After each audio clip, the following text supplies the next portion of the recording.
What if Harry Potter was forgotten son of rimuru tempest? Married Milim. Hello guys, welcome to Soul Fiction. So in this video, we will see, what if Harry Potter was forgotten son? Taken to Tempest. Married Milim. If you enjoy these kinds of stories, don't forget to show us some love by hitting the like button and subscribing to the channel. Your support means the world to us. Now, let's start the story. Chapter 1, The boy nobody wanted. Potter Manor sat on 17 acres of manicured grounds in the Welsh countryside, and Harry Potter had memorized every single inch of it from the outside looking in. Daniel, sweetheart, blow out your candles. Lily Potter's voice carried through the open window of the grand ballroom, bright and warm and aimed at someone who wasn't him. Harry pressed his back against the cold stone of the manor's eastern wall, knees pulled to his chest, watching his breath mist in the November air. Inside, golden light spilled across dancing figures. The Minister of Magic himself had come for Daniel Potter's 7th birthday. Horrors lined the walls. House elves carried trays of food that probably cost more than most wizarding families made in a month. He could see his mother's red hair catching the candlelight as she leaned down to kiss Daniel's forehead. His father stood behind them, one hand on Daniel's shoulder, the other raising a glass of champagne. The proud parents. The perfect family. -1. Happy birthday to you, the crowd sang, and Harry mouthed the words to himself in the darkness, pretending anyone inside would notice if he stopped. They wouldn't. The singing ended. Cheers erupted. Daniel said something that made everyone laugh, and James ruffled his hair with the kind of casual affection Harry had stopped hoping for 3 years ago. He was 7 years old today too. Twins, after all. Same womb, same birthday, same blood. Different everything else. Harry pushed himself up from the cold ground, brushing dirt off his second-hand robes, Daniel's old ones, 3 sizes too big, with patches on the elbows that hadn't been there when his brother wore them.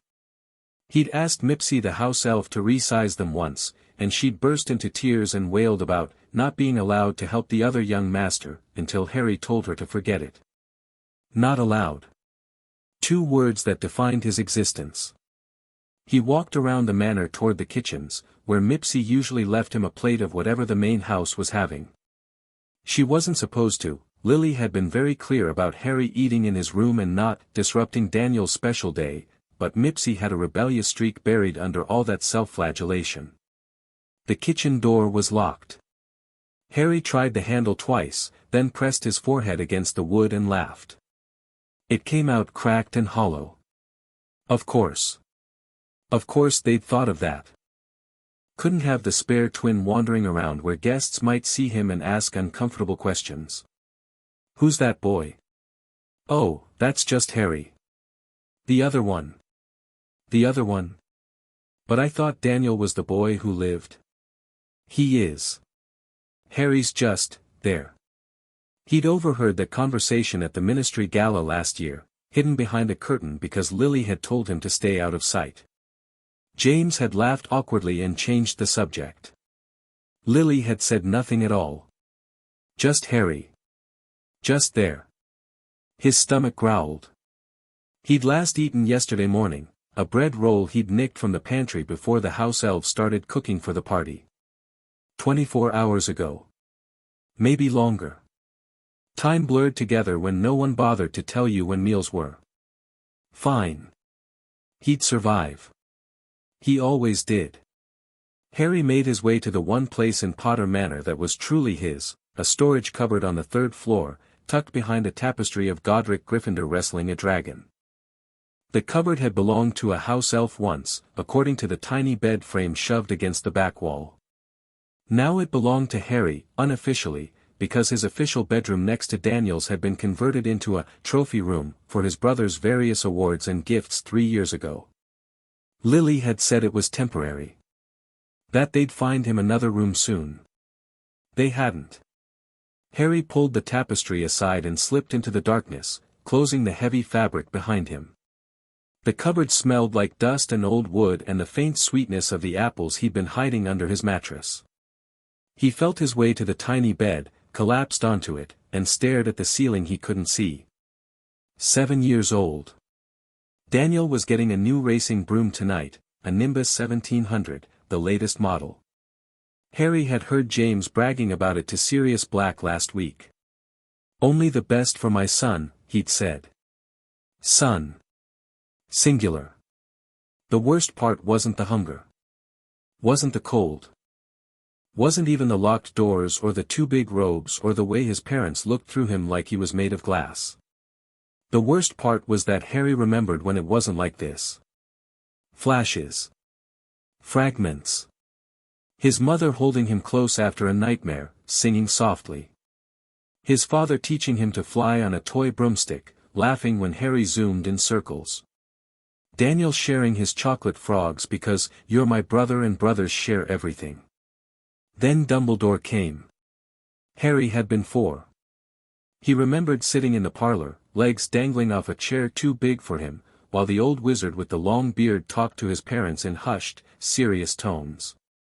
He remembered the words, prophecy, and chosen one, and must be protected at all costs. He remembered Dumbledore pointing at Daniel. After that, everything changed. Daniel got tutors. Daniel got security. Daniel got love and attention and every scrap of their parents' time. Harry got forgotten. Not overnight. It happened in inches. James stopped playing with him because he was busy with Daniel's training. Lily stopped singing to him because she was exhausted from Daniel's lessons. His birthday parties merged into Daniel's, then disappeared entirely. His bedroom became Daniel's trophy room. His place at the dinner table became Daniel's friends' seats. Inch by inch, Harry Potter was erased from his own family. And nobody noticed. Nobody cared. Because Daniel was the boy who lived, the child who'd survived Voldemort's killing curse, the savior of the wizarding world. What was Harry compared to that? Just there. A burst of laughter echoed up through the floorboards. Harry heard his father's voice, deep and jovial, leading some kind of toast. Glasses clinked. Music started up again. Harry rolled onto his side and reached under the mattress, pulling out a bruised apple he'd stolen from the orchard 2 days ago. It was soft in spots, brown around the edges. He bit into it anyway. Happy birthday to me, he thought. The apple tasted like nothing. 3 hours later, the party ended. Harry heard the guests departing through the Floo network, the whoosh and crackle of green flames carrying them home. He heard his mother's voice, tired but happy, telling Daniel what a wonderful job he'd done entertaining everyone. He heard his father's boots on the stairs, heavy and confident, heading to the master bedroom. No one came to check on him. No one ever did. Harry had finished his apple an hour ago and spent the time since counting the cracks in the ceiling. 27, unless some of them were connected, in which case it might be 24. Hard to tell in the dark. He was thinking about crack number 15, the one shaped almost like a lightning bolt, which he found darkly funny considering, when the cupboard door banged open. There you are. Daniel Potter stood silhouetted against the hallway torchlight, still wearing his fancy dress robes, cake smeared on his chin. He was grinning. It wasn't a nice grin. What do you want? Harry asked. Heard you skulking around during my party. Daniel stepped into the cupboard, and 2 more figures appeared behind him. Harry recognized them, Marcus Flint's younger brother and Draco Malfoy's cousin, both from pure-blood families who'd managed to stay out of Azkaban through strategic donations to the ministry. My friends and I thought we'd give you your birthday present. Harry sat up slowly. I don't want anything from you. Too bad. Daniel grabbed his arm and yanked him off the bed. Harry stumbled, caught himself on the wall, and tried to pull free. Daniel's grip tightened. You made Mum upset, you know. She saw the kitchen lock had been rattled. Figured it was you trying to sneak food like a house elf. I was hungry. Should have thought about that before you were born wrong. The 2 boys behind Daniel laughed. Harry didn't react. He'd learned not to. Where's your wand, spare? That was Flint's brother, Gregory, Harry thought. Thick neck, mean eyes, the kind of kid who'd grow up to be exactly like his Death Eater parents. Don't have one. Harry kept his voice flat. You know that. Right, because you're not special enough. Daniel shoved him into the wall. The impact rattled Harry's teeth. Father says maybe you're a squib. That's why you don't matter. No magic, no point. Harry felt something hot flicker in his chest. I'm not a squib. Prove it. You can't. Daniel shoved him again. Because you're nothing. You're just the spare. The mistake. Mother told me once that you almost died when we were born. She said the healers had to choose who to save, and she told them to save me first. Another shove. Harry's head cracked against stone. They should have just let you go. The heat in Harry's chest grew hotter. Shut up, he said. Make me. I said shut up. Or what? You'll cry. Daniel laughed and turned to his friends. He's going to cry. Look at him. Harry wasn't crying. His eyes were dry and burning, and something was building behind them, something that felt like pressure and fire and years of silence finally finding a crack to escape through. My father says your kind are useless, Gregory Flint said, stepping closer. Squibs should be drowned at birth like measles. That's what we do with the weak ones. The Malfoy cousin snickered. Drowned like a rat. Shut up. Harry's voice cracked, and the pressure cracked with it. The world exploded. Not literally, not entirely, but something ripped through the cupboard like a thunderclap made physical. The three boys flew backward through the doorway, slamming into the hallway wall hard enough to crack the plaster. Torches along the corridor blew out simultaneously. The tapestry of Godric Gryffindor tore down the middle with a sound like screaming fabric. And in front of Harry, in the air where he'd been staring, something impossible happened. Reality split open. It looked like someone had taken a knife to the universe and just cut. A line of pure white light hanging vertical in the darkness, edges crackling with energy that made Harry's teeth ache. Through the gap, he could see something that wasn't Potter Manor. Wasn't England. Wasn't anywhere he recognized. Green. Endless green. Trees taller than any he'd ever seen, stretching toward a sky that had two moons. Daniel was screaming somewhere behind him. So were the other boys. Harry heard footsteps thundering up the stairs, his parents, probably, coming to see what their precious chosen one was yelling about. The white line in reality pulsed. Widened. Harry stared at it. He thought about the cupboard behind him. The cold mattress. The bruised apple. The locked kitchen door and the not allowed and the just there and the should have let you go. He thought about 17 acres of manicured grounds that he'd memorized from the outside looking in. The rift widened further. He could see the forest floor now. Moss and fallen leaves and strange flowers that glowed faintly blue. Anywhere, Harry thought.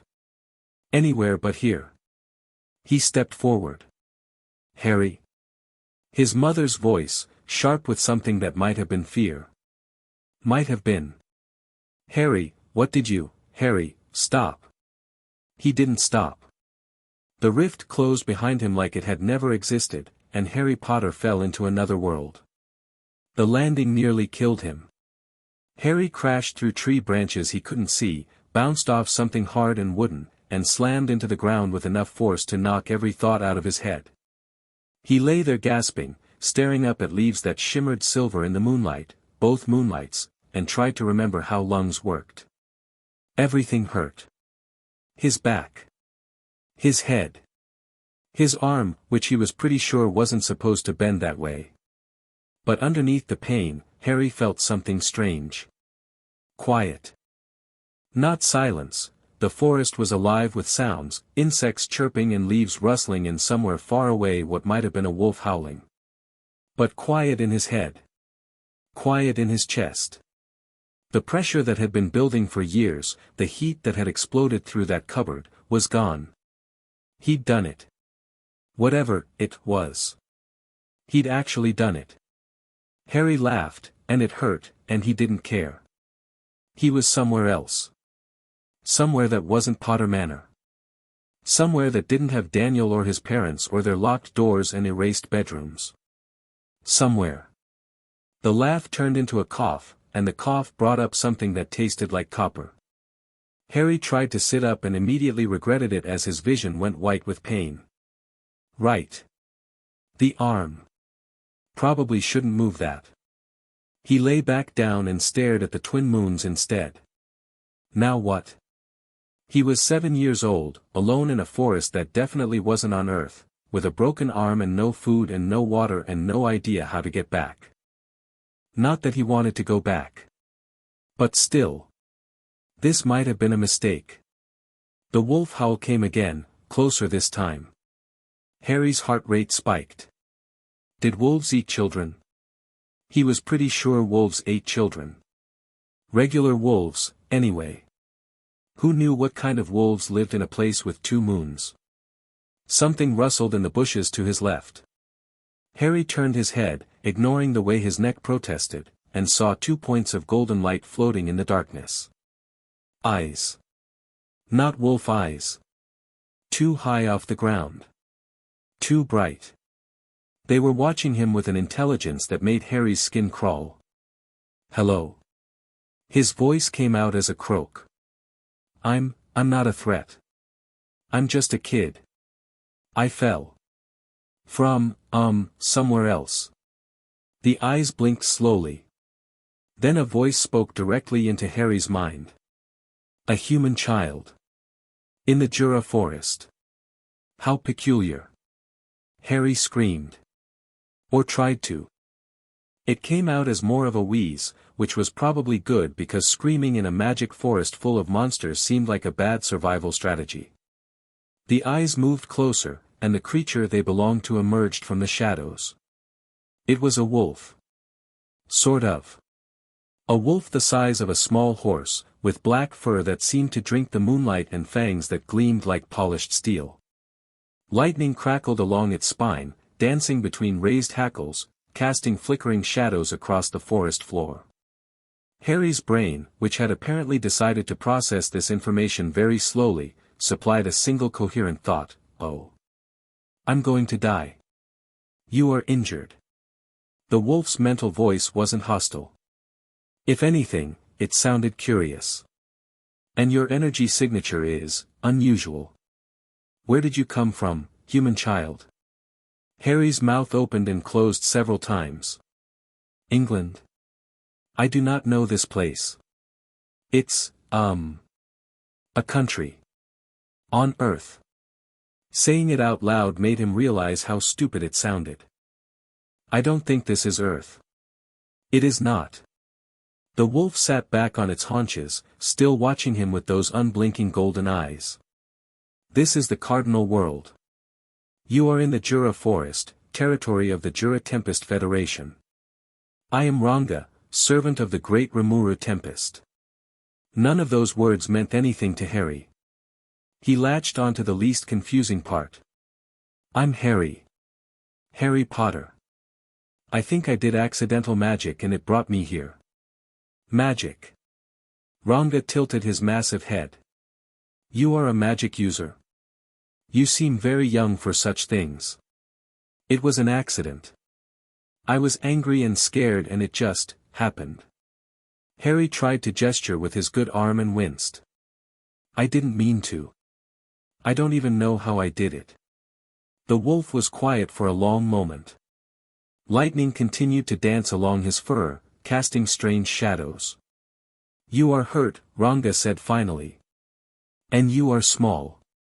And this forest is not safe for small hurt things, even ones who can tear holes between worlds. He lowered his massive head until his nose was inches from Harry's face. I will take you to my master. He will know what to do with you. Your master. The great Rimuru Tempest. Chancellor of the Jura Tempest Federation. Demon Lord. Something that might have been amusement flickered through the wolf's voice. He collects interesting things. You are very interesting, Harry Potter. Before Harry could respond, before he could even process the phrase, Demon Lord, Ranga moved. Gentle jaws closed around the back of Harry's robes, careful not to touch skin, and suddenly he was being lifted like a kitten. Wait, my arm, I will be careful. Hold still. Harry held still. What else was he going to do? He was 7 years old with a broken arm, being carried through a magic forest by a lightning wolf to meet a demon lord. This was so far beyond his ability to control that fighting it seemed pointless. At least it wasn't Potter Manor. Ranga ran through the forest like the shadows themselves, weaving between trees that towered hundreds of feet overhead, leaping over streams that glittered with bioluminescent fish. Harry saw things in the darkness that his brain refused to fully process, creatures with too many eyes, plants that moved without wind, a clearing where the grass grew in spirals around something that pulsed with soft blue light. It was terrifying. It was beautiful. It was nothing like anything he'd ever known. Harry thought, briefly, about his parents. About Daniel. About the cupboard and the locked kitchen and 17 years of manicured grounds that he'd never belonged to. Good riddance. The forest began to thin. Harry smelled smoke and cooking meat and something sweet like honey. He heard voices, dozens of them, maybe hundreds, speaking in a language he didn't recognize but somehow almost understood. Then the trees parted completely, and Harry saw the city. Calling it a city felt wrong. Cities were stone and steel and cramped spaces, at least in Harry's limited experience. This was, alive. Buildings that looked grown more than built, curved and organic, glowing with soft internal light. Streets paved with something that sparkled like crushed gemstones. Creatures of every shape and size walking those streets, things with horns and wings and scales, things that looked almost human but distinctly weren't, things that defied description entirely. And in the center of it all, a building that rose above everything else. Not a castle. Not a tower. Something in between, spiraling toward the sky like a frozen tornado made of white crystal. Welcome to Rimuru City, Ranga said. Heart of the Jura Tempest Federation. Harry couldn't even respond. His broken arm had faded to a dull throb beneath the sheer overwhelming impossibility of what he was seeing. He'd fallen into another world. A real, actual other world with 2 moons and lightning wolves and a city of monsters. And he was being taken to meet their king. Ranga carried Harry through the streets of Rimuru City, and everywhere they went, the crowds parted. Not in fear, at least, Harry didn't think so. More like respect. The creatures they passed bowed their heads slightly toward Ranga, then did double takes when they noticed the tiny human hanging from his jaws. Harry heard whispers. Some in that almost understandable language, others in thoughts that brushed against his mind like feathers. Is that a human? A child? In the forest? Ranga found him. He must be important. Look how small he is. Harry had never been looked at like this before. In the wizarding world, people looked through him. Here, they looked at him. With curiosity, yes, but also with a strange kind of openness. No judgment. No dismissal. Just interest. The crystal building loomed larger as they approached. Up close, Harry could see that it wasn't actually crystal, or if it was a kind that shifted and flowed, never quite solid, light dancing through its walls like water through glass. Ranga padded through an entrance that was more suggestion than doorway, and suddenly they were inside. The interior was warm. Bright. Filled with creatures bustling around on various tasks, carrying papers and packages, having conversations in doorways. It looked, Harry thought, like what the Ministry of Magic probably should have looked like, busy and alive and actually functional. This way. Ranga climbed a spiraling ramp that served as stairs, his claws clicking against a floor that felt like stone but moved slightly under his weight. My master is in his study. He sensed your arrival the moment you entered the forest. He has been waiting. Waiting? For me? Harry's voice cracked. Why? Because nothing enters the Jura forest without the great Rimuru knowing. And you, Harry Potter, did not merely enter. You tore your way through. The wolf's mental voice carried something like impressed. That takes considerable power. Power interests my master. They reached the top of the ramp. A door that wasn't a door, more like a curtain of solidified light, parted before them. The room beyond was smaller than Harry expected. Cozy, almost. Bookshelves lined the walls, filled with texts in languages he couldn't read. A fire crackled in a hearth that seemed to burn without fuel. Comfortable chairs were scattered around, and on one of them, Harry blinked. The creature sitting in the chair was blue. A soft, pretty blue, like the sky after rain. It had no real features that Harry could identify as a face, no nose, no obvious mouth, just two golden eyes floating in that blue surface. And it was small. Maybe 3 feet tall at most. This was the Demon Lord. The ruler of this city of monsters. The blue thing tilted what might have been its head. Well, it said, and its voice was warm and curious and surprisingly normal, this is new.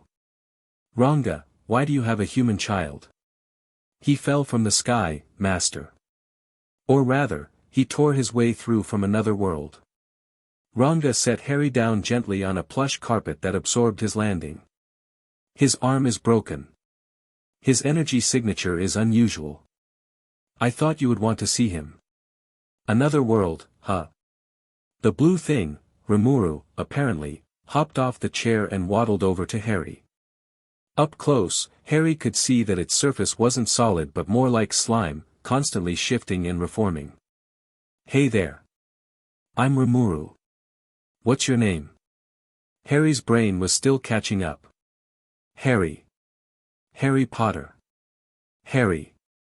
Good name. Very British. Rimuru circled him, those golden eyes examining. You've got a broken arm there. Couple cracked ribs too, I think.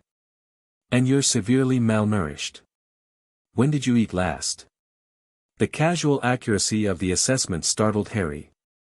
Yesterday. I think. Maybe longer. Yesterday. Rimuru's voice pitched upward. You're a growing kid. You need to eat. The slime turned toward the door. Shuna. Get in here. We have a hungry child. Harry's head spun. This wasn't how he'd expected meeting a demon lord to go. He'd expected, well, he didn't know what he'd expected. Something scary. Something dark. Not a friendly blue slime yelling for someone named Shuna to bring food. A young woman appeared in the doorway. She had pink hair, delicate features, and 2 small horns curving from her forehead. Her eyes widened when she saw Harry. Oh my. A human child. He fell from another dimension, apparently. And he hasn't eaten in at least a day. Can you get him something? Something gentle for now, his stomach probably can't handle rich food. Of course, Lord Rimuru. Shuna smiled at Harry, and it was the warmest smile he'd received from anyone in years. I'll be right back, little one. Don't worry. You're safe here. She vanished. Rimuru turned back to Harry. Okay. Let's get you fixed up while we wait. The slime extended what might have been a hand, and Harry felt warmth spread through his body. His arm straightened with a crack that should have hurt but didn't. The ache in his ribs faded. Even the exhaustion pulling at his edges seemed to lift slightly. There. Better? Harry stared at his arm. Flexed his fingers. Perfect. Like it had never been broken at all. How did you do that? Magic, mostly. I'm pretty good at healing stuff. Rimuru's voice was matter-of-fact. Now. You want to tell me how a 7-year-old human kid ended up tearing a hole between dimensions and falling into my forest? Harry opened his mouth to answer, then closed it. Where would he even start? With Daniel? With the prophecy? With years of being invisible in his own home? He settled on the simplest version. My family didn't want me, he said. I got angry. I wanted to be anywhere else. And then I was. Rimuru was quiet for a long moment. Those golden eyes, floating in blue, seemed to see more than they should. That's a pretty powerful accidental magic, the slime said finally. Dimensional travel isn't easy. Most people can't do it on purpose, let alone by accident. You've got some serious potential, Harry Potter. Harry didn't know how to respond to that. No one had ever told him he had potential. His parents certainly hadn't. Dumbledore had barely acknowledged his existence. Even the house elves looked at him with pity more than anything else. You said your family didn't want you, Rimuru continued. That they neglected you. Is that why you haven't eaten? Harry nodded, not trusting his voice. And these clothes you're wearing, these aren't your clothes, are they? They're too big. Hand-me-downs. Someone else's. Another nod. Your birthday was today. Your family was having a party. But not for you. Harry's eyes burned. He refused to let himself cry. Not here. Not in front of a demon lord and a lightning wolf and pink-haired women with horns. I know all this, Rimuru said gently, because I can read some of your surface thoughts. I'm not trying to invade your privacy, it's just kind of automatic when emotions are running high. I'm sorry. I'll try to stop. It's okay. Harry's voice came out rough. It's true anyway. Shuna returned with a tray. Warm bread. Some kind of soup that smelled like heaven. A glass of something that looked like juice. She set it down on a small table and gestured for Harry to sit. Eat slowly, she advised. Your stomach needs time to adjust. Harry ate. The bread was soft and fresh and tasted better than anything he'd ever had at Potter Manor. The soup was rich and savory, warming him from the inside. The juice was sweet without being overwhelming. While he ate, Rimuru talked. Here's what I'm thinking, the slime said, settling onto a cushion across from Harry. You've got nowhere to go. Your family sounds awful, no offense, but parents who forget their kid's birthday while throwing a party for his twin are not winning any awards. And you've got some serious magical talent that's completely untrained and apparently triggered by emotional distress, which is a recipe for disaster. Harry kept eating. None of this was wrong. So here's my offer. Rimuru leaned forward. Stay here. In Tempest. Let us train you, teach you, give you a place to belong. We've got all kinds of people here, humans, monsters, demons, spirits, you name it. Nobody's going to judge you for what you are or aren't. And if you ever want to go back to your world, well, we can probably figure that out eventually. But you don't have to. Harry set down his spoon. This was insane. He'd known this creature for maybe 20 minutes, and it was offering him a home. A place to belong. Training. Food. Warmth. Everything he'd been denied his entire life. Why? He asked. You don't know me. Why would you do this? Rimuru's golden eyes curved in what might have been a smile. Because I know what it's like to be dropped into a world that doesn't make sense and have to figure things out on your own, the slime said. And because you're a kid who deserves better than what you got. That's reason enough. Harry stared at the demon lord of the Jura Tempest Federation. At this strange blue creature who had healed his bones and fed him dinner and offered him a future without asking for anything in return. He thought about Potter Manor.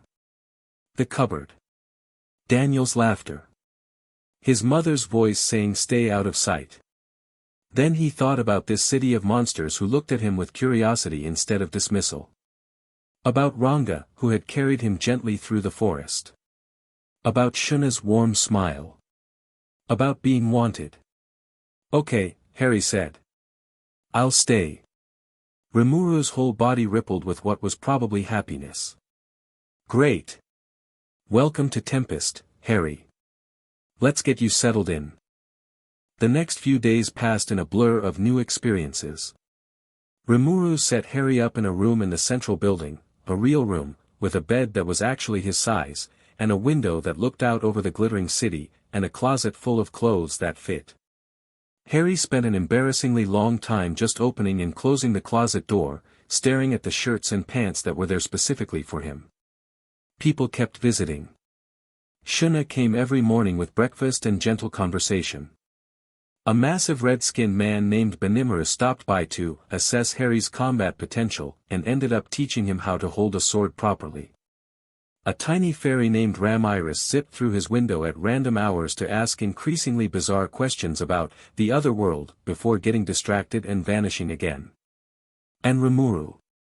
Rimuru came by every evening, sometimes in that small blue slime form, sometimes as a human with androgynous features and silver blue hair. They talked about magic. About the cardinal world and its rules. About Harry's life before, when he was ready to share it. Harry wasn't ready yet. But the offer was there. On his 4th day in Tempest, Harry asked the question that had been burning in the back of his mind. You called yourself a demon lord, he said. They were sitting in Rimuru's study again, Harry curled up in a chair that seemed to reshape itself to his comfort. What does that mean? Are you evil? Rimuru laughed. Actually laughed, a surprisingly normal sound. No. Well, not really. It's complicated. The slime shifted, getting comfortable. In this world, demon lords are beings who've reached a certain level of power and influence. There's a whole council of us, 10, officially. We're not really demons, despite the name. It's more like, kings and queens of the supernatural world, I guess. Some of us are nice. Some are jerks. Most are somewhere in between. And you're the nice kind. I try to be. Rimuru's voice was sincere. I didn't ask to become a demon lord. It just kind of happened because I kept getting stronger and doing stuff that changed the political balance. But I figure, if I'm going to have this power, I might as well use it to help people. Build a place where everyone can live together without the whole humans versus monsters thing that causes so many problems. Harry thought about that. About the wizarding world back home, with its pureblood prejudice and its classification of dark creatures, and its ministry bureaucrats who decided who deserved rights based on what species they happened to be. My world has problems like that too, he said. With monsters, I guess. Werewolves and vampires and stuff. They're treated badly. Yeah. What about you? Rimuru's golden eyes watched him carefully. Where do you fit in your world's hierarchy? I don't. Harry's voice came out flatter than he intended. I'm a wizard. Or I'm supposed to be. But my brother's the one everyone cares about. He's the boy who lived. He survived a killing curse from the Dark Lord when we were babies. Everyone thinks he's special. Destined for greatness. The chosen one. And you? I'm just the spare. Rimuru was quiet for a moment. Then, but you tore a hole between dimensions because you wanted to leave. That's not something a spare could do. That's not something most people could do at all. Harry didn't know how to respond to that. Listen, Rimuru said. I'm not going to pretend I understand prophecies and chosen ones and whatever destiny stuff your world has going on. But I do know that the most interesting people I've met aren't the ones who were destined for anything. They're the ones who decided what they wanted and went after it. Destiny is just other people's expectations. It doesn't have to be yours. Harry let those words settle into him. Destiny is just other people's expectations. His whole life, he'd been defined by what he wasn't. Not the chosen one. Not the special one. Not the one who mattered. What if he could be defined by what he chose instead? Thank you, Harry said. For all of this. For taking me in. I know you didn't have to. Rimuru's form rippled in that happy way again. You're a good kid, Harry. Whatever your family made you feel, that's true. Now come on, Rimuru wants to show you how to throw a punch without breaking your thumb, and trust me, that's a lesson worth learning. Harry stood. For the first time in longer than he could remember, the weight on his chest felt lighter. He was in another world. A world of monsters and magic and demon lords.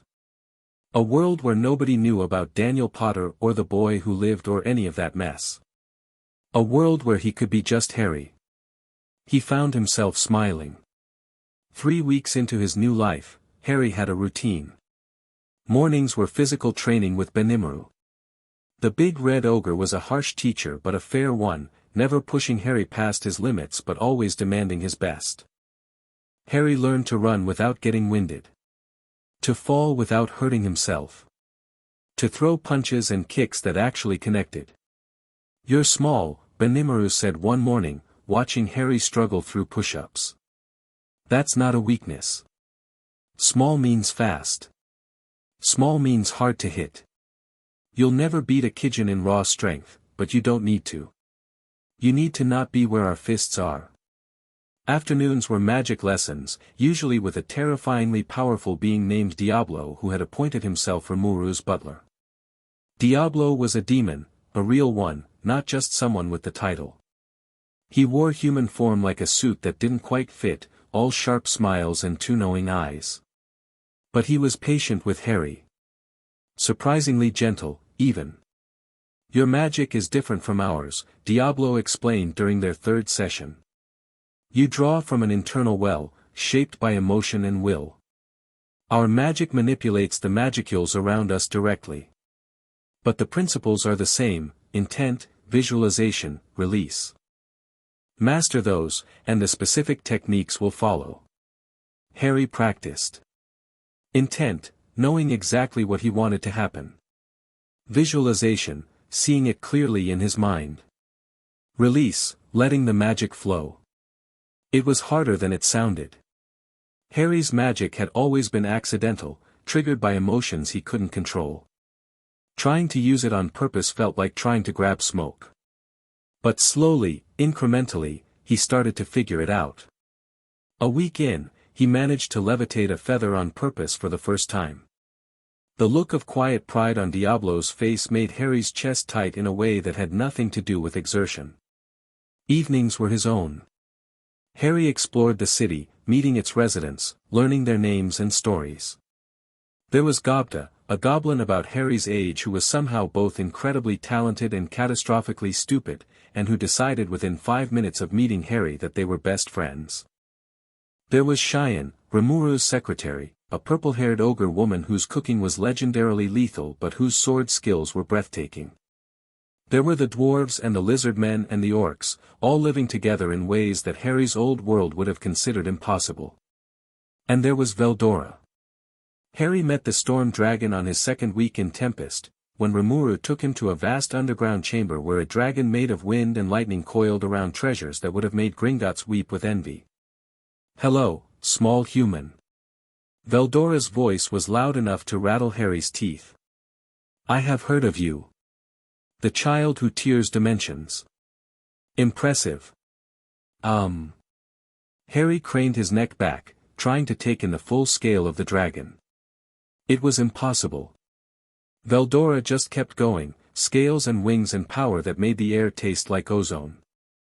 "Thank you. He is polite. I like him." Veldora swung his massive head toward Rimuru. "Can we keep him?" "We're already keeping him, Veldora. That's why I brought him to meet you." "Excellent." A claw the size of Harry's entire body reached out and very carefully patted his head, somehow gentle despite its enormity. "Welcome to the family, small Harry. Do you like manga?" That was how Harry discovered that the ancient storm dragon of legend was obsessed with Japanese comic books, which apparently Rimuru had introduced him to, and that he had very strong opinions about shonen power scaling that he was delighted to share with anyone who would listen. It was absurd. The whole thing was absurd. A month ago, Harry had been eating bruised apples in a closet, forgotten by his own family. Now he was being lectured about manga by a dragon while a demon lord made popcorn. Some nights, alone in his room, Harry wondered if this was all a dream. If he'd hit his head during that fall from the dimensional rift and everything since had been a dying fantasy. It seemed more plausible than the alternative, that he'd actually found a place where people wanted him around. But every morning, he woke up in his bed that was the right size, in his room with the view of the city, and Shuna brought him breakfast, and it was real. It was real, and it was his. A month and a half into his time in Tempest, Harry's magic training took an unexpected turn. "You're not doing it wrong," Diablo said, watching Harry fail to produce a shield barrier for the 20th time. "You're doing it too right. That doesn't make any sense. Your magic doesn't work like ours." The demon tapped his chin thoughtfully. "You're trying to force it into cardinal world shapes. But it wasn't born here. It follows different rules. Rules from your original world." Harry lowered his hands, frustrated. "So what am I supposed to do? I don't know the rules of my world's magic. Nobody ever taught me. I didn't even have a wand." "Then perhaps we should discover those rules together." Diablo's smile was sharp. "What do you know of your world's magic?" Harry thought about it. He'd seen Daniel's tutors come and go for years, caught glimpses of lessons through barely open doors. He'd read the books Daniel left lying around when he was done with them.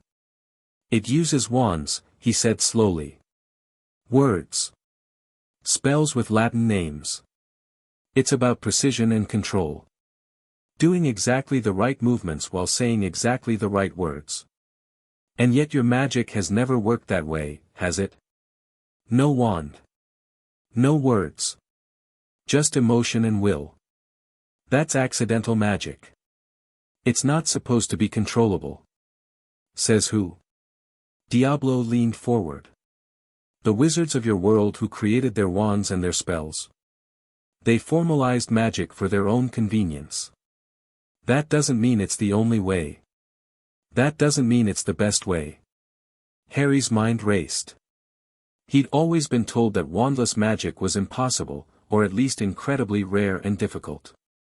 That accidental magic was just noise, something to be controlled and channeled through proper magical education. But his accidental magic had ripped a hole between dimensions. Daniel's carefully trained wand work couldn't do that. "Teach me," Harry said. "Not your magic. Help me figure out mine." Diablo's smile widened. "I was hoping you'd say that." What followed was the most intense period of Harry's life. Diablo was a different kind of teacher when they weren't trying to make Harry's magic fit cardinal world shapes. He asked questions more than he gave answers. He pushed Harry to experiment, to fail, to try again. To understand his own magic through trial and error rather than mimicking someone else's techniques. Harry learned that his magic responded to emotion, yes, but not just any emotion. It responded to truth. When he lied to himself about what he wanted, the magic stuttered. When he was honest, brutally, uncomfortably honest, it flowed like water. He learned that visualization worked, but not the way Diablo originally taught. Harry didn't need to picture the final result and force magic to create it. He needed to feel the path between where he was and where he wanted to be, and let the magic find its own way. He learned that his dimensional tear hadn't been pure accident. It had been the most honest moment of his life. Complete rejection of his circumstances. Absolute desire for change. His magic had simply answered. "You're a natural at spatial manipulation," Diablo observed after Harry accidentally teleported across the training room instead of creating a shield. "That makes sense, given how you arrived here. Perhaps we should pursue that instead." So they did. Harry learned to step between points in space, first across rooms, then across the city, then across the country. It was an apparition, it didn't feel like being squeezed through a tube. It was more like reality agreed to fold itself for him, shortening the distance between 2 points until he simply walked from one to the other. The first time Harry successfully teleported 100 miles, appearing on a mountaintop he'd never seen before, he laughed until he couldn't breathe. "Take that, Daniel," he thought. "Your prophecy didn't give you this." 2 months in, rimuru declared Harry ready for real combat training. "You won't be fighting seriously for years," the ogre said, handing Harry a wooden practice sword. "You're still too small, too weak. But you should learn the movements now, while your body is still growing. Make them part of who you are." Harry threw himself into sword training with the same intensity he'd brought to magic. Rimuru was right, he was too small to actually fight anyone. But there was something satisfying about the repetition of it, the way his body learned to move in new ways. Slash. Block. Parry. Step. Again. "You're fast," Rimuru admitted after a particularly grueling session. "Faster than I expected. And you watch your opponents. You think before you act. Those are good instincts." "Thanks." Harry was drenched in sweat, barely able to hold the practice sword up. "I had a lot of practice watching people. In my old life." Benimaru's expression softened slightly. "That's not nothing. A lot of warriors never learn to observe properly. They're too busy trying to prove how strong they are. You don't have that problem. Because I'm not strong. Because you know you're not strong yet. There's a difference." Benimaru took the practice sword from Harry's trembling hands. "Strength isn't where you start. It's where you end up. And the ones who know they're weak in the beginning usually end up stronger than the ones who thought they were powerful all along." Harry thought about Daniel. About his brother's effortless confidence, the way he'd never had to work for anything because everyone just assumed he was special. "I'll remember that," Harry said. The end of Harry's second month in Tempest brought something unexpected, a visitor. Harry was in the middle of teleportation practice when Rimuru found him, appearing at the edge of the training field with an expression that was hard to read. "Harry. Can we talk?" Harry let the half-formed portal collapse and jogged over. "Sure. What's up?" "Someone's coming to visit Tempest tomorrow. Someone important." Rimuru hesitated, which was unusual, the slime rarely seemed uncertain about anything. "Her name is Milim Nava. She's a demon lord, like me. She's also, well, she's the oldest demon lord. And the strongest. And kind of unpredictable." "Unpredictable how?" "She once destroyed a kingdom because she was bored." Rimuru's voice was dry. "She's also my friend, which is why she's visiting. But she's going to find out about you, there's no hiding you, and I wouldn't want to anyway. I just wanted to warn you that she's, a lot." Harry considered this. "A lot how?" "Enthusiastic. Extremely powerful. Prone to making decisions on impulse. And she likes interesting things." Rimuru's golden eyes met Harry's. "You're very interesting, Harry. The boy who tore through dimensions. She's going to want to know everything about you." "Is that bad?" "Not bad. Just intense." Rimuru reached out, and Harry felt the familiar warmth of the slime's healing magic, soothing muscles he hadn't realized were sore. "Be yourself. Don't try to impress her or hide from her. She can smell both, and she doesn't like either. Just be honest, and you'll be fine." Harry nodded, filing away the advice. That night, lying in his bed, he wondered what kind of person could destroy a kingdom out of boredom. What kind of power would that take? What kind of mind? He wasn't scared, exactly. After everything he'd survived, it took a lot to scare him. But he was curious. What would the strongest demon lord think of him? Milim Nava arrived at noon the next day, and arrived was perhaps too gentle a word. Harry was eating lunch with Gobta when the sky split open and something pink plummeted toward the city like a comet. Guards shouted. Citizens scrambled for cover. Alarms blared. And then the pink comet landed in the central square with an impact that cracked the pavement, stood up, brushed herself off, and shouted, "Rimuru. I'm hungry." Harry stared. Milim Nava looked like a girl. A young girl, maybe his age or a little older, with long pink hair and twin tails and clothes that were more straps than fabric. She had horns curving from her forehead and wings folded against her back and eyes that burned with something older than mountains. This was the most powerful demon lord. This was the person who destroyed kingdoms. Rimuru appeared in the square, human form today, expression somewhere between exasperated and fond. "Milim, we have a front gate. And a guest policy. And basic manners." "Boring." Milim bounced on her heels, radiating energy like a small sun. "I wanted to see you. And I smelled something interesting from your forest when I was flying over and she stopped. Her head swiveled toward Harry with predatory precision. "What's that?" Harry became very aware that he was holding a half-eaten sandwich and had crumbs on his shirt. "That's Harry," Rimuru said carefully. "He's staying with us. He's from another," but Milim was already moving. 1 second she was across the square, the next she was inches from Harry's face, those ancient eyes examining him like he was a fascinating specimen. "You smell weird," she announced. Harry didn't know how to respond to that. "Thanks. Not bad weird. Different weird." Milim circled him, sniffing occasionally. "You're from somewhere else. Somewhere far. Your magic tastes like nothing in this world." "He fell through a dimensional rift," Rimuru offered. 2 months ago. He's been training here since then." "Dimensional rift?" Milim's eyes widened. "You can do that? At your age? With your power level?" She grabbed Harry's shoulders, grip surprisingly gentle despite her obvious strength.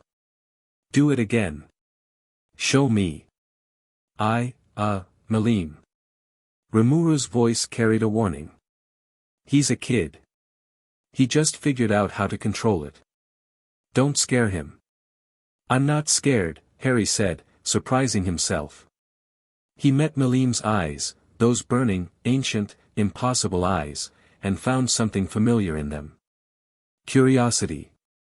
Hunger for interesting things. A restlessness that didn't know how to sit still. He'd felt like that, once. Before the cupboard. Before he'd learned to make himself small. "I can show you," he said. "But not here. Rimuru said I shouldn't teleport in populated areas until I have more control. I might accidentally take someone with me." Milim's grin could have powered the city. "Then let's go somewhere else. Come on, little dimensional kid. Show me what you can do." Before Harry could respond, she grabbed his arm and launched into the sky. Harry's stomach lurched as the ground dropped away. Wind screamed past his ears. Milim carried him like he weighed nothing, pink hair streaming behind them, laughing with pure delight. "This is amazing," she shouted over the wind. "You're so light. Like a leaf. But you don't break. Most humans would have passed out by now." Harry didn't know if that was a compliment or a threat. He focused on not throwing up. They landed on a mountain peak high above the clouds, white snow stretching in every direction. Milim set Harry down and immediately crouched in front of him, vibrating with anticipation. "Okay. Show me." Harry's heart pounded. He'd only successfully teleported long distances a few times, and always with careful preparation. But something about Milim's intensity made him want to try. He closed his eyes. Felt his magic, that warm current of power that had been growing stronger every day in Tempest. Found the truth in his heart. "I want to show her. I want someone to be impressed by what I can do. I want to matter." The magic answered. Harry stepped forward, through folded space, and appeared 50 feet away on a different outcrop of rock. He turned back to Milim, slightly breathless. The demon lord was staring at him with an expression he couldn't quite read. Again, she said. Harry did it again. And again. Each time farther, each time more confident. Milim watched every jump with that burning attention, her ancient eyes tracking him through reality itself. On his sixth jump, Harry misjudged the distance and ended up dangling off the edge of a cliff. Milim appeared beside him instantly, grabbing his wrist before he could fall. Careful, she said, and her voice was different now. Softer. You're interesting. I don't want you breaking yet. She pulled him up easily, setting him back on solid ground. Harry was breathing hard, magic depleted, legs shaking. That was stupid, he admitted. I pushed too hard. Yes. Milim tilted her head. But it was also amazing. You're really moving through dimensions, not just teleporting. You're folding space like fabric. I've never seen a human do that. I'm not sure I'm just a human anymore. The words slipped out before Harry could stop them. I mean, I was human. In my world. But here, my magic's changed. It's growing in ways it never did before. Milim's grin returned, sharp and delighted. Good. Humans are boring. Too fragile. You should be something more. Harry didn't know what to say to that. But something in his chest eased at her words. In his old world, being different was a curse. Being the spare, the one who didn't fit, the one whose magic came out wrong. Here, being different was interesting. Something to cultivate, not hide. Why do you care, he asked. About what I can do. You're the strongest demon lord. You could destroy anything. Why does some kids' weird magic matter? Milim was quiet for a long moment, looking out at the clouds below them. Because I've been alive for thousands of years, she said finally. And everything's boring. Everyone's boring. They all do the same things for the same reasons. But you, she turned back to him. You tore through reality because you were sad. You came to a world of monsters and made them your family. You're learning to bend dimensions because some demon thought you might be good at it. She stepped closer, and Harry felt the weight of her power pressing against him like standing at the base of a waterfall. You're not boring, Harry. And that makes you worth watching. Milim stayed in Tempest for 2 weeks. During that time, she attached herself to Harry like a particularly enthusiastic shadow. She showed up at his magic lessons. Diablo had opinions about this. She demanded to watch his sword training, but Rimuru was terrified the whole time. She dragged him to remote locations to practice dimensional folding while she destroyed mountains nearby to keep things interesting.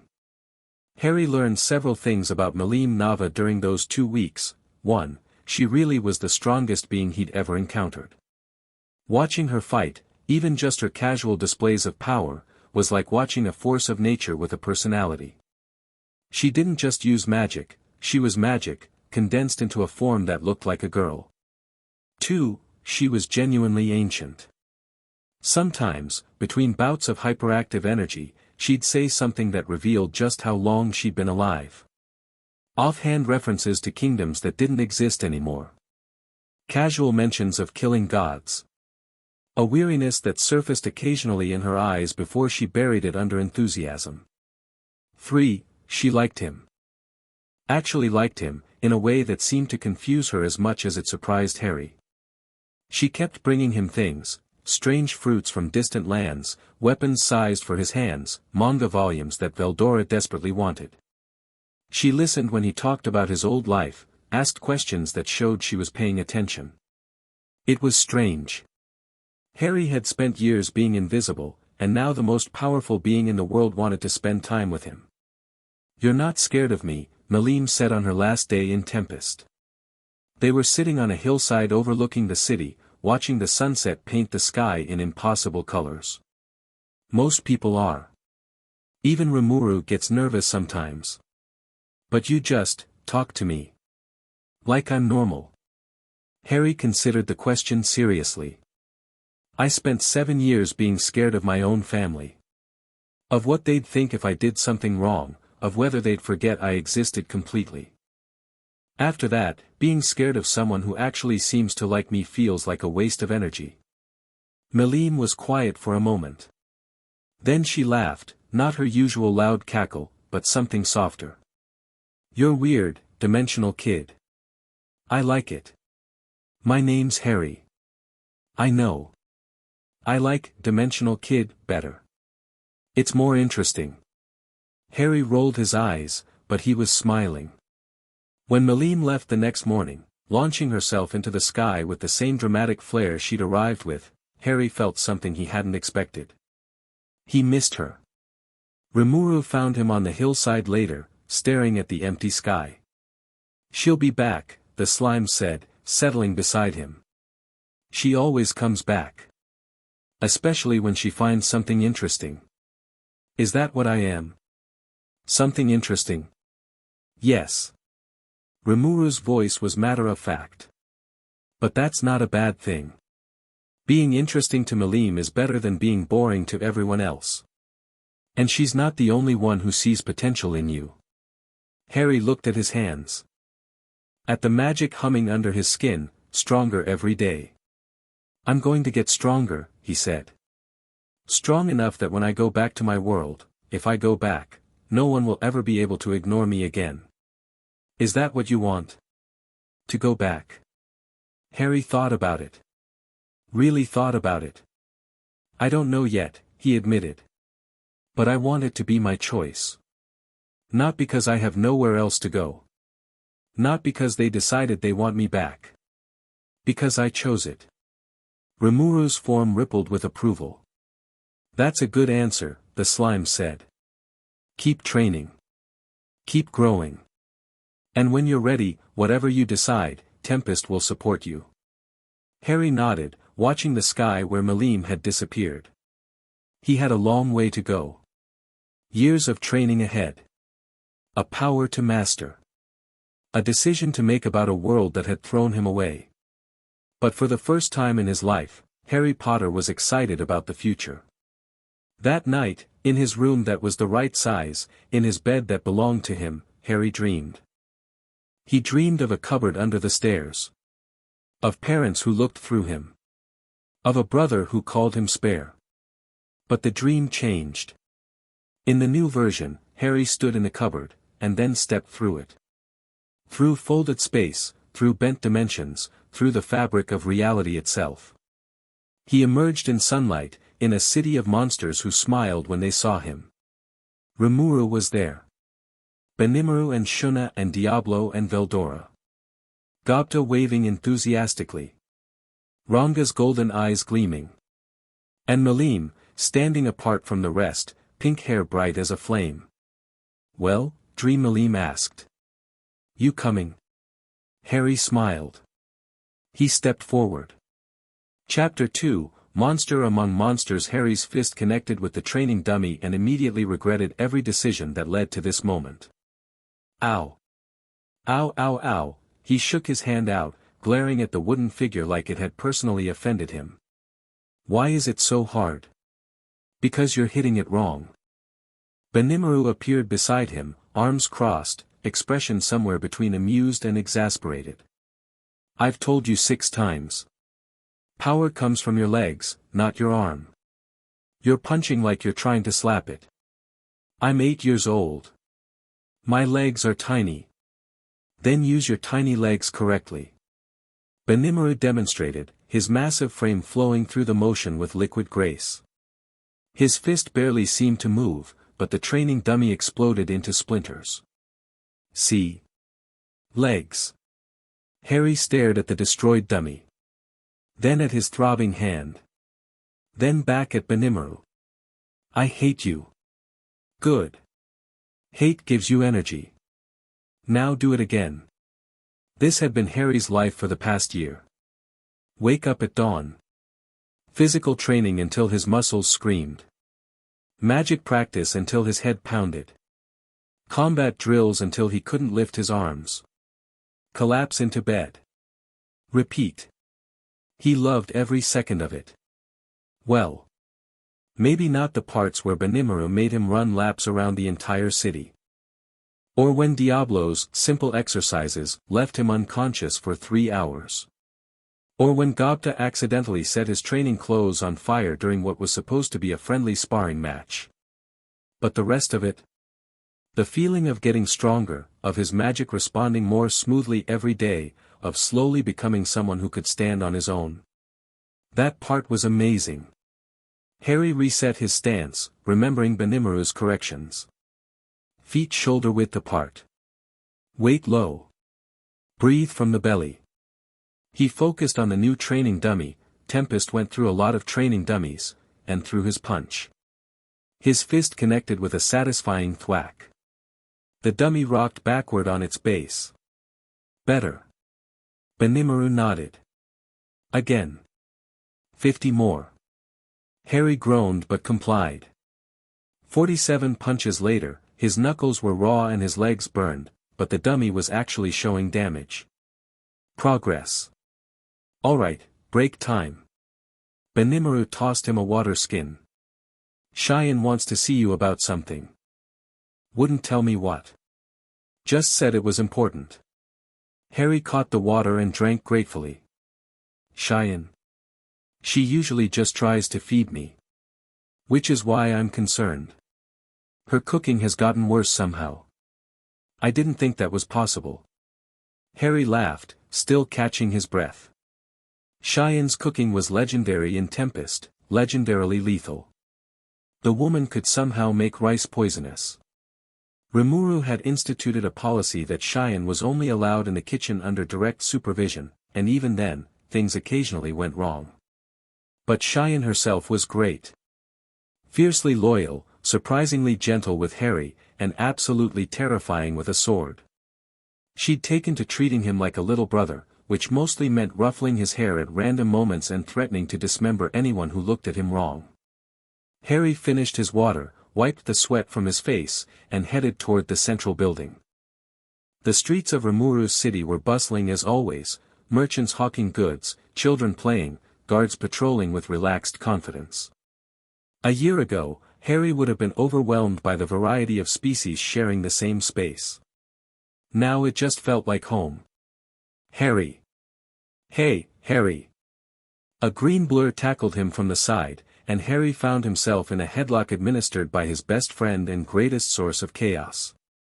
Gobta, I just finished training. I smell terrible. You always smell terrible. It's part of your charm. Gobta released him with a grin, his goblin features alight with mischief. Guess what? Guess what? You finally learned to count past 20. That's mean. And no. I got assigned to the patrol squad. Harry's eyebrows shot up. Seriously? Congratulations.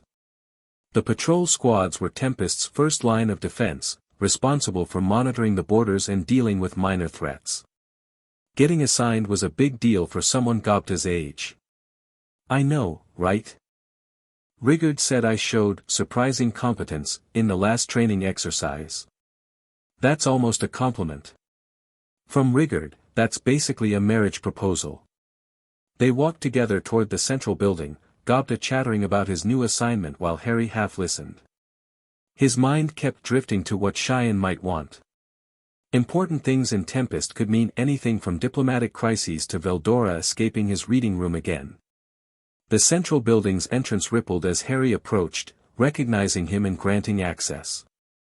He'd never quite gotten used to that, the way Tempest's infrastructure seemed almost alive, responding to its residents' needs.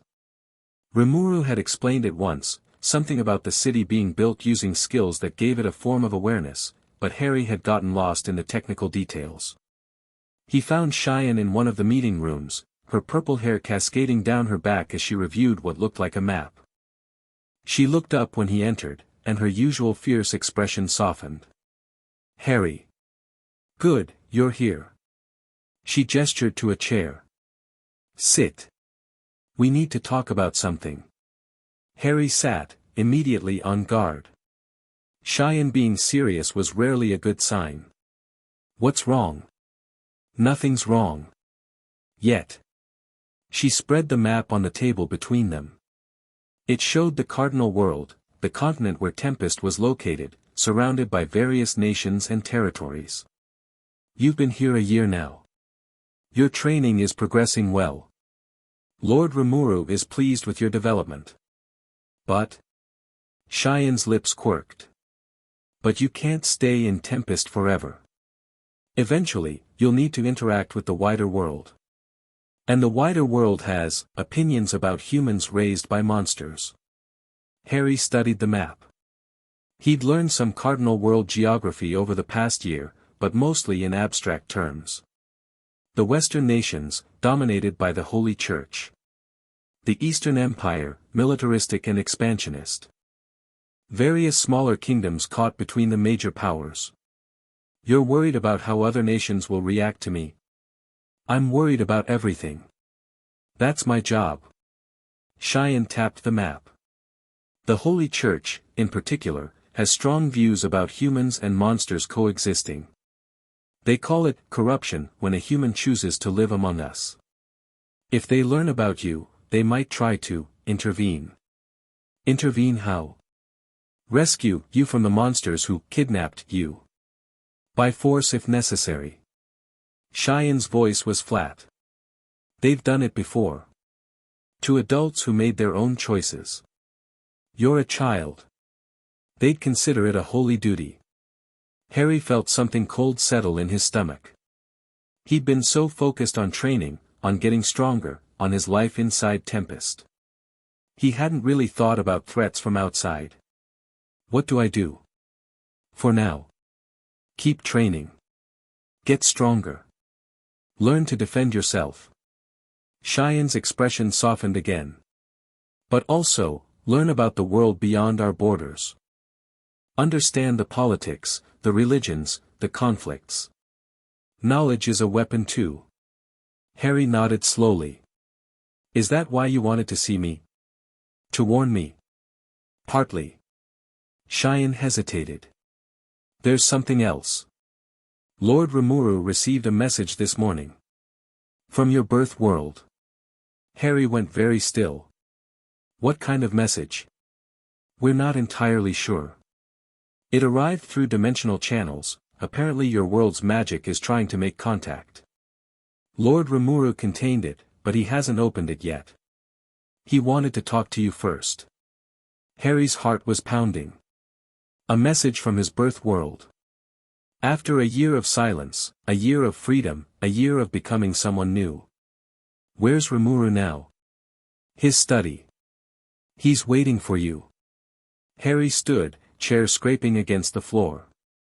Thanks, Cheyenne. For telling me. Harry. She caught his arm as he passed. Whatever that message says, it doesn't change anything. You're part of Tempest. That's your choice to make, not theirs. He managed a smile. I know. But as he climbed the spiral ramp toward Rimuru's study, his legs felt heavier with every step. Rimuru was human form today, silver blue hair falling past their shoulders, golden eyes thoughtful as Harry entered. A small sphere of light hovered above the desk, pulsing with a magic that felt familiar in a way that made Harry's chest tight. That was his world's magic. He'd know it anywhere. Hey. Rimuru gestured to a chair. How are you feeling? Confused. Nervous. Harry sat, eyes fixed on the sphere. What is that? Near as I can tell, it's some kind of tracking spell. Designed to locate you across dimensional barriers. Rimuru's voice was carefully neutral. Impressive work, actually. Your world's magic is different from ours, but whoever made this knew what they were doing. My parents? Probably not directly. The magical signature doesn't match what I sensed from you when you arrived. This feels older. More established. Rimuru paused. I think someone with real institutional power created this. Government, maybe. Or some kind of magical authority. The Ministry of Magic. Or Hogwarts. Or Dumbledore himself. Harry's hands clenched in his lap. What does it want? It's not sophisticated enough to communicate directly. It's just, searching. Pinging your magical signature, trying to establish a connection. Rimuru leaned forward. I can block it permanently if you want. Cut the link entirely. They'd never find you. Harry stared at the pulsing sphere. A year ago, he would have said yes without hesitation. Block it. Burn it. Let them wonder forever what happened to the spare they threw away. But now, what happens if you don't block it? Eventually, they figure out roughly where you are. Not specifics, the dimensional barrier is too strong for that. But they'd know you're alive. They'd know you're in another world. Rimuru's expression was unreadable. They might try to make contact. Or they might try to bring you back. Can they? Bring me back, I mean. Against my will? No. Rimuru's voice was firm. Tempest's defenses are strong enough to block any retrieval spell from your world. And even if they weren't, I'd stop them personally. You're under my protection, Harry. No one takes you anywhere you don't want to go. Harry believed that. Absolutely and completely. Rimuru had proven it 100 times over the past year. But the question remained, what did he want? Can I think about it? He asked. Before you do anything. Take all the time you need. The spell isn't a threat, it's just an annoyance. I've contained it completely. Rimuru stood, stretching. In the meantime, I have some news that might cheer you up. Milim's coming back next week. Harry's mood immediately lifted. Really? She sent a message yesterday. Something about finding interesting developments that she wants to share with her dimensional kid. Rimuru's tone was dry. Knowing Milim, that could mean anything from a new fighting technique to an actual declaration of war against someone who annoyed her. It's never boring with her around. That's one way to put it. But Rimuru was smiling. Go on. Get some rest. You've got training tomorrow, and Benimaru mentioned something about starting weapon specialization. Harry left the study with his mind churning. The message from his birth world. Milim's return. Weapon specialization. A year ago, his biggest worry had been whether the house elves would sneak him food. Now he was navigating interdimensional politics and preparing for combat training with legendary warriors. Funny how things changed. Milim arrived 3 days early, because of course she did. Harry was in the middle of magic practice with Diablo when the sky split open and a pink comet descended on Tempest with all the subtlety of an explosion. Which, given that the comet's landing actually caused a small explosion, was fitting. Harry. Dimensional kid. Where are you? Diablo sighed. It seems Lady Milim has returned. I should go. We'll continue tomorrow. The demon's expression flickered with something that might have been amusement. Try not to destroy anything important. Harry teleported before Diablo finished speaking, folding space with the ease of a year's practice. He appeared in the central square just as Milim was threatening to search every building until she found her interesting human. I'm here. Milim spun, and her face lit up with genuine delight. There you are. You got taller. It's been 6 months. I'm still growing. And your magic got stronger too. She was suddenly in front of him, nose inches from his face, those ancient eyes examining him with predatory interest. Way stronger. What have you been doing? Tell me everything. Maybe we should go somewhere that isn't the middle of the city. Harry suggested, painfully aware of the crowd gathering around them. People are staring. Let them stare. I'm a demon lord.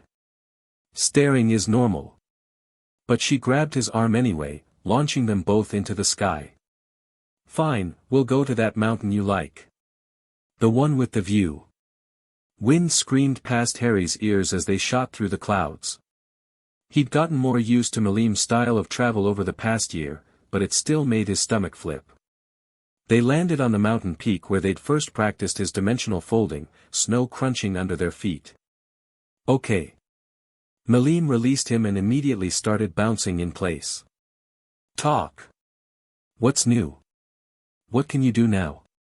Show me. Harry grinned. He'd been practicing for exactly this kind of moment. He reached into his magic, into the truth of what he wanted, and pulled. Reality folded around him like origami. He stepped through the fold, appeared behind Milim, stepped through another fold, appeared across the peak, then created 3 more jumps in rapid succession until he was standing in his original position. The whole sequence took less than 2 seconds. Milim's eyes were wide. You can chain them now. Multiple folds in sequence. Diablo figured out how to help me compress the recovery time. It's still exhausting if I do too many, but he didn't get to finish. Milim tackled him into the snow, laughing with pure delight. That's amazing. You're amazing. I knew you'd be interesting. Milim, can't breathe, she released him, still grinning. What else? What else can you do? Harry sat up, brushing snow from his hair. I've been working on combat applications. Using the folds for positioning during fights. Rimuru says my sword work is still acceptable, which from him is practically praise. Swords are boring. What about magic combat? Some. Diablo's been teaching me how to weaponize the dimensional folding itself. Watch. Harry focused, finding the truth in his core. I want to show her. I want to impress her. I want her to see how far I've come. He reached out and folded a section of space about 10 feet away, then released it without stepping through. The fold collapsed on itself with a sound like tearing fabric, and the boulder it had been touching shattered into fragments. Milim was silent for a long moment, staring at the destroyed boulder. You're weaponizing spatial collapse, she said, voice strange. That's really advanced. Demon level advanced. Is that good?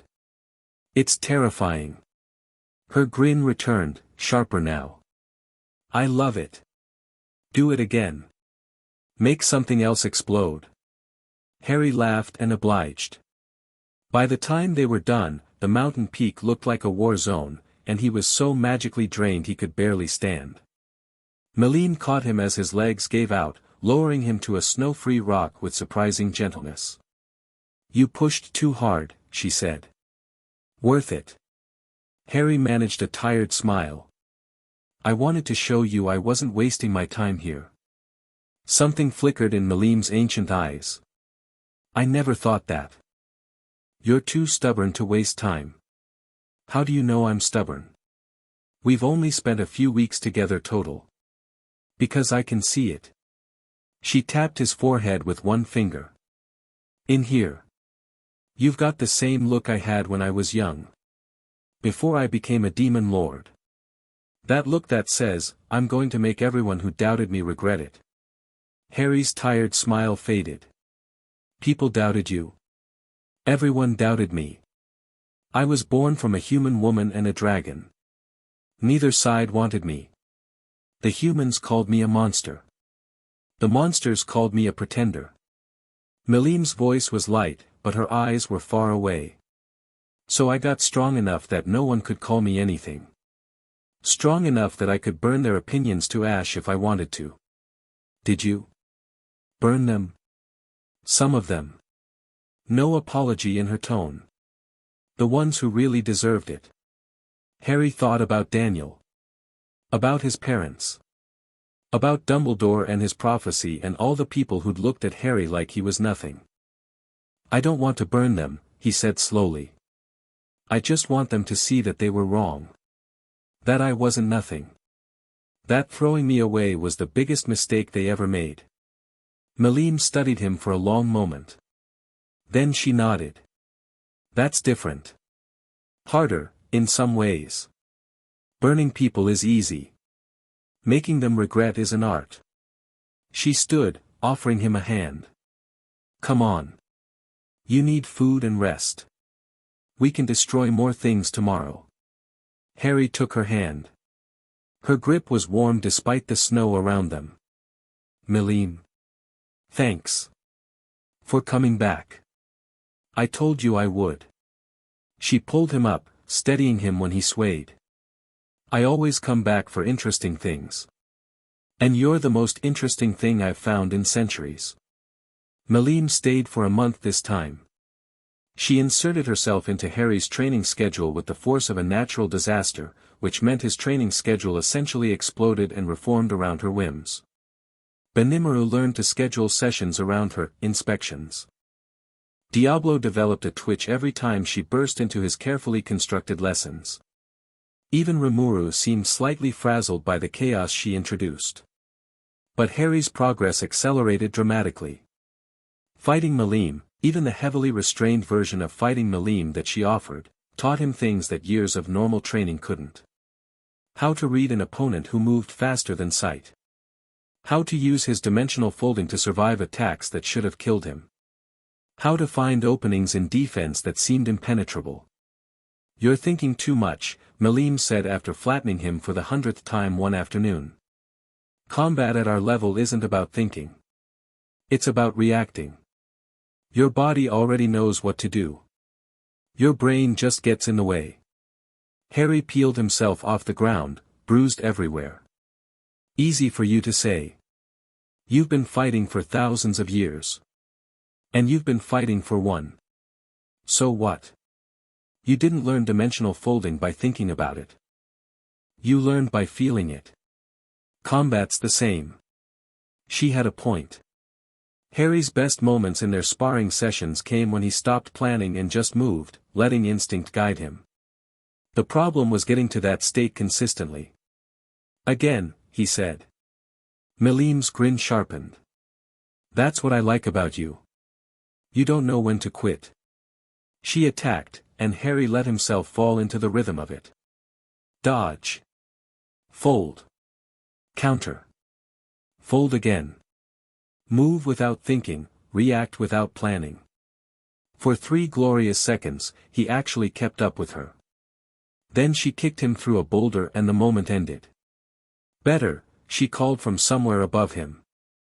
Only 7 broken ribs that time. That's not encouraging. It is if you started with 12. Between training sessions, Milim shared stories. Not lessons, exactly. Not carefully structured wisdom from an ancient being to a young student. Just, stories. Rambling accounts of battles she'd fought, places she'd seen, people she'd known over her impossibly long life. There was this one time, she said, lounging on a rooftop while Harry practiced basic sword forms below, I fought a guy who thought he could seal me in a dimensional pocket. He'd prepared for years. Created this whole trap specifically for me. What happened? I punched my way out. She said it like it was obvious.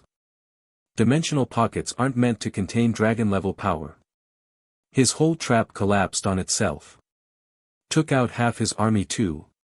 Harry paused mid-form. You punched through a dimension. It wasn't that hard.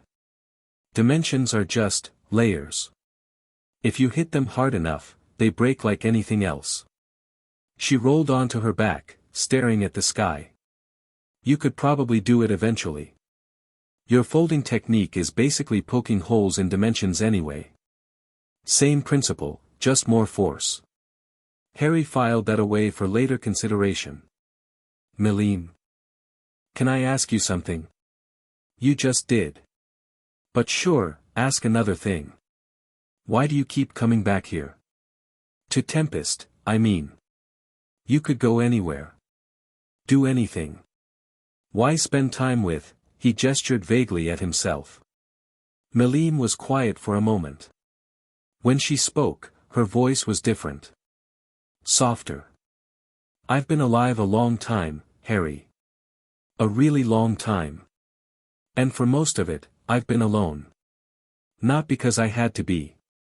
Because no one could keep up.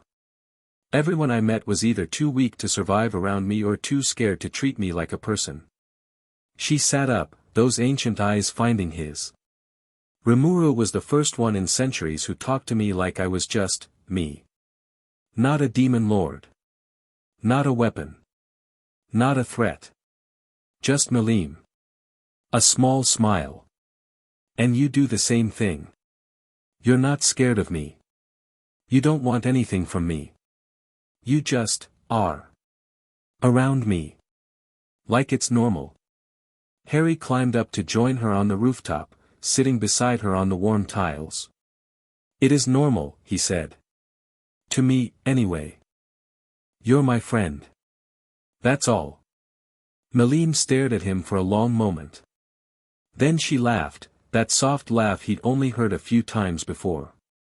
Your friend. The demon lord who can destroy worlds. She shook her head. You really are weird, dimensional kid. So you keep telling me. They sat in comfortable silence, watching the sun set over Rimuru City. Below them, the streets hummed with activity, monsters and humans and everything in between, living together in ways Harry's birth world would have called impossible. Milim. Harry said eventually. There's a message from my birth world. A tracking spell, trying to find me. Rimuru's containing it, but... He trailed off. Milim's posture shifted subtly. More alert. And I don't know what to do about it. Part of me wants to block it forever. Let them wonder. But part of me... He struggled to find the words. Part of me wants them to know. That I'm alive. That I'm okay. That I became someone, even without them. That's the revenge you were talking about. Making them regret. Yeah. Milim turned to face him fully. What do you want to do? Not what's smart or practical or safe. What do you actually want? Harry thought about it. Really thought about it. I want to go back eventually, he said slowly. Not to stay. Not because I miss them. But because, there's a prophecy. About my brother. Something big is going to happen, and everyone thinks Daniel's going to be at the center of it. I want to see their faces when they realize he can't handle it. When they realize the despair they threw away was the one who could have made a difference. Milim's grin returned, sharp and approving. Now that's a goal I can respect. Show up when everything's falling apart and be the one who saves the day while they watch helplessly. Something like that.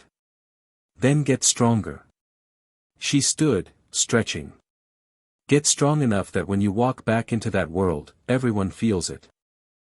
Strong enough that no one can ever call you a spare again. Strong enough that I'd be proud to fight beside you. Harry looked up at her, this ancient, terrifying, unexpectedly kind being who'd somehow become one of the most important people in his life. Will you help me? Keep training me, I mean. When you visit. Milim's smile softened. Try and stop me, dimensional kid. The month ended too quickly. Milim left on a morning that felt colder than usual, despite the season. She stood at the edge of the city, wings already manifesting, energy crackling around her in anticipation of flight. I'll be back, she said. Few months, probably. There's some stuff I need to handle in the West. Stuff. Demon Lord politics. Boring meetings. Guy keeps calling for councils about the Eastern Empire, and I'm technically required to attend. She made a face. You're lucky you don't have to deal with that yet. Yet? Yet. Her grin flashed. You're going to be someone, Harry. Someone important. And important people have to deal with politics eventually. Harry didn't know what to say to that. So he just nodded. Milim surprised him by stepping forward and pulling him into a hug. She was warm against him, stronger than anything he'd ever felt, and surprisingly gentle. Keep training, she murmured into his hair. Keep getting stronger. And don't do anything too interesting without me. No promises. She laughed and released him, launching into the sky without another word. Harry watched her go until she was just a pink speck against the clouds, then nothing at all. She cares about you. Harry turned. Rimuru stood a few feet away, human-formed, expression thoughtful. I know, Harry said. I care about her too. Good. Milim doesn't have many people she cares about. I think it surprises her every time she realizes she's added another one. Rimuru moved to stand beside him. I have some news, by the way. About the tracking spell. Harry's stomach tightened. What about it? I've been studying it for the past month. Your world's magic is fascinating, different enough from ours to be tricky, but similar enough that I can work with it. Rimuru paused. I think I know who sent it. Who? There's a signature embedded in the spell. A kind of magical fingerprint. It matches historical records we have about a wizard named Albus Dumbledore, apparently one of the most powerful magic users your world has produced in centuries. Dumbledore. Of course. The man who declared Daniel the Chosen One and started the whole nightmare. What does he want? Unknown. The spell is just searching, not communicating. But based on its structure, I think he's trying to verify that you're alive. Rimuru's voice was careful. Not retrieve you. Not make contact. Just, confirm your existence. Harry turned that over in his mind. Dumbledore checking if he was alive. Why? Guilt? Curiosity? Some political calculation Harry couldn't see. Let him know, Harry said finally. Rimuru raised an eyebrow. You're sure? Yes. Let him know I'm alive. Let him know I'm in another world. Let him wonder how I got here and what I'm doing and whether I'm ever coming back. Harry's voice hardened. Let him sit with that. Let him explain to my parents that their forgotten son found somewhere better to be. Rimuru was quiet for a moment. Then they nodded. I'll modify the spell. Give it a response that confirms your survival without revealing specifics. They'll know you're alive and unreachable. Nothing more. Thank you. You're welcome. Rimuru turned to go, then paused. For what it's worth, Harry. I think you're making the right choice. Living well really is the best revenge. Harry watched the slime go, then turned back to the sky where Milim had disappeared. Living well. Getting stronger. Making them regret. He could do that. The next 2 years were the best of Harry's life. He threw himself into training with renewed intensity. Benimura moved him from basic combat forms to advanced techniques, teaching him to fight with sword and spear and his own body. Diablo pushed his magic to new limits, exploring the depths of dimensional manipulation that seemed to come naturally to Harry's unique abilities. Cheyenne taught him strategy and leadership. Shuna taught him politics and etiquette. Veldora taught him, well, mostly manga criticism, but occasionally something useful slipped through. And Milim came back. Every few months, sometimes for days, sometimes for weeks. Each visit, she pushed him harder. Each visit, he surprised her with how much he'd grown. You're actually getting good, she admitted after their 37th sparring session, the one where Harry had managed to land a hit for the first time. Just one. A glancing blow to her shoulder that she probably let through. But still. Just good. Fine. Really good. She rubbed her shoulder with exaggerated care. That actually stung a little. Harry was pretty sure she was lying, but the warmth in his chest didn't care. At 9, he successfully folded space across continental distances for the first time, appearing on a mountain range 3,000 miles from Tempest and returning before anyone noticed he was gone. At 10, he developed a technique Diablo called dimensional severance, using collapsed folds to cut through magical barriers like they weren't there. It made him dangerous in ways that had nothing to do with raw power. At 11, he fought Benimuru to a standstill for the first time. The ogre ended the match by activating abilities Harry couldn't counter yet, but for 15 minutes, they'd been equals. "You're not a child anymore," Rimuru said afterward, helping Harry limp to the medical station. "Not in the ways that matter. Your body needs time to catch up to your skills, but your instincts are warrior level. High praise from you. Don't let it go to your head. You still leave your left side open." Harry made a mental note to fix that.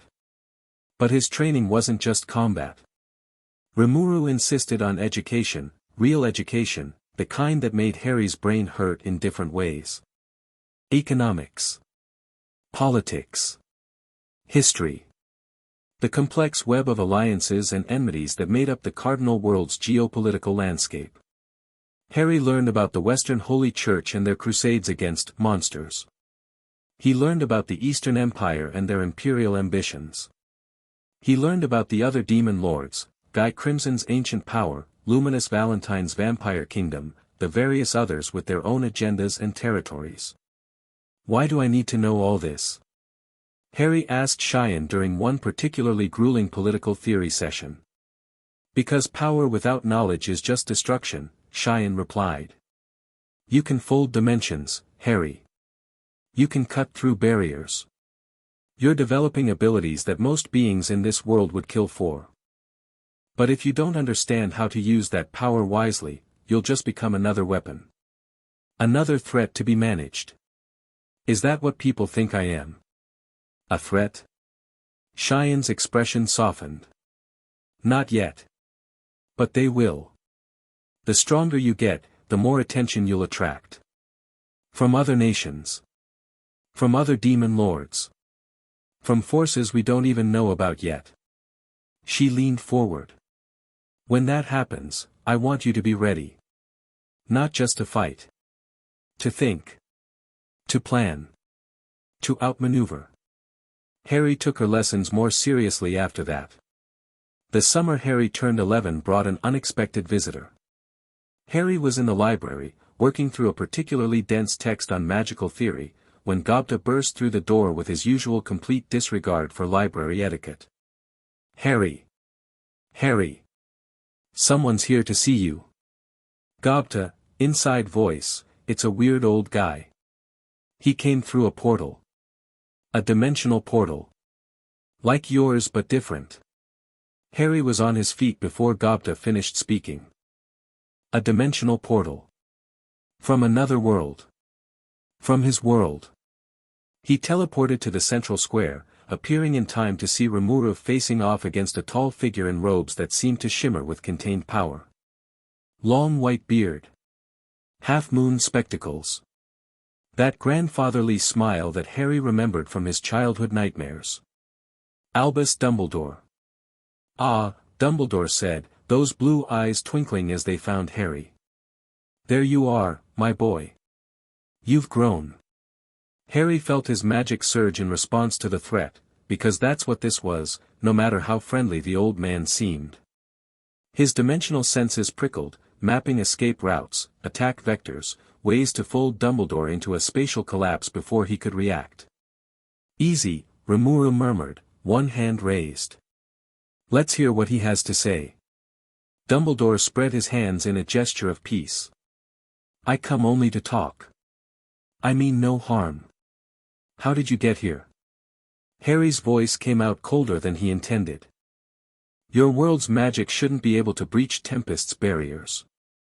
I've spent 4 years studying the signature you left behind when you departed our world, Harry. 4 years learning to navigate the dimensional currents. 4 years searching for any trace of where you might have gone." Dumbledore's smile didn't waver. "You're a remarkably difficult young man to find." "Good." Something flickered in Dumbledore's eyes. "Hurt, maybe. Or a very good imitation of it." "I understand your anger," the old wizard said. "What happened to you, how you were treated, it was wrong. I should have intervened. I should have noticed. I was so focused on Daniel, on the prophecy, that I failed you completely. For that, I am truly sorry." Harry waited. Dumbledore's words were pretty. His apology sounded sincere. But Harry had spent 4 years learning to read people, and something about this felt off. "You didn't come all this way to apologize," he said. Dumbledore's smile turned rueful. "No. I came to ask for your help. Or rather, to explain why your help may soon be necessary." "My help with what?" "With your brother. With the prophecy. With everything that's about to happen in the wizarding world." Dumbledore's expression turned grave. "Voldemort is returning, Harry. We've known for some time, but the signs are unmistakable now. Within the next few years, he'll be back at full power. And when that happens, Daniel will stop him. That's what the prophecy says, isn't it? The Chosen One will defeat the Dark Lord. The prophecy says many things. Its interpretation is flexible." Dumbledore hesitated. "Daniel has been training. He's made progress. But I fear it may not be enough. The challenges facing him, facing all of us, require more than what one young wizard, however talented, can provide." Harry felt something cold and satisfying settle in his chest. So it was true. Daniel wasn't ready. The Chosen One, the Special One, the one who got everything Harry was denied, he wasn't going to be enough. "And you think I can help? The spare? The one you all forgot about? I think you've become something remarkable." Dumbledore's gaze swept over Harry, assessing. "I can feel the power in you. Different from our magic, but no less potent. Whatever you've learned here, whatever you've become, it's beyond anything our world has seen. That's what happens when people actually teach you instead of leaving you in a cupboard." Dumbledore flinched. Actually flinched. "Yes. I suppose it is." The old wizard took a breath. "I'm not asking you to return now. I'm not asking you to forgive any of us. I'm only asking you to consider, when the time comes, when everything is at stake, that you remember where you came from. What you could protect." "Protect what?" "A world that threw me away. A world full of innocent people who had nothing to do with your suffering. Children, Harry. Families. People who would die by the thousands if Voldemort wins." Dumbledore's voice was heavy. "Whatever crimes your parents committed, whatever failures I'm guilty of, should they pay for that?" Harry didn't have an answer. Didn't want to have an answer. "You've said your piece," Rimuru cut in, moving to stand beside Harry. "I think it's time you left." Dumbledore nodded, seemingly unsurprised. "Of course. I've overstayed my welcome." He turned to go, then paused. "One more thing. Your parents, James and Lily, they've never stopped looking for you. Not a day has passed that they haven't searched, haven't hoped, haven't prayed for your return. I know it doesn't undo the damage. But perhaps it means something to know that they finally realized what they'd lost."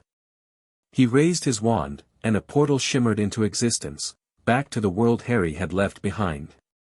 "Goodbye, Harry. Whatever you decide, I hope you find peace." He stepped through. The portal closed. Silence. Harry stood in the square, trembling with emotions he couldn't name. Rage. Vindication. Something that might have been grief, for the life he could have had if anyone had just paid attention. Rimuru's hand settled on his shoulder. "You okay?" "No." Harry's voice cracked. "I don't know.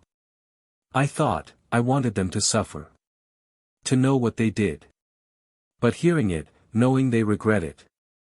He shook his head. "It doesn't fix anything. It doesn't make up for anything.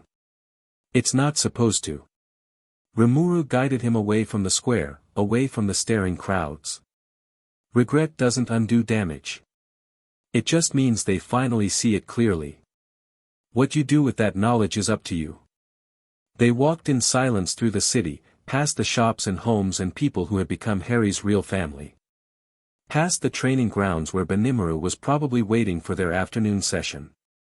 Past the crystal tower that held Rimuru's study and Veldora's reading room and all the warmth Harry had found here. "I'm not going back," Harry said finally. Not for them. Not because Dumbledore asked. I know. But maybe. He trailed off. Maybe. Harry thought about what Cheyenne had said. About power without knowledge being destruction. About understanding how to use strength wisely. Maybe someday I'll go back for me. When I'm ready. When I can face them on my own terms. He looked up at Rimuru. Is that okay? Rimuru's smile was warm. Harry, you can do whatever you want. That's the whole point of getting strong. To have choices. Choices. Something Harry had never had before Tempest. Something he'd build his whole life around from now on. Thanks, Rimuru. For everything. Anytime, kid. Now come on, Milim's due back tomorrow, and you're going to want to be rested for whatever chaos she brings this time. Harry laughed, and the weight in his chest eased slightly. The wizarding world could wait. Voldemort could wait. His parents and their regret and Dumbledore's manipulations, all of it could wait. He had training to do. Strength to build. A life to live. And when he was ready, truly ready, he'd show them exactly what the Forgotten Son had become. Chapter 3, Dragonet Hearts. Harry's sword carved through the training dummy's torso, and he was already folding space before the two halves hit the ground. He appeared behind the second dummy, drove his blade through its back, folded again, took out the third with a horizontal slash that separated head from shoulders. Fourth. Fifth. Sixth. His body moved on instinct now, the way Milim had always said it should, no thought, just reaction, just the pure flow of combat.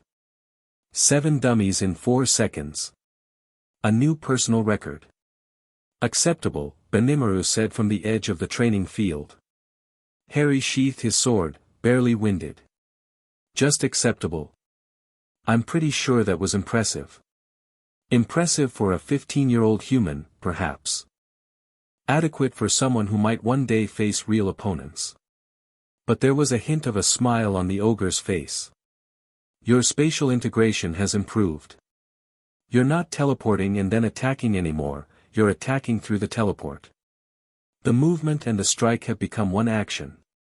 Diablo's been drilling that into me for months. And it shows. Take a break. Cheyenne wants to see you about some diplomatic nonsense. Harry groaned but headed toward the central tower. Diplomatic nonsense had become an increasingly large part of his life as he'd grown older. Word had spread through certain channels about the human who'd been raised in Tempest, the dimensional walker, the monster-trained wizard, the strange young man who could fold space like fabric. Various powers had started expressing interest. Most of that interest was unwelcome. The central tower's entrance recognized him, the barrier rippling aside as he approached. Harry took the spiral ramp 2 steps at a time, his 15-year-old body finally catching up to the skills he'd spent years developing. He was tall for his age now, years of proper nutrition and constant training had done wonders, with dark hair that never quite lay flat and green eyes that Milim said, looked like they were calculating how to destroy you at all times. She'd meant it as a compliment. Cheyenne was waiting in the diplomatic reception room, her expression caught between exasperation and resignation. Across from her sat a figure that made Harry's steps falter. Luminous Valentine, the demon lord of the vampires, lounged in a chair that probably cost more than most houses. She was beautiful in the way a knife was beautiful, sharp and elegant and unmistakably dangerous. Her crimson eyes found Harry the moment he entered, and her lips curved into a smile that showed just a hint of fawn. Ah! The dimensional child. You're taller than I expected. Harry recovered quickly, offering a formal bow that Cheyenne had spent years drilling into him. Lady Luminous. I wasn't aware you were visiting Tempest. It was an impromptu decision. I found myself curious about the boy who's been causing such a stir. She gestured languidly at the chair beside Cheyenne. Sit. I have questions. Harry sat, keeping his expression neutral. He'd studied Luminous extensively, one of the oldest demon lords, ruler of a theocratic nation that worshipped her as a goddess, politically cunning in ways that made Dumbledore look like an amateur. Whatever she wanted, it wouldn't be simple. Questions about what? About your future, primarily. Luminous leaned forward, crimson eyes intent. You're an anomaly, Harry Potter. A human with power that rivals mid-tier demon lords, raised among monsters, trained by some of the most dangerous beings in this world. You don't fit into any existing category. I like it that way. I'm sure you do. But the world doesn't always accommodate individual preferences. She tilted her head. The Western Holy Church has taken an interest in you. They've been sending inquiry after inquiry to my people, trying to determine if you're a threat that needs to be addressed. Harry felt his magic stir. Addressed how? Eliminated. Purified. Saved. Luminous waved a dismissive hand. Their terminology varies, but the intent is consistent. They believe humans should not consort with monsters. A human who has actively chosen monster society over human society is, in their view, corrupted beyond redemption. Let them come. Harry's voice was flat. I'll show them what corruption looks like. Luminous laughed, a surprisingly genuine sound. I can see why Milim likes you. That complete lack of self-preservation is very endearing. Her expression sharpened.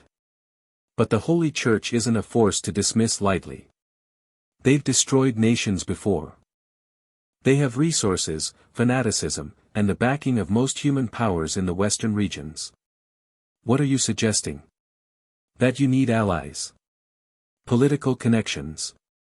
People who can counterbalance the Church's influence. Luminous spread her hands. I'm offering to be one such ally. Harry exchanged a glance with Cheyenne. The ogre woman's expression was carefully neutral, but Harry had learned to read her tells over the years. She was suspicious but not hostile, which meant she thought there might be genuine value here. What do you want in return? Nothing unreasonable. Access to your dimensional techniques, not the techniques themselves, but the opportunity to study how they work. My researchers have been fascinated by spatial manipulation for centuries. Luminous smiled. And perhaps, when you eventually return to your birth world, you might remember that Rubrios has interests there as well. Vampires exist in many dimensions, after all. Harry's eyes narrowed. You know about my birth world? I know about many things. Information is power, and I've had millennia to accumulate it. Luminous stood, smoothing her dress. Think about my offer. Discuss it with Rimuru, if you like. I'll be in Tempest for a few more days. She swept out without waiting for a response, leaving Harry and Cheyenne in thoughtful silence. That went better than I expected, Cheyenne said finally. She wants something she didn't mention. Obviously. Luminous always has hidden agendas. Cheyenne leaned back in her chair. But her point about the Holy Church is valid. They've been making noise about you for months. Our intelligence suggests they're debating whether to declare you an abomination requiring divine intervention. Charming. Welcome to politics. Cheyenne's expression softened slightly. How are you feeling? About all this? Harry considered the question seriously. He'd spent 8 years in Tempest now, more than half his life. The frightened 7-year-old who'd fallen through a dimensional rift had become something else entirely. Someone stronger. Someone with purpose. But also someone with increasingly complicated problems. I'm tired of being a subject instead of a participant, he said finally. Everyone's always talking about me. Making plans about me. I want to start making my own moves. Cheyenne nodded slowly. Then maybe it's time you did. Lord Rimuru's been saying the same thing, that you're ready for more responsibility. She stood. Think about what you want. Not what others want for you. And then let's talk about how to make it happen. Harry found Rimuru in the garden behind the central tower, human-formed and knee-deep in some kind of magical plant cultivation that apparently required their personal attention. Luminous visited, Harry said without preamble. I know. I was monitoring. Rimuru straightened, brushing soil from their hands. What did you think? I think she's dangerous and manipulative and probably has 6 plans I can't see. All true. And she's probably right about the Holy Church. And about needing allies. Harry sat on a nearby bench, feeling the familiar weight of complicated decisions. I don't like politics. Nobody does. But politics doesn't care whether you like it. Rimuru joined him on the bench. You're at a crossroads, Harry.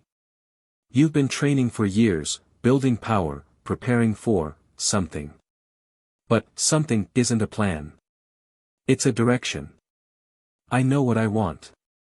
Eventually. I want to go back to my birth world. Show them what I've become. Eventually isn't a plan either. Rimuru's voice was gentle but firm. You're 15. You're powerful enough to make real waves in this world. What do you want to do with that power now, while you're still here? Harry stared at his hands. These hands could fold dimensions. Could cut through magical barriers. Could match blows with warriors who'd been fighting for centuries. But Rimuru was right, having power wasn't the same as knowing what to do with it. I want to protect Tempest, he said slowly. This is my home. These are my people. If the Holy Church or anyone else threatens that. Good. That's a real goal. Rimuru smiled. But protection comes in many forms. Sometimes it's fighting. Sometimes it's diplomacy. Sometimes it's being so valuable to potential enemies that they'd rather have you as an ally than an opponent. Is that why you haven't rejected Luminous' offer outright? Partly. Also because her intelligence network is genuinely useful, and having the vampires owe us a favor could matter someday. Rimuru shrugged.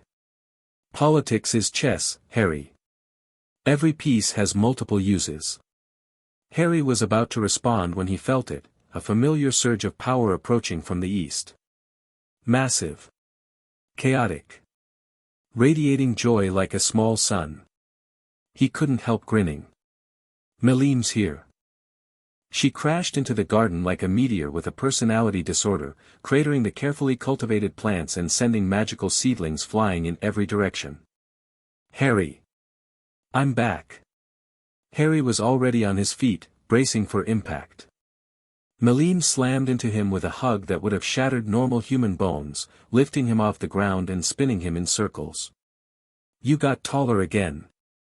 And stronger. I can feel it. She set him down, pink eyes bright with excitement. Fight me. Right now. I want to see how much you've improved. Milim, Rimuru said flatly, surveying the destruction of their garden, you just destroyed 3 months of cultivation work. Oh. Oops. Milim looked at the scattered plants with something approaching guilt. I'll fix it later. Or, I'll get someone else to fix it. Important things first, Harry, fight me. At least let me stretch first, no time. Fighting now. Stretching is for people who don't have dragon blood. She grabbed his arm and launched them both into the sky before he could protest.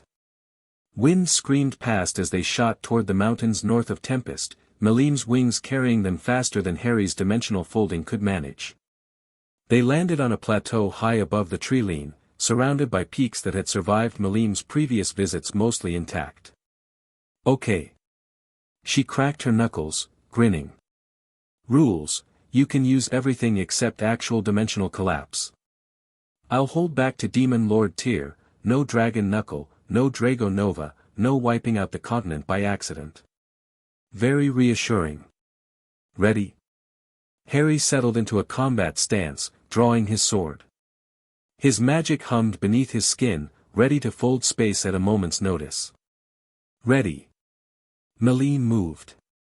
The first blow came faster than sight, Harry was folding before his conscious mind registered the attack, appearing 10 feet to the left as her fist cratered the spot he'd occupied.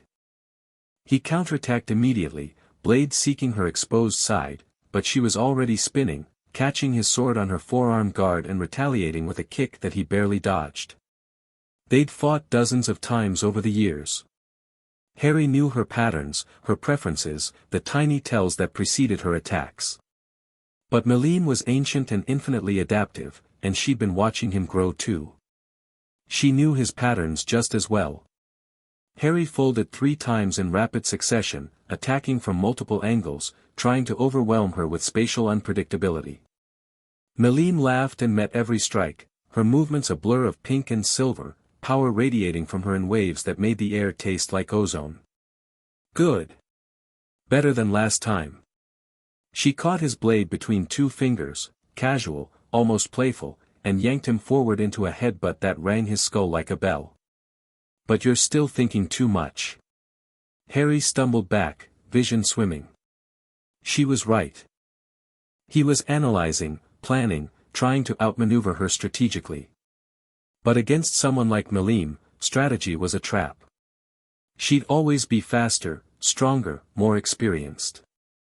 He had to find another way. Harry closed his eyes. Felt his magic.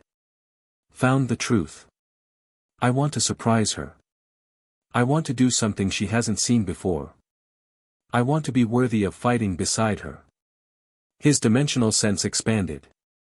He felt the fabric of space around him, felt the folds he could make, the paths he could walk. But underneath that, something else. Something deeper. The dimensional barrier itself, the membrane between this world and others. Harry reached for it. Milim's next attack came, a straight punch that would have caved in his chest. But Harry didn't fold away from it. Instead, he reached into the dimensional membrane and pulled, wrapping himself in a layer of between space that wasn't quite his world and wasn't quite somewhere else. Her fist passed through him. Not around him. Through him. Like he wasn't entirely there anymore. Milim's eyes went wide. What? Harry stepped out of the between space, his sword already moving. The blade caught her across the shoulder, barely a scratch against her dragon-level durability, but contact. Real contact that she hadn't allowed. For the first time in their many fights, Harry had landed a clean hit that Milim hadn't let him have. She stared at him. Then at the tiny cut on her shoulder. Then back at him. Her grin could have split mountains. You phased.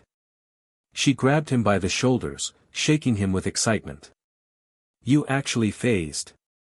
Partial dimensional displacement. I've only seen 2 other beings do that, and they were both true dragons. What? Harry's head was spinning, partly from the shaking and partly from whatever he'd just done. I just wanted to surprise you, you surprised me. You actually surprised me. Milim was practically bouncing. Do you know how long it's been since someone surprised me in combat? Centuries. Literal centuries. She pulled him into another crushing hug, and Harry felt something warm spread through his chest that had nothing to do with magic. You're amazing, Milim said, voice softer now. You know that? You're absolutely amazing. Harry didn't know what to say. So he just hugged her back. They stayed on the plateau as the sun set, sitting side by side on a boulder that Milim had accidentally shattered during their fight and then casually reformed. Explain the phasing thing again, Milim demanded. In detail. I want to understand how it works. I'm not sure I understand it myself. Harry stared at his hands. It's like, you know how I fold space to teleport. There's a layer between the folds. The dimensional membrane. I've always felt it, but I never tried to interact with it directly before. And now you can hide in it. Not hide, exactly. More like, exist partially in it and partially here. While I'm in that state, things from this world pass through me because I'm not entirely in this world. Milim's eyes gleamed. Can you attack while phased? I don't think so. I had to fully re-enter normal space to swing my sword. Harry frowned. It's a defensive technique, at least for now. Maybe I can develop it further. You will. You always do.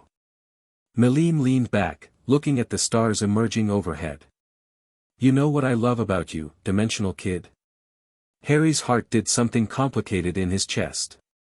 What? You never stop growing. Most people hit a ceiling and just stop. They accept their limits. But you keep finding new ceilings and then breaking through them. She turned to look at him, pink eyes reflecting starlight. It's really attractive. Harry's brain stalled. Attractive? Yeah. Attractive. Milim tilted her head, studying him. You're 15 now. That's practically adult by human standards, right? Old enough to notice when someone's watching you differently. Harry had, in fact, noticed. Over the past year, Milim's attention had shifted in ways he couldn't quite define. More lingering glances. More casual touches. More moments where she seemed to be looking at him as something other than an interesting specimen to study. He'd assumed he was imagining it. I'm not good at this, he admitted. Reading people. Understanding what they want. Especially when it's romantic. The word hung in the air between them. I've never thought about that stuff much, Harry said carefully. There wasn't anyone to think about, back in my birth world. And here, I've been so focused on training. I know. I've watched you obsess over getting stronger for 8 years. Milim's voice was light, but there was something underneath it. I'm not asking you to change that. I'm just saying. I notice you. Not just your power. You. Harry turned to look at her fully. The most powerful demon lord in existence, who'd lived for thousands of years and seen everything the world had to offer. Looking at him like he mattered in ways that had nothing to do with dimensional folding or combat potential. Why? He asked. Out of everyone you could want. Because you're not scared of me. Because you talk to me like I'm a person, not a weapon. Because when I'm with you, I feel like Milim instead of the destroyer. She smiled, and it was that soft smile he'd only ever seen directed at him. Because you're the most interesting thing in my very long, very boring life, and I want to keep being interested in you forever. Harry didn't know what to say. But he knew what he felt, a warmth in his chest that had been building for years, a connection that went beyond friendship or training partnership or even the family bond he shared with Rimuru and the others. I don't know how to do this, he said honestly. I don't know what a relationship with a demon lord even looks like. I'm probably going to mess it up in ways neither of us can predict. Good. Milim's grin sharpened. Predictable is boring. I'd rather have messy and interesting. And I'm not ready to be serious. Not yet. There's too much I still need to do. My birth world, the Holy Church, all of it. Harry. Milim reached over and took his hand. Her grip was gentle, impossibly gentle for someone who could punch through dimensions. I've waited thousands of years to find someone worth caring about. I can wait a little longer for you to figure out what you want. She squeezed his fingers. Just don't take too long. I'm not known for my patience. Harry laughed despite himself. I've noticed. They sat in comfortable silence, hands intertwined, watching stars wheel overhead. Somewhere below, Tempest glittered with evening lights. Somewhere beyond, the Holy Church plotted and Luminous schemed and 100 other powers moved pieces on a board Harry was only beginning to understand. But up here, right now, none of that mattered. He had his hand in Milim's. He had her warmth beside him. He had a future that finally felt like something he could choose, rather than something chosen for him. For tonight, that was enough. Word spread. Harry didn't know how, he and Milim hadn't exactly announced anything, but within a week, all of Tempest seemed to know that their dimensional walker and the strongest demon lord had become something. Something more than friends. The reactions were varied. Finally, Gobta shouted when Harry confirmed it. I've been watching you two make eyes at each other for years. This is the best news ever. Rimuru just smiled knowingly and said, I wondered how long it would take. Rimuru clapped Harry on the shoulder hard enough to rattle his teeth and grunted something that might have been congratulations. Veldora emerged from his reading chamber for the first time in months to declare that this development was as inevitable as the hero and the demon lord's daughter getting together in volume 3 of, before Rimuru shoved him back inside. And Diablo. Young master. The demon's smile was sharp enough to cut. I feel compelled to mention that Lady Milim, while admirable in many ways, has historically been destructive in her affections. The last being she expressed romantic interest in was a dragon who later had to regenerate from complete disintegration. I'll keep that in mind. Please do. I've invested considerable effort in your training. It would be disappointing to see it wasted on a lover's quarrel. Cheyenne was perhaps the most pragmatic about it. This changes the political calculus significantly, she said during their next strategy session. Milim's never formally allied with anyone. If she's romantically involved with a Tempest citizen, other powers will interpret that as de facto alliance. Some will see it as a threat. Let them. Harry's voice was flat. Anyone who wants to make an issue of my personal life is welcome to discuss it with me directly. That's exactly the kind of attitude that starts wars. But Cheyenne was smiling slightly. For what it's worth, I think she's good for you. You've been more relaxed lately. Less wound up about proving yourself. Have I been that obvious? You've been training like you're trying to outrun something for 8 years.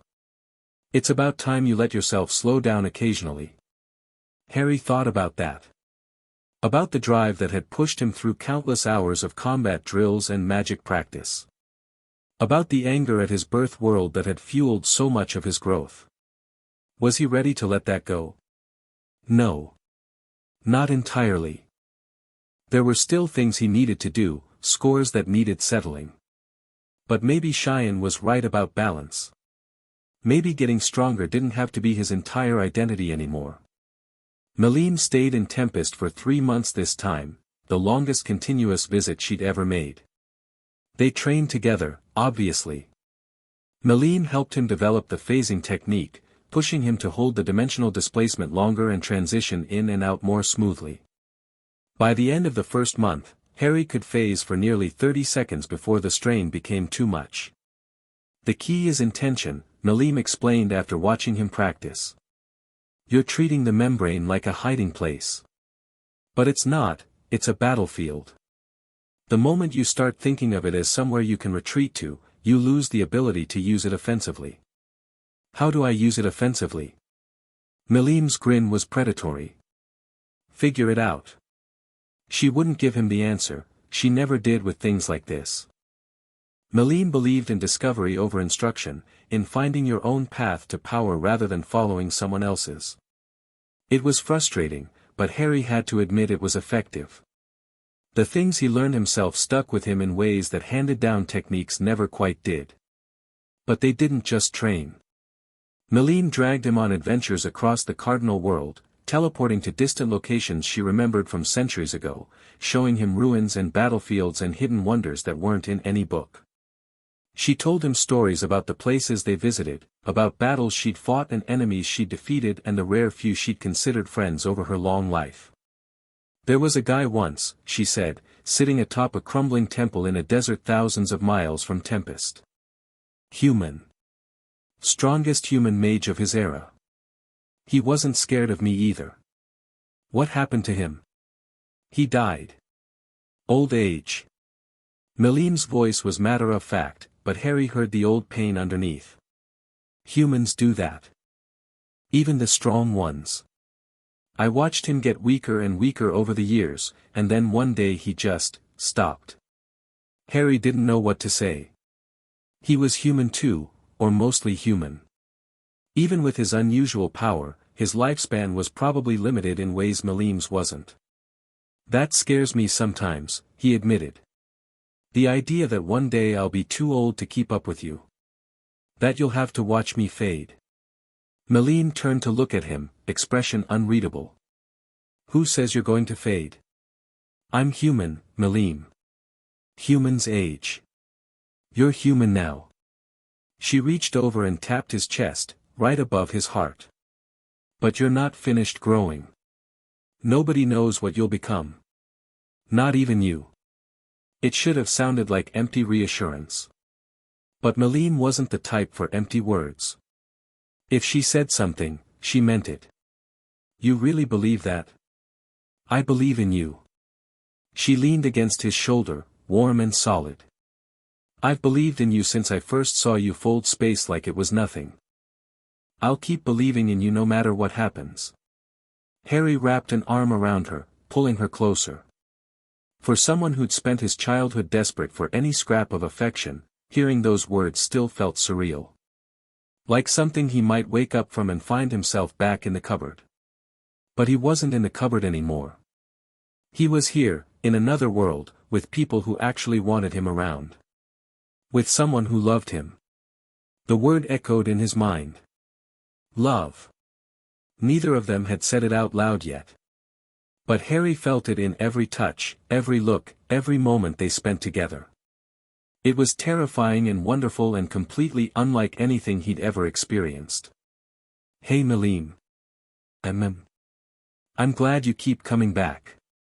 I'm glad you found me interesting. She laughed, that soft laugh that was only ever for him.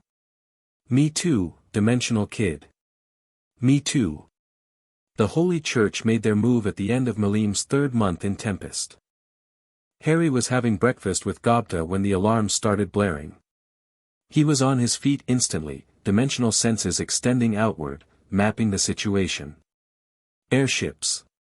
A dozen of them, massive constructs of wood and metal and holy magic, approaching from the west. Each one bristling with weapons and troops. They're really doing it, Gobta breathed. They're actually attacking Tempest. Harry was already moving.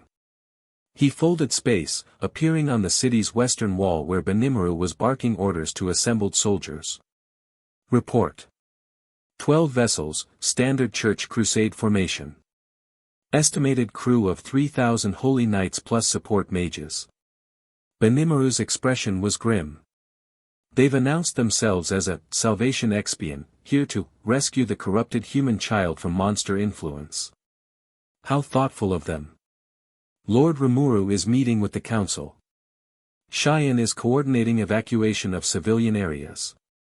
Veldora is. Benimaru paused. Veldora is excited. Of course he is. Harry watched the approaching fleet, calculating distances and trajectories. Has Milim been informed? Lady Milim has been informed. Benimaru's voice was carefully neutral. She expressed enthusiasm about the situation. How much enthusiasm? The eastern sky lit up pink. That much enthusiasm. Harry couldn't help smiling. I should probably join her before she destroys the entire fleet by herself. That would be diplomatically complicated, yes. Harry folded space, appearing above the city in time to watch Milim streak toward the church fleet like a vengeful comet. He teleported to intercept, catching her arm before she could blast the lead airship. Wait. Why? They're attacking Tempest. They deserve to burn. They probably do. But if you destroy them, the church will use it as propaganda. See how the monsters slaughtered our noble crusaders. They'll send a bigger force next time. Milim's eyes were literally glowing with contained power. Then I'll destroy that one too. And the one after that? And the one after that? Harry didn't release her arm. Milim, I want to handle this. She paused. You. This is about me, isn't it? The corrupted human child. Let me show them exactly how corrupted I am. He smiled, and it wasn't a nice smile. Let me make them regret coming here. Milim studied him for a long moment. Then her expression shifted, fury giving way to something like pride. Okay. Show me what you've got, dimensional kid. The Holy Church fleet came to a halt as Harry appeared before them, floating in midair without any visible means of support. He'd learned that trick years ago, a simple application of spatial manipulation that created a stable platform of compressed space beneath his feet. But the Church Knights didn't know that. To them, he probably looked like he was standing on air through sheer force of will. Good. Let them wonder. I am Harry Potter of Tempest, he announced, voice amplified through magical projection. You've come a long way to find me. Here I am. A figure emerged from the lead airship, a bishop, judging by the elaborate robes and the staff crackling with holy power. He was middle-aged, stern-faced, with the look of someone who'd never questioned his own righteousness. Child. The bishop's voice carried the same amplification. You've been deceived by the monsters who hold you captive. We're here to free you, to bring you back to humanity where you belong. I'm not deceived, and I'm not captive. I came here by choice. I stay by choice. Your rescue is neither wanted nor required. You're too young to understand what you're saying. The monster corruption runs deep. I'm 15 years old. Harry cut him off. By human standards, old enough to marry, old enough to fight, old enough to make my own decisions.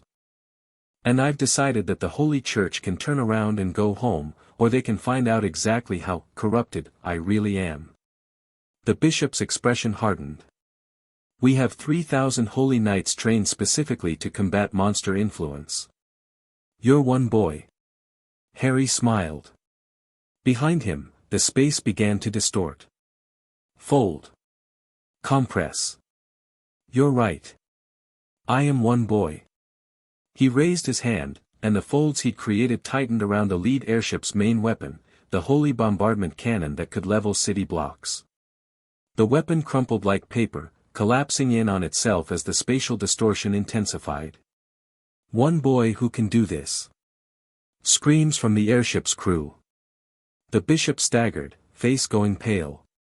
That was your primary weapon, Harry continued. Your ships are held aloft by anti-gravity enchantments woven into their hulls. How long do you think those enchantments would last against dimensional severance? He made another fold, this one barely visible, a thin line that passed through the ship's outer hull without touching the hull itself. Showing them he could cut without cutting. That their defenses meant nothing. Go home, Harry said. Tell your church that Tempest is protected. Tell them that the corrupted child they want to save can destroy their entire fleet without breaking a sweat. Tell them that if they try this again, I won't be so gentle. The bishop was sweating now, his certainty crumbling.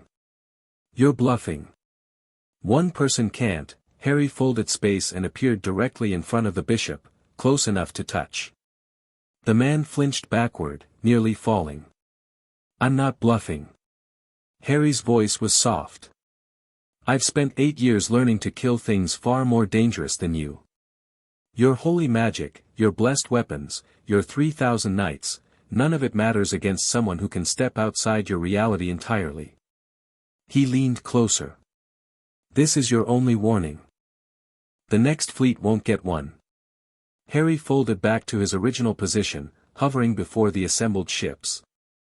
The bishop was shaking visibly. Behind him, he could feel Milim's presence, proud and pleased and radiating satisfaction. The corrupted child has spoken, the bishop managed, trying to recover his dignity. The church will hear of this threat. There will be consequences. I'm counting on it. Harry smiled. Now leave. Before I decide a warning isn't enough. The fleet turned. Slowly, reluctantly, but they turned. Harry watched them retreat until they were specks on the horizon, then folded space back to where Milim was waiting. She grabbed him immediately, pulling him into a kiss that tasted like victory. That, she said when they finally separated, was the hottest thing I've ever seen. Harry laughed, slightly dizzy from the kiss and the adrenaline and the sheer absurdity of threatening an entire fleet into retreat. I learned from the best. Obviously. Milim's grin was fierce. But also, you were incredible on your own. The way you just appeared in front of that bishop. I thought he was going to wet himself. He might have. I wasn't paying attention to his pants. Milim cackled, loud and delighted. Come on. Let's go tell rimuru the good news. And then I want details. Every detail of how you made those spatial distortions. They descended toward the city together, Harry still riding the high of his first real diplomatic confrontation. He'd threatened an army. Made them retreat without a single casualty. And the best part? He hadn't even needed to fight. The aftermath of the Holy Church's failed rescue mission rippled across the cardinal world's political landscape. Luminous sent a message expressing mild interest in the outcome, which from her meant serious approval. Several smaller nations that had been on the fence about Tempest suddenly found reasons to open diplomatic channels. Even Guy Crimson, the oldest and most powerful of the demon lords, apparently made an offhand comment about Rimuru's interesting pet human. Harry didn't love being called anyone's pet. But he understood the game now. Reputation was currency. The way people talked about him shaped how they'd interact with Tempest. Better to be the dangerous human who threatened a fleet than the corrupted child who needed saving. You've made yourself a target, Rimuru said during their debrief. The church won't forget this. They'll be back, eventually, with something stronger. I know. But now they know the cost. Harry shrugged. Fear is a resource. Cheyenne taught me that. I also taught you that fear has to be maintained. Cheyenne's voice was sharp. If your bluff is ever called, if anyone discovers the limits of what you can actually do, the fear evaporates. Then I'll have to make sure my limits stay hidden. Or keep pushing past them. Milim, lounging in a chair nearby, grinned. I vote for pushing past them. Limits are boring. Everything's boring to you, Rimuru muttered. Not everything. Milim's gaze slid to Harry, warm with something that made his face heat slightly. Cheyenne rolled her eyes. If you two could stop making eyes at each other for 5 minutes, we have actual strategic concerns to discuss. Sorry. Harry wasn't sorry. But he forced himself to focus. What's the next move? Consolidation. We've shown strength, now we need to show stability. Cheyenne pulled out a map. I want you to start making diplomatic visits. Not as Tempest's representative, but as yourself. Let other nations meet the Dimensional Walker face to face. Let them see that you're a person, not just a weapon. Where do I start? Blumund, probably. They're human majority but friendly with Tempest. Good practice for more complicated interactions. Cheyenne tapped another location. Then possibly Rubrios. Luminous has been pushing for a formal visit. The vampires? Milim sat up straighter. I'm coming to that one. I haven't seen Luminous in decades. Lady Milim, with respect, your presence might complicate, don't care. I'm coming. Harry's mine, and I'm not letting the vampire queen bat her eyes at him without supervision. Harry felt another flush creep up his neck. Milim, I don't think Luminous is interested in, she's interested in everything that might give her an advantage. Milim's voice was uncharacteristically serious. And you're a very interesting advantage, Dimensional Kid. I won't let anyone use you. Something warm spread through Harry's chest. Milim's possessiveness should probably have bothered him. Instead, it felt like being valued. Like being worth protecting. He'd never had that before Tempest. Never had anyone who cared enough to be jealous on his behalf. Okay, Cheyenne said, sighing. Lady Milim will accompany Harry to Rubrios. I'll adjust the security protocols accordingly. Good. Milim relaxed back into her chair, satisfied. Now, about those other limits Harry needs to push past. That night, Harry and Milim walked through Tempest streets together, hand in hand like any normal couple. The citizens they passed smiled and nodded, long since used to seeing the two of them together. A few children waved, and Milim waved back with enthusiasm that made Harry's heart clench. "Do you ever think about having kids?" he asked impulsively. Milim stumbled. Actually stumbled. "What? Sorry, I don't know why I said that." Harry's face was burning. "Forget it." "No, wait." Milim pulled him to a stop, expression strange. "Do you think about it?" Harry considered lying. Decided against it. "Sometimes. Not now. Not for years, probably. But, eventually. Maybe." He met her eyes. "Does that scare you?" "Nothing scares me." "Milim." She looked away, which was answer enough. "I've never thought about kids," she admitted quietly. "Never thought I'd live a life where kids made sense. I'm the destroyer. I break things. I'm not exactly maternal material. You're good with the kids in Tempest. That's different. I can give them back when they get annoying." But there was something vulnerable in her voice. "You really think I could be a mother someday?" "I think you could be anything you wanted to be." Harry squeezed her hand. "I also think we don't have to figure it out now. We're both still young, relatively speaking. We've got time." Milim was quiet for a moment. Then she squeezed back. "Time," she repeated. "Yeah. We do." They resumed walking, the strange conversation settling into a new understanding between them. Not a decision. Not a plan. Just an acknowledgement that there was a future to think about, a future that included both of them. Harry had never let himself imagine futures before. There had been the cupboard, and then there had been survival, and then there had been getting stronger. The idea of planning for years and decades ahead still felt foreign. But with Milim's hand in his, it felt possible. When Harry returned to his room that night, there was a letter waiting on his desk. The paper was heavy, expensive, bearing a wax seal he recognized immediately. The Potter family crest. His hands were steady as he opened it. 8 years of distance had given him that much. "Harry, we've received word that you're alive. That you've been living among monsters in another world. That you've become powerful in ways we can't understand. I know words aren't enough. I know there's no apology that can undo what we did to you. We failed you in every way parents can fail a child, and we've spent every day since you left regretting it. But things are happening here. Voldemort is rising. The wizarding world is in danger. Daniel is training, but we're not sure it will be enough.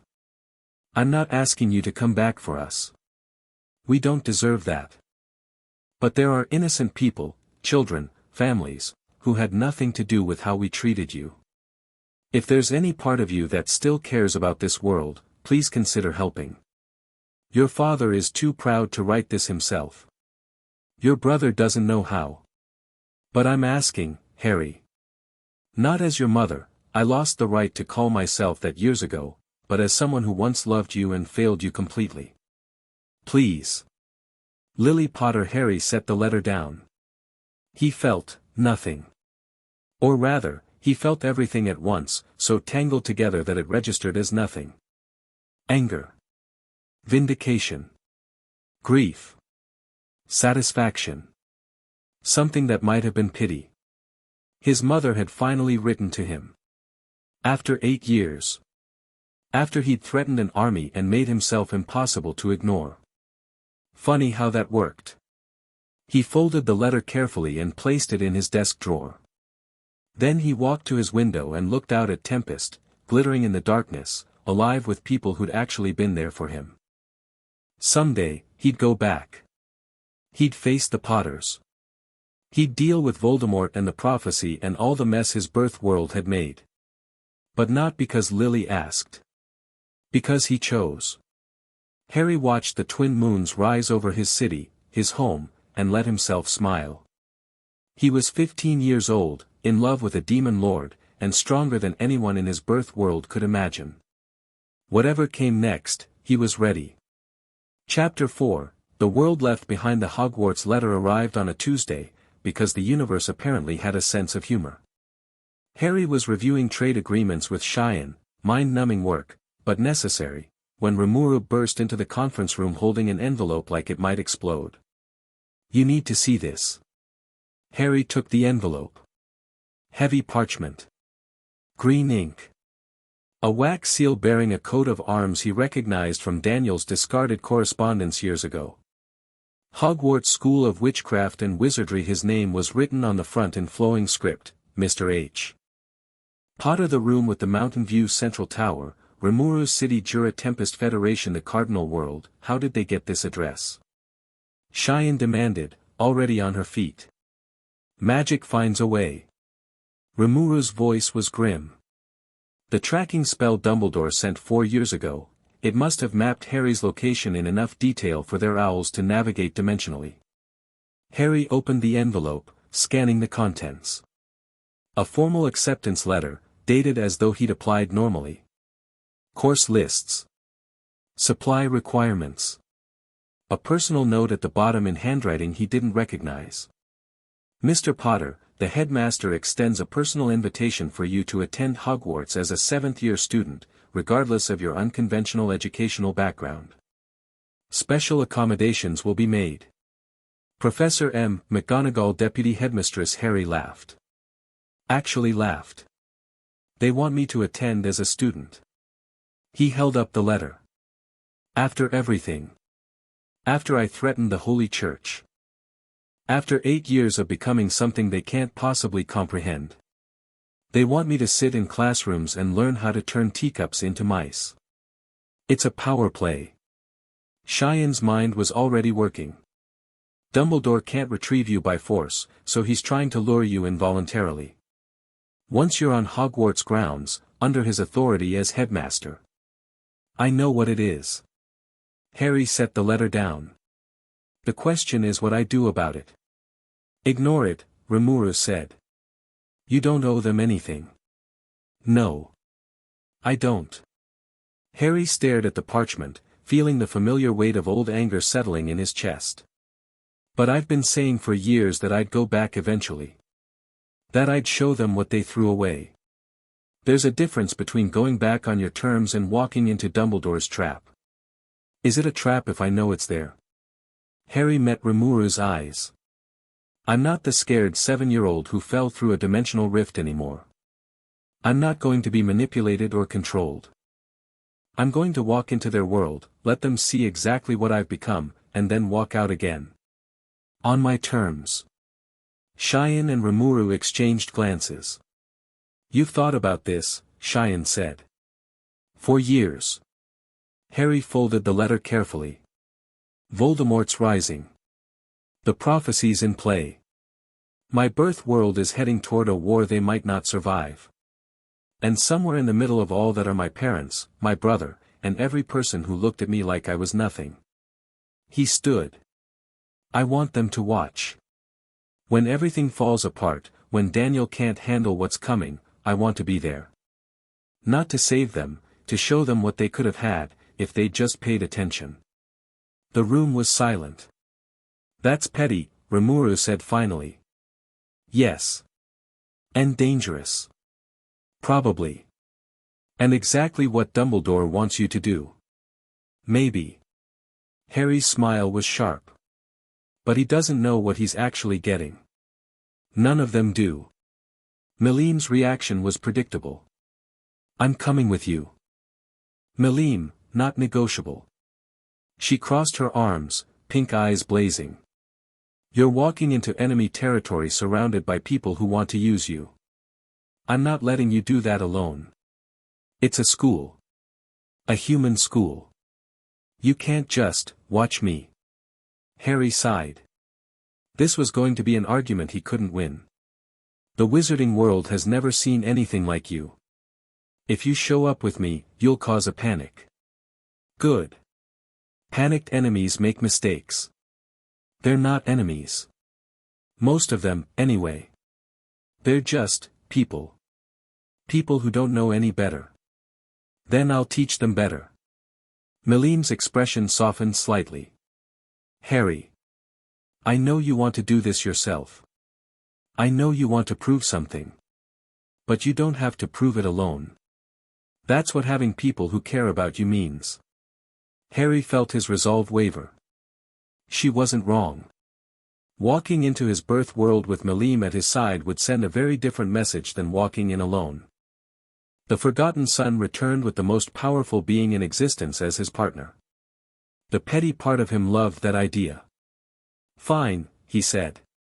But you have to promise not to destroy anything unless I explicitly ask you to. Define anything. Milim. Okay. No destroying things without permission.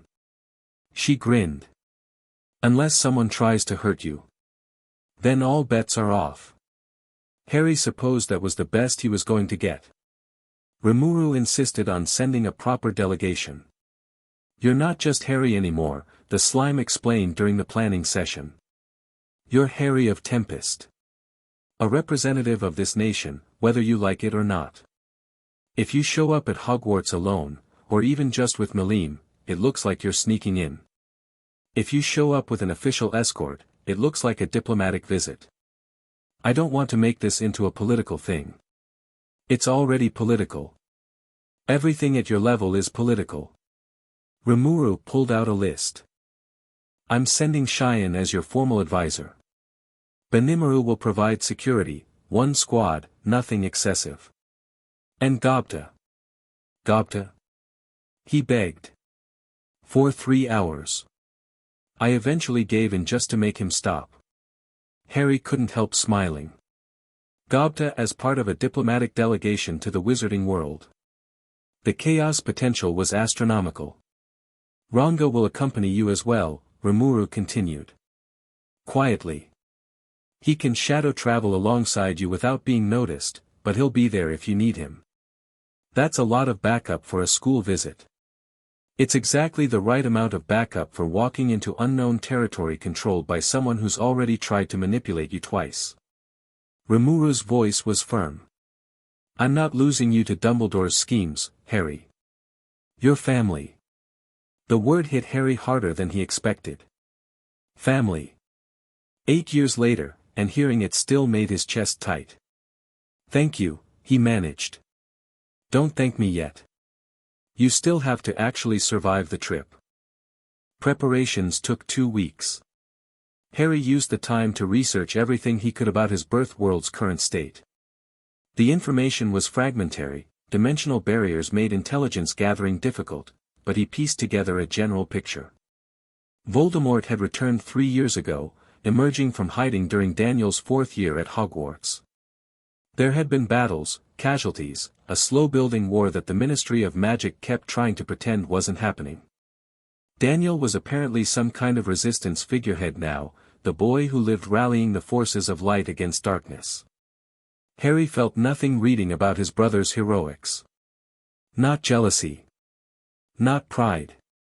Just a kind of distant acknowledgement that Daniel was finally doing what everyone had always expected of him. Whether he was doing it well was another question. The night before departure, Milim found Harry on the roof of the central tower, staring at the stars. Nervous? No. Harry considered. Maybe.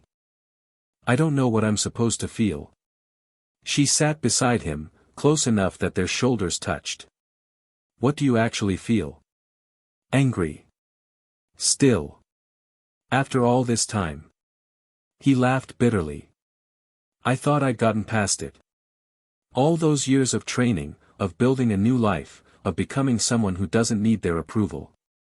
But the moment I think about seeing them again. The anger's still there. Yeah. Milim was quiet for a moment. You know what I did, the first time someone made me really angry? Destroyed a kingdom. That was later. The first time, I just screamed. 4 hours. Let everything out until my throat was raw and I couldn't feel anything anymore. She leaned against him. Anger isn't weakness, Harry. It's fuel. The question is whether you control the fire or let it control you. What if I can't control it? What if I see my parents and all that rage just explodes? Then I'll be there to help you pick up the pieces. Her hand found his. That's what partners do. Harry turned to look at her, this ancient, terrifying, impossibly kind being who'd somehow become the center of his universe. I love you, he said. The words hung in the air between them. He'd never said them before. Neither had she. Milim's eyes widened. Then softened. Then she smiled, that smile that was only ever for him. Took you long enough to say it. She squeezed his hand. I love you too, dimensional kid. Have since the first time you surprised me in a fight. That's a weird time to fall in love. I'm a weird person. She pulled him into a kiss that tasted like starlight and promises. Now come on. Big day tomorrow. You need sleep, and I need to figure out what to wear to intimidate an entire magical society. Harry laughed against her lips. I'm pretty sure you'd intimidate them in a paper bag. True. But I want to look good doing it. The delegation assembled at dawn. Harry wore formal tempest attire, dark clothes cut for movement, with subtle armor woven into the fabric and enough enchantments to make a wizard weep. His sword hung at his hip, more a statement than a practical weapon. After 8 years in a world of monsters, he hardly needed steel to be dangerous. Milim had chosen something that was technically a dress but looked more like weaponized fashion. Black and pink, fitted in ways that emphasized exactly how inhuman her proportions were, with her wings manifest and her horns proudly displayed. Subtle, Harry commented. Subtle is for people who can't back up their threats. She adjusted her outfit with satisfaction. Ready? As I'll ever be. Cheyenne stepped forward, looking more like a war general than a diplomatic advisor. Rimuru and his squad took up positions behind them. Gobta bounced on his heels, barely containing his excitement. Remember the plan, rimuru said. Arrive at the designated apparition point. Make contact with the Hogwarts representatives. Proceed to the school as a diplomatic delegation, not students. You're there to observe and evaluate, nothing more. And if Dumbledore tries something? Rimuru's smile was cold. Then you have my full authorization to respond accordingly. Just try not to start an interdimensional war. No promises. Harry opened his dimensional sense, feeling for the thin membrane between worlds. He'd practiced this, reaching across the barrier to his birth world, mapping the geography of a place he barely remembered. There. A point near the edge of Hogwarts wards, where apparition was still possible. Everyone hold on. He gathered them all in a fold of compressed space, then stepped through the dimensional membrane. Reality twisted. Colors bled into impossible spectrums. For a moment, Harry existed in both worlds simultaneously, cardinal and earth, monster and wizard, past and present. Then they emerged into Scottish Highlands, and Harry Potter came home. The air tasted different here. Thinner. Older. Saturated with a kind of magic that felt both familiar and foreign after so long away. Harry looked around, orienting himself. Rolling hills. Gray sky. In the distance, the towers of Hogwarts Castle rose against the clouds like something from a storybook. It's pretty, Milim said, sounding almost disappointed. I expected something more, dramatic. Give it time. A delegation was waiting for them. Harry could see the distant figures, arranged in formal reception formation about half a mile away. They'd clearly expected a normal apparition arrival, not a dimensional breach from another world entirely. They felt that, Cheyenne observed. The arrival. Their wards are going crazy. Good. Let them wonder. Harry started walking toward the reception committee, his people falling in around him. They made quite a picture, he imagined, the dimensional walker in black and silver, the pink-haired demon lord, the purple-haired ogre warrior, the red-skinned tactical commander, the goblin who kept tripping over his own feet. Not exactly what Hogwarts was used to. As they approached, Harry began to make out individual figures. Dumbledore, of course, with his ridiculous robes and his grandfatherly smile. McGonagall beside him, looking exactly as stern as her letter suggested. A cluster of other professors he didn't recognize. And behind them, standing slightly apart. James Potter. Lily Potter. Daniel Potter. His family. Harry felt his magic surge in response to the sudden flood of emotion. Anger, yes, that familiar fire. But also something else. Something complicated that he didn't have a name for. He kept walking. They stopped 10 feet from the Hogwarts delegation. Close enough to talk, far enough to react if needed. Dumbledore stepped forward, that damn twinkle in his eyes. Harry, my boy. Welcome home. This isn't my home. Harry's voice was flat. And I'm not your boy.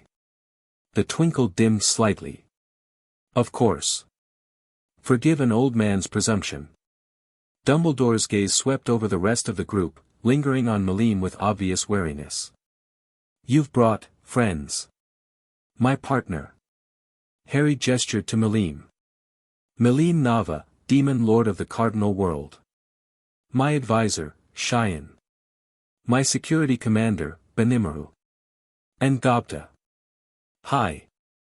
Gobta waved enthusiastically. I've never been to another dimension before. This is great. Demon Lord. McGonagall's voice was sharp. You're traveling with a demon. Demon Lord, Milim corrected. There's a difference. Demons are my subordinates. The Hogwarts delegation went very still.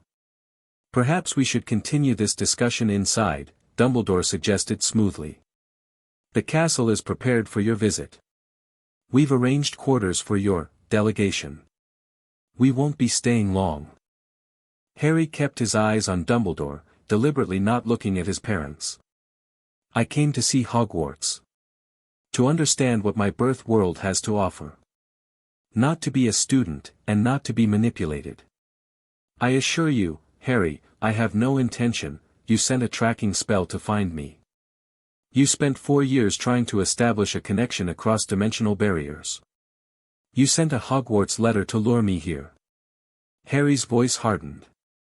Don't insult my intelligence by pretending this is just a friendly school visit. Dumbledore's expression flickered. Surprise, maybe. Or reassessment. You've grown perceptive, he said finally. I suppose I shouldn't be surprised. 8 years among monsters would sharpen anyone. They're not monsters. They're my family. Harry finally let his gaze slide to the Potters. Unlike some people. James Potter flinched. Lily looked like she might cry. Daniel. Daniel was staring at Harry with an expression Harry couldn't quite read. Anger. Jealousy. Confusion. Harry. James stepped forward, voice rough. Son, don't. The word cracked through the air like a whip. You don't get to call me that. You don't get to act like you care now, when it's convenient, when you need something from me. That's not fair. We've been searching for you for 8 years, you had 7 years before that to notice I existed. You didn't. Harry's magic stirred around him, making the air taste like ozone. I lived in a cupboard while Daniel got a trophy room. I went hungry while he had parties. I was invisible in my own home while everyone told him how special he was. Harry, please, Lily's voice broke. We made mistakes. Terrible mistakes. We know that now. But we've changed. We want to make things right. You can't make this right. Harry's voice was quiet now, which was somehow worse than the anger. That's what you don't understand.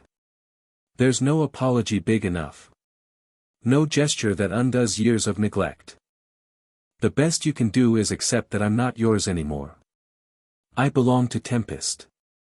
To the people who actually cared about me. Silence. Then Milim stepped forward, positioning herself at Harry's side with casual possessiveness. Also, she said brightly, he's mine now.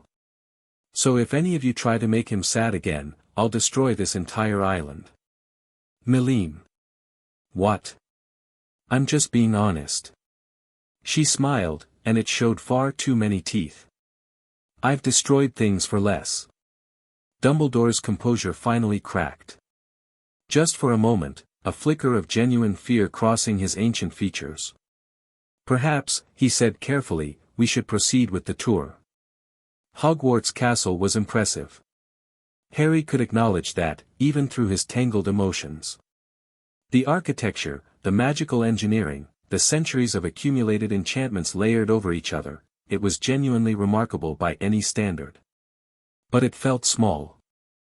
After 8 years in Tempest, among demon lords and true dragons and beings of incomprehensible power, a castle full of teenage wizards seemed almost quaint. The Great Hall, McGonagall announced, gesturing through massive doors. Students dine here, sorted by house. You would have been in Gryffindor, most likely, given your family history. Or Slytherin, Dumbledore added quietly. Given what I see in you now. Neither. Harry glanced around the hall, noting the enchanted ceiling and the house tables and the curious stares from students who'd clearly been told to expect visitors. I don't belong in any of your categories. Everyone belongs somewhere, Harry. I do belong somewhere. Just not here. They continued the tour. Classrooms where teenagers practiced spells Harry had mastered years ago. The library, impressive but containing nothing he hadn't already learned from Tempest's archives. The grounds, with their forbidden forest and their lake and their Quidditch pitch where students played games with a ball. Through it all, Harry felt his resolve solidifying. This could have been his life. Classes and houses and school rivalries. Friends his own age, human experiences, a normal magical education. It would have destroyed him. You're thinking very loudly, Milim murmured. Just realizing I made the right choice. Falling through that rift. Coming to Tempest. He looked at her. Meeting you. Obviously you made the right choice. I'm amazing. And modest. Modesty is for people who aren't actually amazing. But she squeezed his hand briefly. You okay? Really? Getting there. The confrontation Harry had been dreading came during what was supposed to be a formal dinner. The Hogwarts staff had arranged a banquet in the Great Hall, presumably to impress the delegation. Long tables laden with food, floating candles, the works. Harry picked at his plate, not particularly hungry. His Tempest companions ate with varying degrees of enthusiasm. Gobta was on his third serving, while Cheyenne analyzed every dish with tactical suspicion. Daniel approached halfway through the meal. Can we talk? His brother's voice was stiff. Alone? Harry looked at him properly for the first time since arrival. Daniel Potter, 17 now, tall and athletic with their father's build and their mother's eyes. The boy who lived, hero of the resistance, the chosen one everyone believed would save them. He looked tired. Stressed. Weighed down by expectations that had probably been crushing him since childhood. Harry felt a flicker of something that might have been sympathy. Might have been. Fine. He stood, ignoring Milim's questioning look. I'll be back. Don't destroy anything. No promises, she called after him. Daniel led him to an empty classroom, closing the door with a wave of his wand. Privacy wards shimmered into place, decent work, Harry noted. His brother had gotten better at magic over the years. So. Daniel turned to face him. You're really not coming back. Was that ever in question? Mum and Dad thought, they hoped. Daniel ran a hand through his hair. They thought if you saw them, if you understood how sorry they were, maybe you'd give them another chance. They had chances. They wasted them. Harry, I know what they did was wrong.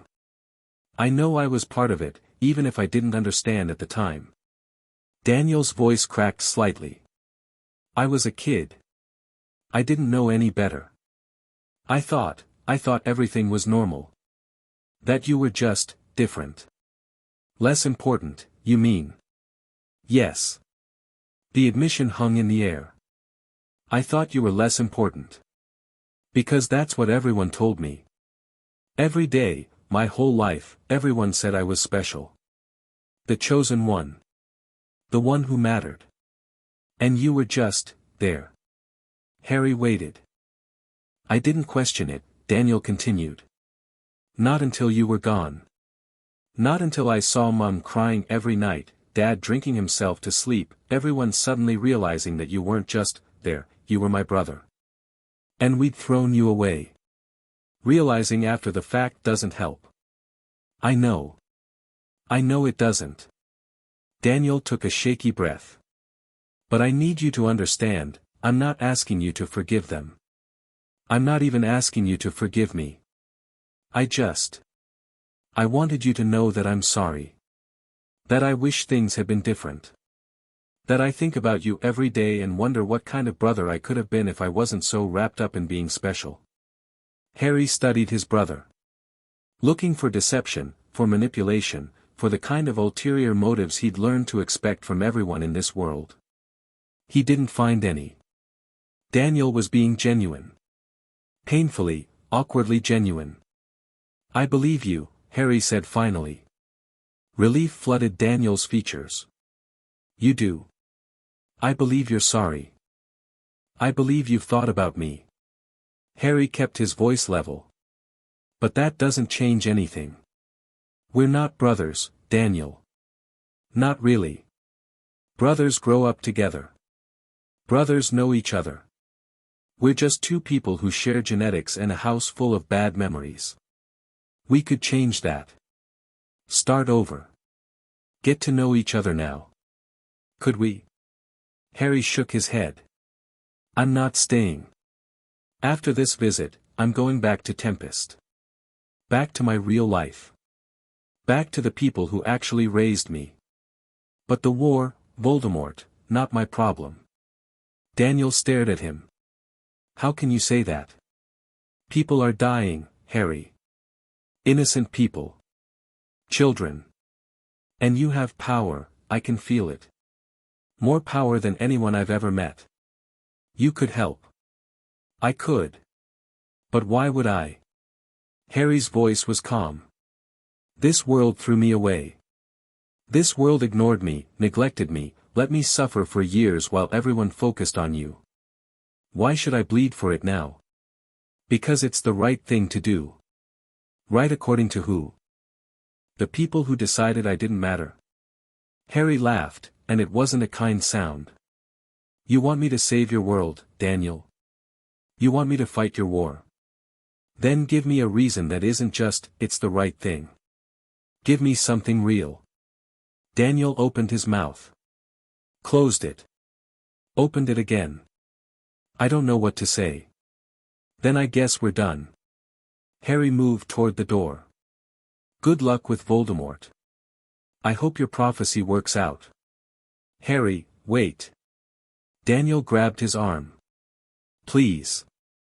Even if you won't fight, even if you won't stay, at least tell me how. How did you become so strong? So different? What happened in that other world? Harry paused. Looked at his brother's desperate, hopeful face. I found people who cared about me, he said quietly. I trained harder than I've ever trained for anything. I discovered what I was capable of when someone actually believed in me. He pulled his arm free. That's the secret, Daniel. It's not complicated. I just needed someone to give me a chance. You all never did. He walked out, leaving Daniel alone in the empty classroom. Harry found Milim on the astronomy tower, sitting on the railing like falling several hundred feet was a minor inconvenience. How'd it go? About how I expected. Harry sat beside her, letting his legs dangle over the void. Daniel apologized. Sincerely, I think.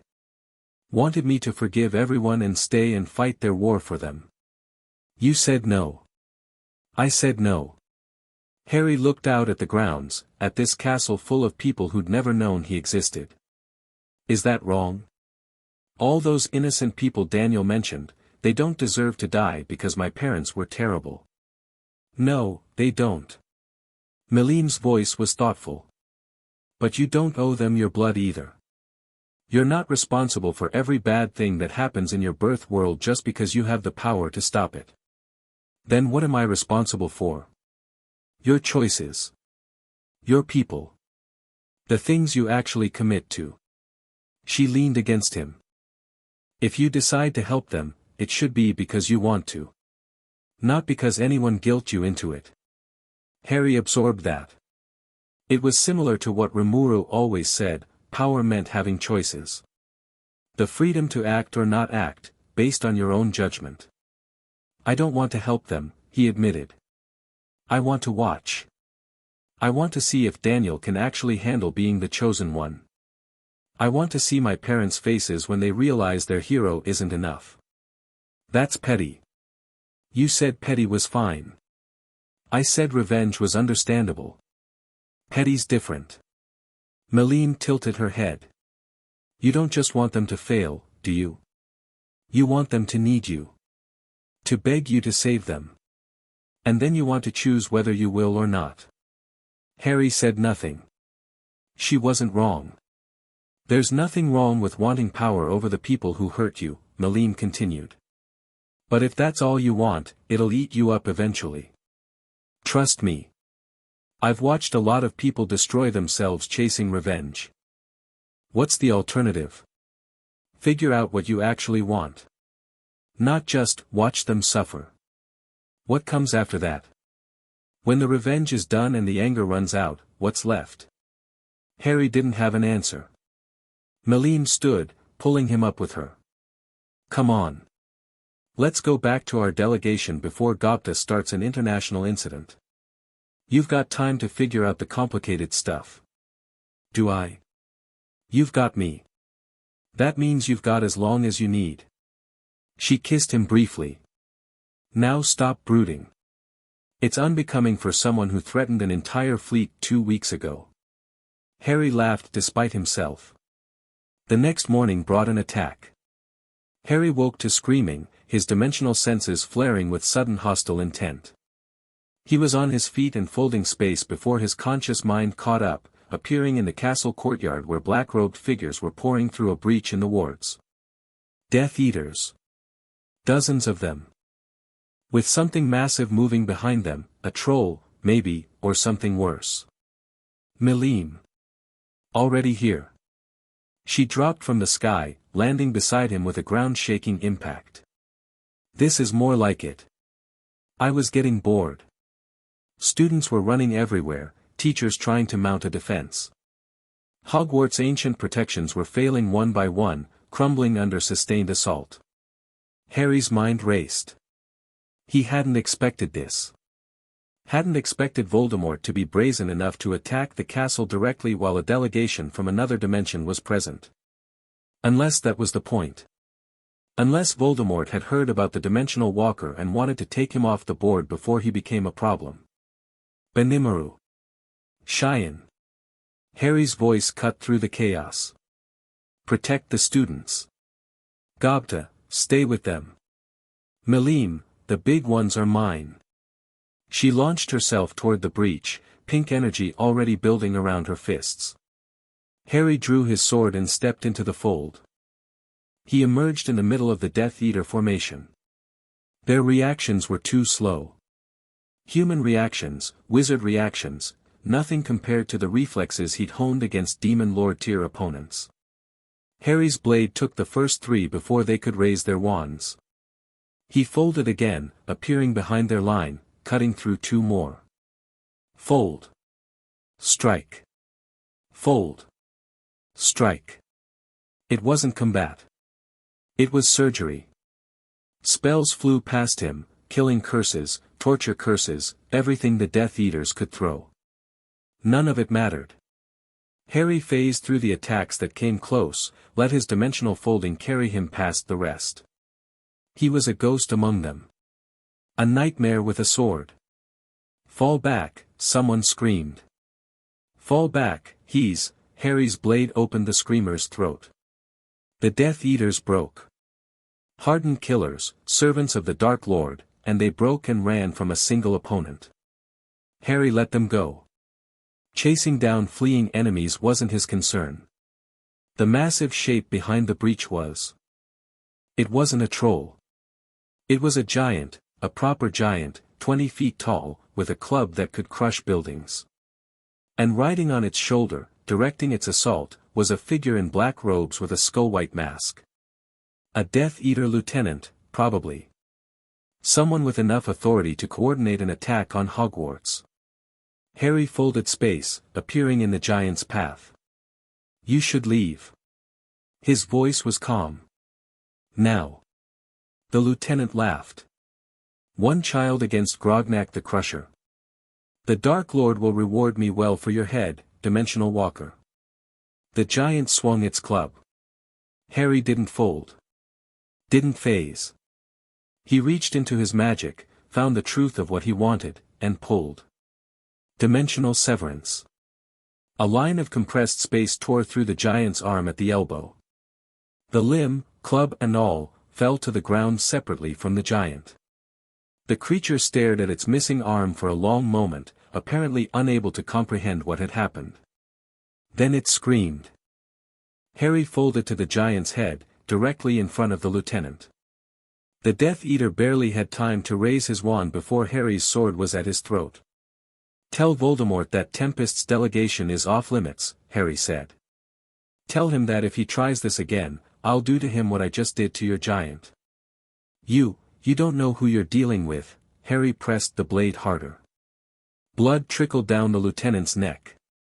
"I know exactly who I'm dealing with. A terrorist with delusions of grandeur who's been terrorizing this world for decades." Harry smiled, and it wasn't a nice smile. "I've faced demon lords. True dragons. Beings that could destroy this entire planet without breaking a sweat. Voldemort doesn't scare me." He pulled back, lowering his sword.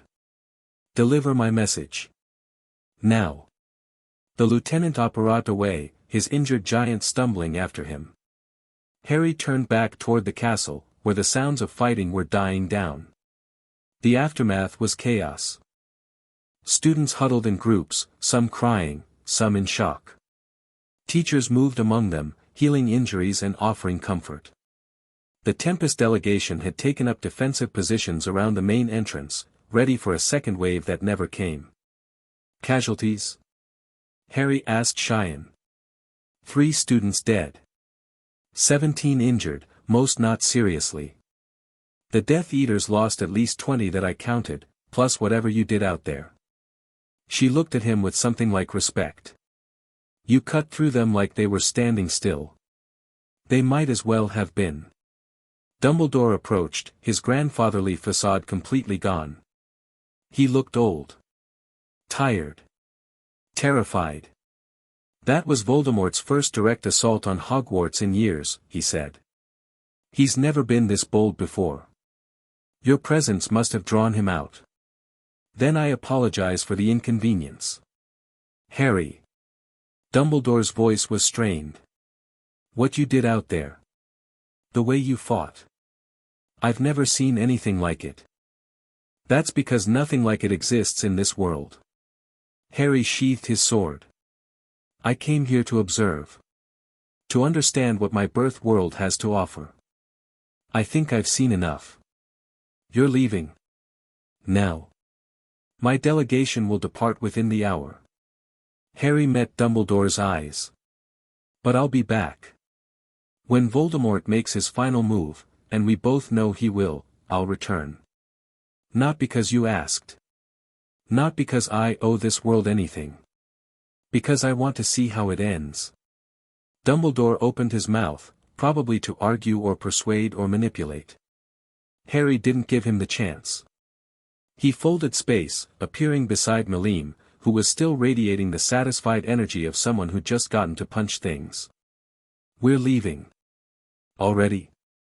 I was having fun." "I know.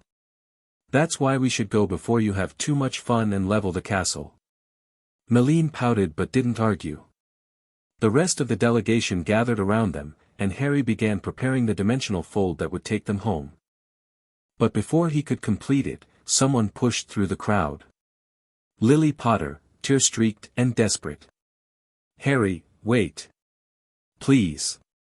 He paused. The fold hung in the air, half-formed. "What? I know you're angry. I know we don't deserve anything from you. But please," her voice broke. "Please don't leave thinking we didn't love you. We did. We do. We were so focused on the prophecy, on keeping Daniel safe, we forgot that you needed protecting too. You forgot I existed." "Yes. We did. And I'll never forgive myself for that." Lily was crying openly now. "But you're still my son. You're still part of this family. And wherever you go, whatever you become, I need you to know that I love you. Even if it's too late. Even if it doesn't matter. I love you, Harry."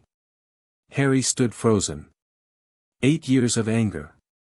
8 years of building walls, of telling himself he didn't need them, didn't care about their approval or their love. And here was his mother, saying the words he'd craved as a child.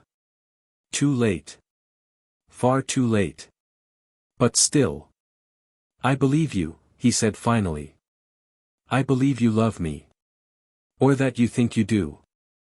Hope flickered in Lily's eyes. But love isn't just words. Love is being there. Love is noticing when your child is suffering. Love is everything you didn't do for 7 years. Harry's voice was quiet. "I'm glad you figured it out eventually. I'm glad you regret it. But that doesn't undo the damage. It doesn't make us family again." He turned away. "Goodbye, Mother." The fold opened, and the delegation vanished, leaving Lily Potter alone in a crowd of students and rubble and everything she'd lost. Tempest felt like breathing after holding your breath too long. Harry stepped out of the dimensional fold into the central square, surrounded by familiar faces and familiar smells and a city that had never once made him feel unwelcome. "Welcome back," rimuru said, waiting for them. "How was it?" "Complicated." Harry felt exhaustion creeping over him. "Voldemort attacked Hogwarts while we were there. Probably trying to take me out before I became a problem." Rimuru's expression sharpened. "Casualties?" "A few. Mostly Death Eaters." Harry shook his head. "I need to sleep. We can debrief tomorrow." "Of course. Get some rest." Rimuru paused. "For what it's worth, I'm proud of you.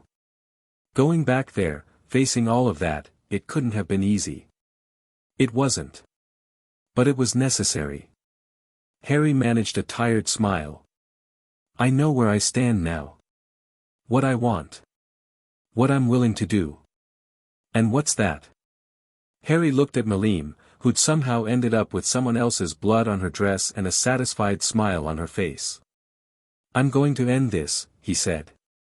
"Not for them. For me. I'm going to end Voldemort, end the war, end the whole mess my birth world has been building for decades. And then I'm going to walk away and never look back." Rimuru nodded slowly. "That's a big commitment." "I know. But I'm tired of half measures." Harry's voice hardened. "They wanted the chosen one to save them. They're going to get one. Just not the one they expected." That night, Harry dreamed. He was back in the cupboard. 7 years old. Hungry and cold and utterly alone.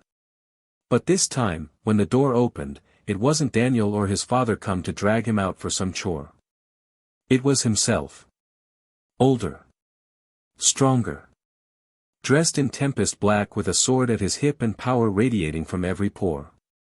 "Come on," the older Harry said, extending a hand. It's time to go. Young Harry took his hand. The cupboard dissolved around them, replaced by endless possibility. Chapter 5, Blood and Choice. 3 months after the Hogwarts visit, Harry received word that Voldemort had taken the Ministry of Magic.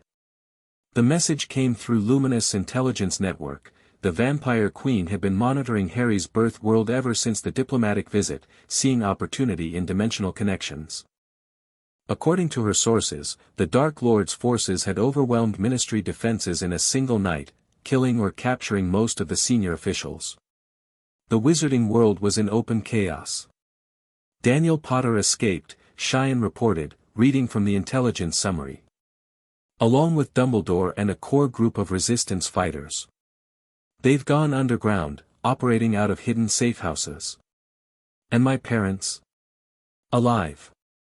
With the resistance. Cheyenne hesitated. The reports suggest they're being used primarily for propaganda purposes. The parents of the boy who lived stand with us kind of messaging. Harry absorbed this without visible reaction. 3 months had given him time to process the emotional storm of the Hogwarts visit. He'd trained harder than ever, pushing his dimensional techniques to new limits. He'd spent long hours talking with Milim about revenge and purpose and what came after.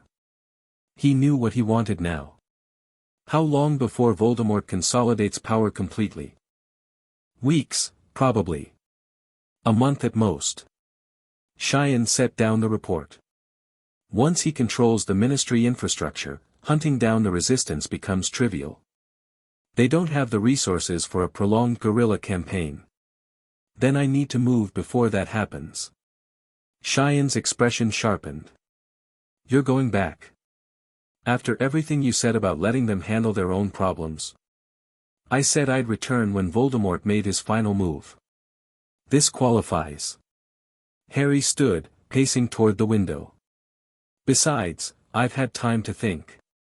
About what Milim said, about revenge eating you up if that's all you have. And I realized she was right. If I just watched them burn, if I let Voldemort win while I could have stopped it, I'm not proving anything.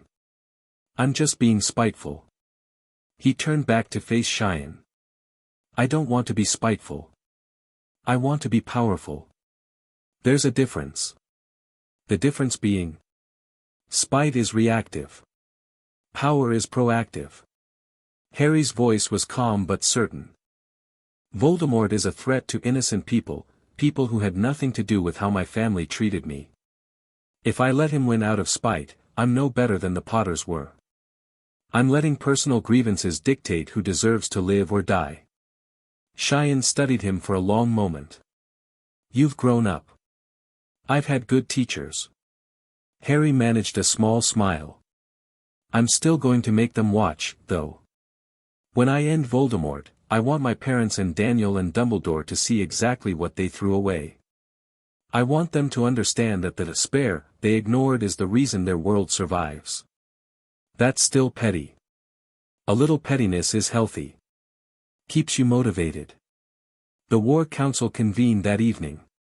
Rimuru presided, with the core Tempest leadership assembled around the central table, Rimuru, Cheyenne, Diablo, Shuna, and representatives from the various factions that made up the Federation. Milim sat beside Harry, her presence a statement in itself. Harry has proposed an intervention in his birth world, Rimuru began. The Dark Wizard Voldemort has seized control of their government. Without outside assistance, the resistance will fall within weeks. Harry wants to prevent that. Why? The question came from Rigard, the Hobgoblin Elder. Forgive my bluntness, but this is a dimension we have no connection to beyond Harry himself. What does Tempest gain from involvement? Nothing material, Harry admitted. This is personal. Voldemort tried to kill me when I was a baby, he's the reason my family became obsessed with my brother in the first place. And beyond personal grudges, there are innocent people who'll die if he wins. People who don't deserve to suffer for my family's mistakes. That argument could justify intervention in any conflict anywhere, Rigard pointed out. Innocent people suffer in wars across multiple dimensions. We can't save everyone. No. But I can save these ones. Harry leaned forward. I'm not asking Tempest to commit forces. This is my fight. I'm asking for permission to pursue it, and for backup if things go wrong. You want to go alone? Benimaru's voice was sharp. Against an entire regime? That's suicide. I wasn't planning on fighting the entire regime. Just Voldemort himself. Harry pulled out a map he'd been working on, a rough sketch of Wizarding Britain based on his memories and intelligence reports. Voldemort's power depends on fear. His Death Eaters follow him because they're terrified of what he'll do if they don't. If I kill him, the whole structure collapses. And you believe you can kill him? A dark wizard who's terrorized your birth world for decades. I believe I can. Harry's voice was flat. I've fought demon lords. I've phased through dimensions. I've developed techniques that nothing in that world has ever encountered. Voldemort is powerful by human wizard standards. But he's never faced anything like me. Milim spoke up for the first time. I'm going with him. Every eye in the room turned to her. Lady Milim, Rimuru started. Not negotiable. Her voice was cheerful but carried absolute finality. Harry's mine. Where he goes, I go. If some dark wizard wants to threaten my partner, he gets to deal with both of us. With respect, Cheyenne said carefully, your presence might cause more problems than it solves. The power differential between yourself and anything in Harry's birth world is extreme. If you intervene directly, you risk destroying more than you save. Then I'll hold back. Milim shrugged.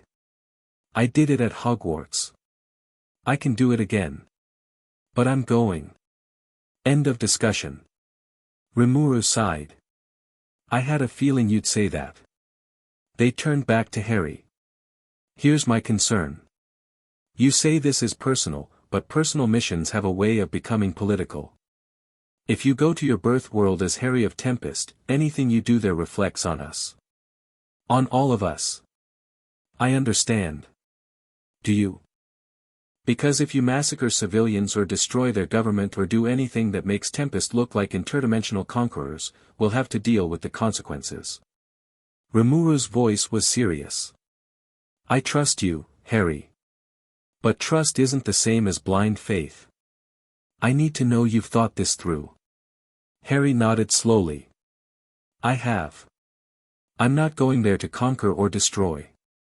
I'm going to eliminate one specific threat and then leave. Surgically. Cleanly. No collateral damage if I can help it. And if you can't help it, then I'll take responsibility for the consequences. Harry met Rimuru's eyes. I know what I'm asking. I know the risks. But this is something I need to do, not just for vengeance or pettiness, but because walking away would make me into someone I don't want to be. The room was silent.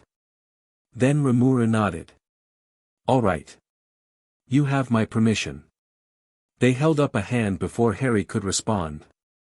But I'm sending Diablo with you as well. Non-negotiable. If things go wrong, I want someone there who can extract you both quickly. Diablo inclined his head, smiling his sharp smile. It would be my pleasure to observe young Harry in action. And perhaps to demonstrate what true darkness looks like, should this Voldemort prove disappointing. Harry wasn't entirely comfortable with Diablo's presence, but he understood the reasoning. Fine. When do we leave? Tomorrow morning. Take today to prepare. Rimuru stood, signaling the end of the council. And Harry? Good luck. Whatever happens over there, know that Tempest stands behind you. Thank you. For everything. Thank me by coming home in one piece. Harry spent the afternoon in final preparations. He reviewed intelligence on Voldemort's known capabilities, his inner circle, his documented weaknesses. The Dark Wizard was formidable, immortality through soul fragments called Horcruxes, mastery of dark magic, decades of combat experience. But he was also arrogant, overconfident, convinced of his own superiority. That arrogance would be his weakness. Harry checked his equipment. His sword, enchanted by Tempest's finest smiths. A set of emergency port keys keyed to Tempest's dimensional coordinates. Healing potions, communication crystals, everything he might need for an extended campaign. He hoped he wouldn't need any of it. The plan was simple: find Voldemort, kill him, leave. But plans rarely survived contact with the enemy. Milim found him in the armory, methodically going through his gear. "You're overthinking it. I'm being thorough." "Same thing, when it comes to you." She hopped onto a weapons rack, swinging her legs. "You know what your problem is? I'm sure you'll tell me. You're still scared of them. Not Voldemort, your family. You're scared that when you see them again, all those old feelings will come back. That you'll turn into the scared little kid who just wanted someone to notice him." Harry's hand stilled on his equipment. "Maybe. It won't happen." Milim's voice was surprisingly gentle. "You're not that kid anymore. You haven't been for years. Whatever you feel when you see them, it won't change who you've become." "How can you be sure?" "Because I know you." She jumped down from the rack, moving to stand beside him. "I've watched you grow from a traumatized child into someone who threatens armies and means it. I've seen you master techniques that beings 10 times your age couldn't comprehend. I've felt your power increase month after month, year after year, until you're something this world has never seen." She took his hands in hers. "You're Harry of Tempest. Partner of the demon lord Milim Nava. Dimensional walker. Monster among monsters." Her smile was fierce and proud. "You're not the boy they threw away anymore. You're the man who rose from the ashes of their neglect and became something terrifying and wonderful and entirely your own." Harry felt something in his chest loosen. Fear he hadn't acknowledged, doubt he'd been hiding even from himself. "Thank you. Always." She kissed him, quick and fierce. "Now finish your overthinking. We've got a dark wizard to kill." They departed at dawn. Harry opened the dimensional fold with practiced ease, creating a bridge between Tempest and a point he'd mapped during the Hogwarts visit, a remote location in the Scottish Highlands, far from any magical detection wards. Milim went through first, her power making the dimensional membrane ripple. Diablo followed, his form flickering between human and something darker as he crossed the boundary. Harry went last, sealing the fold behind them. Scottish air filled his lungs. Cold. Wet. Familiar in ways he'd tried to forget. "So this is your home dimension?" Diablo looked around with mild interest. "It seems quaint." "It's not my home. Not anymore." "Of course. My apologies." But Diablo was smiling in that way that suggested he'd said exactly what he meant. Harry oriented himself, reaching out with his dimensional senses. He could feel the magical currents of this world, different from the cardinal worlds, older and more structured. Ley lines crisscrossed the landscape, converging on points of power. One of those points blazed brighter than the others, dark and corrupted. "Voldemort." Harry pointed toward the distant glow. "That way. Maybe 50 miles. You can sense him?" Milim asked. "I can sense the corruption. Whatever magic he's using to maintain his immortality, it leaves a mark on the dimensional fabric." Harry started walking. "He's at the Ministry. Probably using it as his base of operations. So we just walk up and knock." Milim's voice was eager. "Something like that." They traveled through the Scottish countryside, moving faster than any normal human could manage. Harry folded space in short jumps, Milim flew low, Diablo simply seemed to glide through shadows. By midday, they'd reached the outskirts of London. The city felt wrong. The magical community was in hiding, their usual disguises and concealment charms reinforced by genuine fear. Muggle streets were quiet, residents going about their business unaware of the war being fought in their shadows.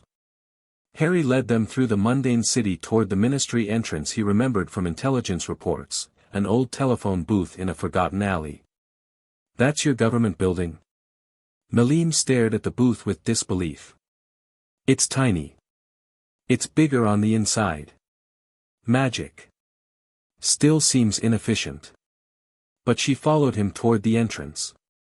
Diablo raised a hand. "We have observers." Harry felt them a moment later, magical signatures, hidden but not hidden enough. Watchers positioned around the alley, monitoring the ministry entrance. Death Eaters? Possibly. Or Resistance members. Diablo's smile sharpened. "Shall I eliminate them?" "No. Let them watch. Let them report what they see." Harry continued toward the telephone booth. "I want Voldemort to know I'm coming." The Ministry of Magic had changed since Voldemort's takeover. Harry felt the differences the moment he stepped out of the telephone booth into the atrium. The architecture was the same, but the atmosphere was oppressive, dark magic saturating every surface, fear hanging in the air like fog. Statues had been replaced. The old fountain celebrating magical cooperation was gone, replaced by a massive sculpture of a wizard crushing muggles beneath his boot. Banners proclaiming "Magic is might" hung from every pillar. Death Eaters were everywhere. They spotted Harry's group immediately, wands raising, curses forming on their lips. Harry didn't bother drawing his sword.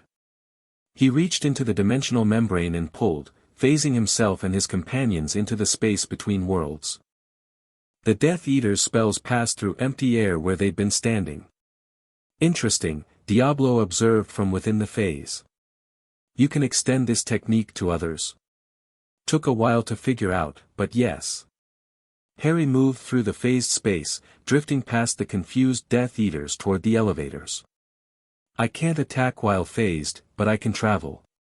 And I can choose when to become solid again." They emerged from the phase behind the Death Eater line, already at the elevator doors. By the time the guards realized what had happened and turned around, Harry was pressing the button for the lowest level. "That was anticlimactic," Milim complained. "The climax comes later. This is just travel." The elevator descended. Voldemort was waiting for them. Harry stepped out of the elevator into a massive chamber that hadn't existed in any of his intelligence reports. The Dark Lord had remodeled, apparently, tearing out whatever had been here before and creating a throne room suited to his ego. Black marble floors. Pillars of obsidian. At the far end, a raised dais holding a chair that was just shy of being an actual throne, and seated upon it. Tom Marvolo Riddle. Lord Voldemort. The Dark Lord who terrorized Britain for decades. He looked exactly like Harry had expected from the descriptions: serpentine features, red eyes, a body that was more magic than flesh. He radiated power, the kind of power that made normal wizards fall to their knees. Harry felt it wash over him like a mild breeze. "Harry Potter." Voldemort's voice was soft, almost pleasant. "The forgotten twin. The boy who ran away to another dimension rather than face his destiny." "I didn't run away. I found somewhere better." "So I see." Red eyes swept over Milim and Diablo, assessing. "And you've brought friends. Interesting ones, at that. I can feel the power in them, especially the girl." "What are you?" "Demon Lord," Milim said cheerfully. "Strongest one, actually. Want me to demonstrate?" "Perhaps later." Voldemort turned his attention back to Harry. "I must admit, I'm curious. When my servants reported your arrival at Hogwarts, I sent my forces to eliminate you, a preemptive strike against a potential threat. But you survived. More than survived, you slaughtered my Death Eaters like they were children. They fought like children." "Yes. Human wizards are limited." Voldemort stood, descending from his dais with serpentine grace. "But I am not merely human anymore. I have transcended mortal limitations, conquered death itself. Whatever power you've gained in your other world, I assure you it's not enough. We'll see. Harry drew his sword. Voldemort smiled. The Dark Lord struck first. A wave of killing curses erupted from his wand, not one, not two, but dozens, filling the air with green death. Any normal wizard would have been overwhelmed, unable to dodge or block such a barrage. Harry phased. The curses passed through him, striking the wall behind and leaving smoking craters. He emerged from the phase directly in front of Voldemort, sword already swinging. The Dark Lord apparat away, reappearing across the room. His expression had shifted from confident to surprised. Interesting. Some form of intangibility? He fired another curse, watching Harry phase through it. Impressive. But intangibility is a defensive technique. You can't hurt me if you can't touch me. Who said I can't touch you? Harry folded space, appearing behind Voldemort, and swung his blade in a decapitating arc. The Dark Lord spun, blocking with a shield of pure magic, but the dimensional severance woven into the strike cut through the shield like it wasn't there. Voldemort threw himself backward, the sword missing his neck by inches. That blade. His voice had lost its pleasantness. It cuts through magic. It cuts through a lot of things. They circled each other. Milim and Diablo stood at the edges of the room, watching without interfering. This was Harry's fight. They both understood that. You've changed, Harry Potter. Voldemort's red eyes were calculating now. When I attacked your family that night, I sensed nothing special in you. Your brother blazed with the power of destiny, but you were merely, there. A spare. An afterthought. I know. Everyone loved reminding me. But now I see something different. You've become a weapon. A very dangerous weapon. Voldemort smiled, and there was respect in it, the respect of one killer for another. I could use someone like you. Join me, and I'll give you everything your family denied you. Power. Recognition. A place at my right hand. Harry laughed. It wasn't a kind laugh. Join you? The monster who ruined my childhood before I even knew what was happening.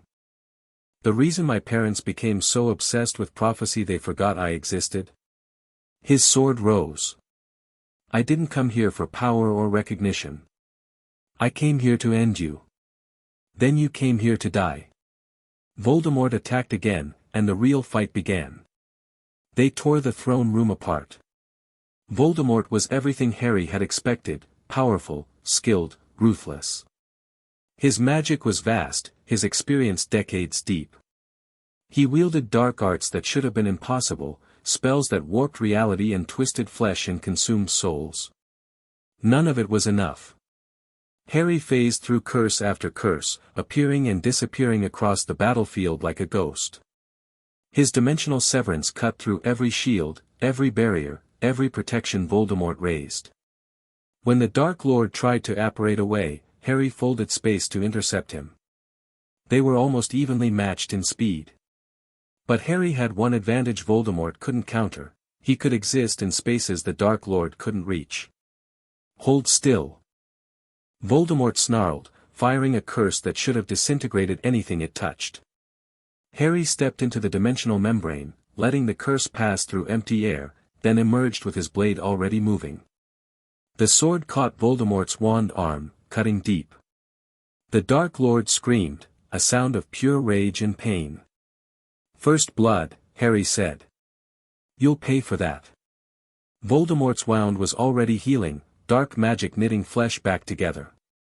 But the healing was slower than it should have been. The dimensional severance had disrupted something fundamental. Your immortality. Harry circled, keeping his blade ready. It's based on soul fragments, isn't it? Horcruxes. You split your soul and stored the pieces in protected objects. Voldemort's expression flickered. I've had a lot of time to research you. My allies in the cardinal world have intelligence networks that span dimensions. Harry smiled coldly. I know where they are. All of them. And I know that without them, you're just a very powerful wizard who can be killed like any other. You're bluffing. Am I? Harry reached into his pocket and pulled out a small object, a ring, tarnished and old, with a cracked black stone. Recognize this? Voldemort's face went pale. The gaunt ring. One of your Horcruxes. Harry tossed it onto the ground between them. Destroyed. My associate Diablo is very good at unraveling soul magic. He found this one quite educational. Impossible. The protections I placed were designed to stop human wizards. Not demons. Harry's voice was calm. We've been hunting your Horcruxes for the past 3 months, ever since I learned what they were.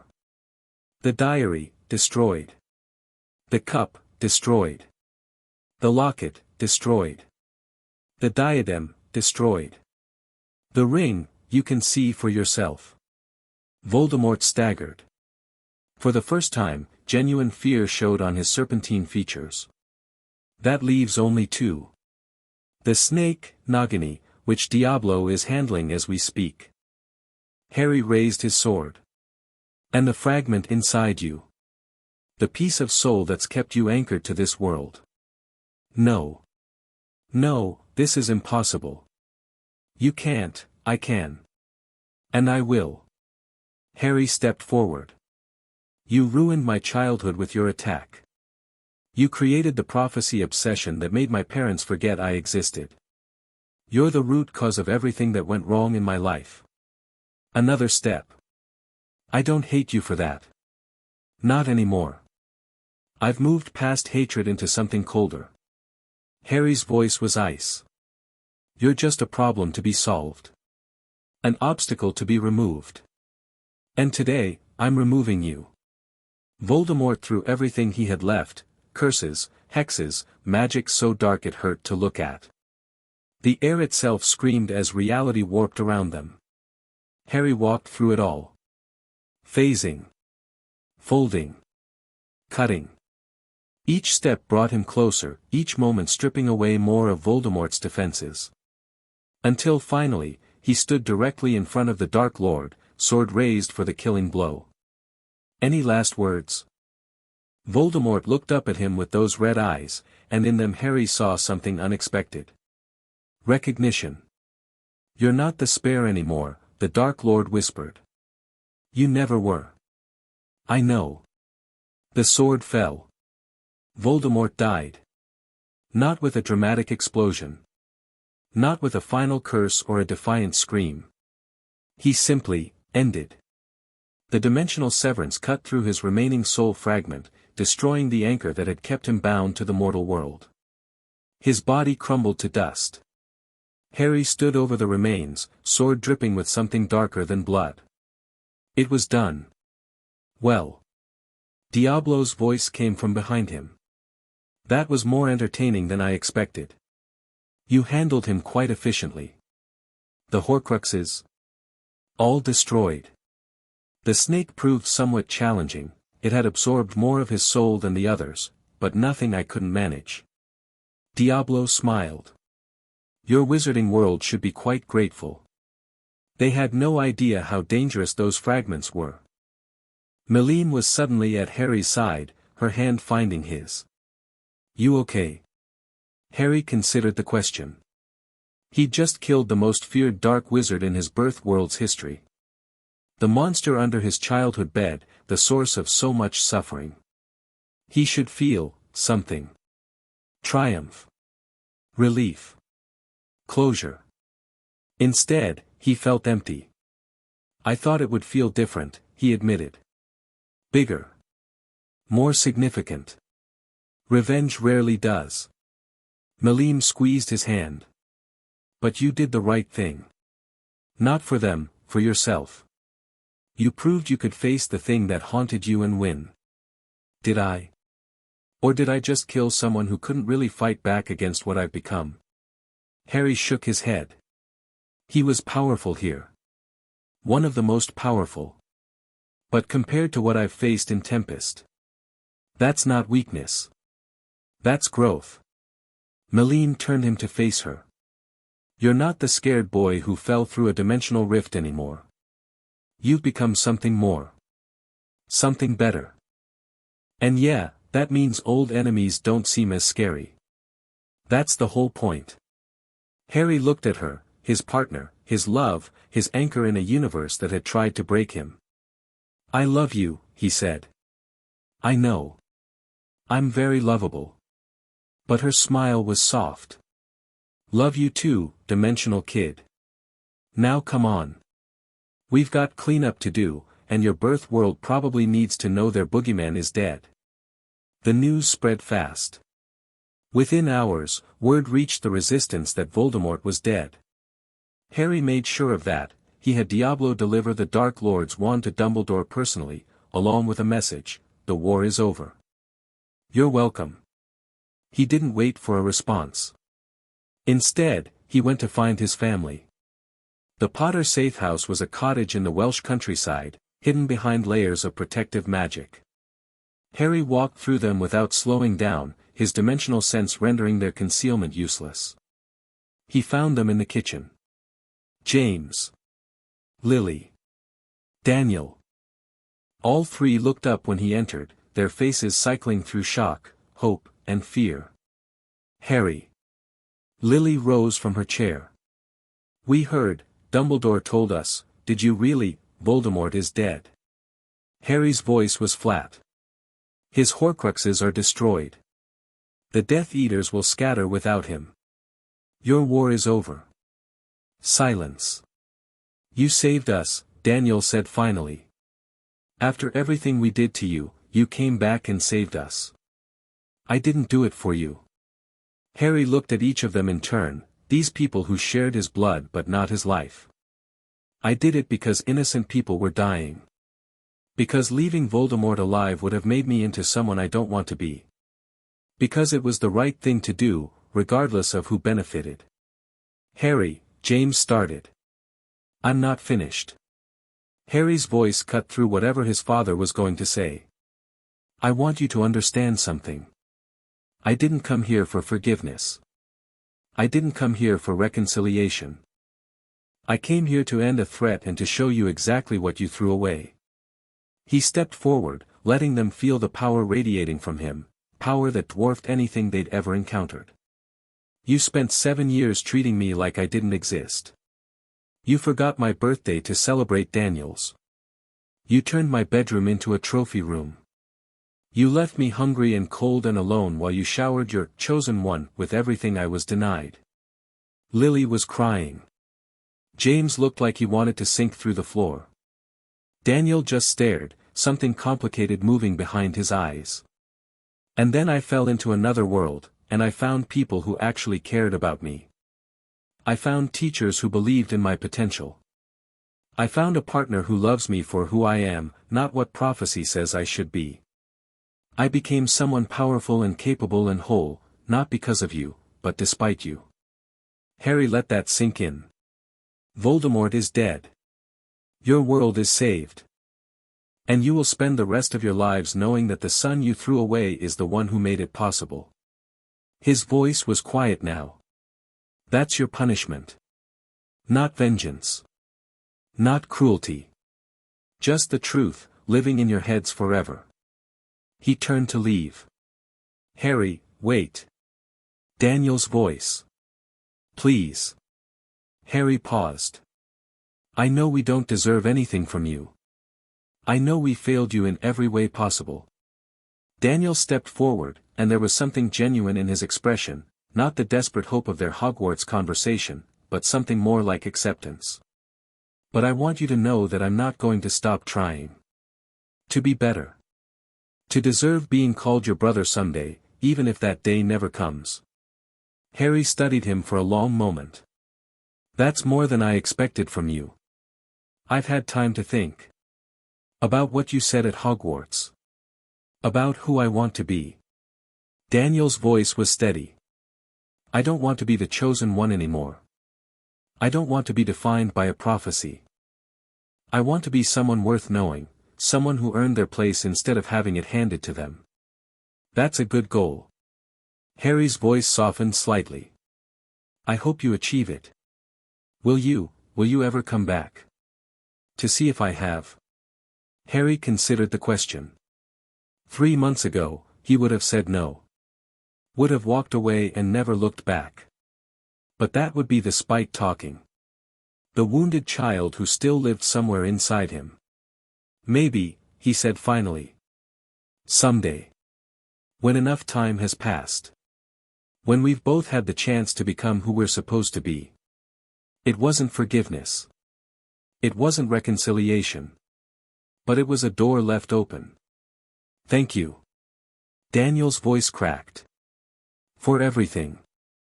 Harry nodded once, then walked out into the Welsh morning. Milim was waiting outside, sitting on a stone wall and swinging her legs like she hadn't just helped overthrow a dark regime. How'd it go? Better than I expected. Worse than I hoped. Harry joined her on the wall. I said what I needed to say. I showed them what they needed to see. Now it's done. All of it. All of it. Harry looked up at the grey sky, so different from Tempest's brilliant blue. I thought I'd feel more. Satisfaction, maybe.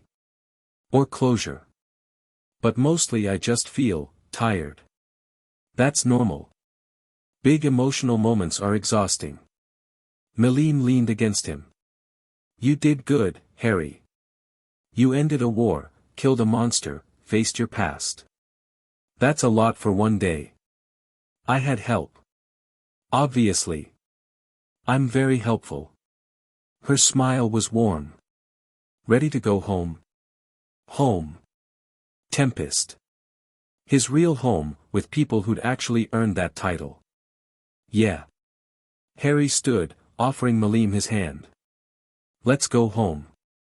He opened the dimensional fold, and they stepped through together.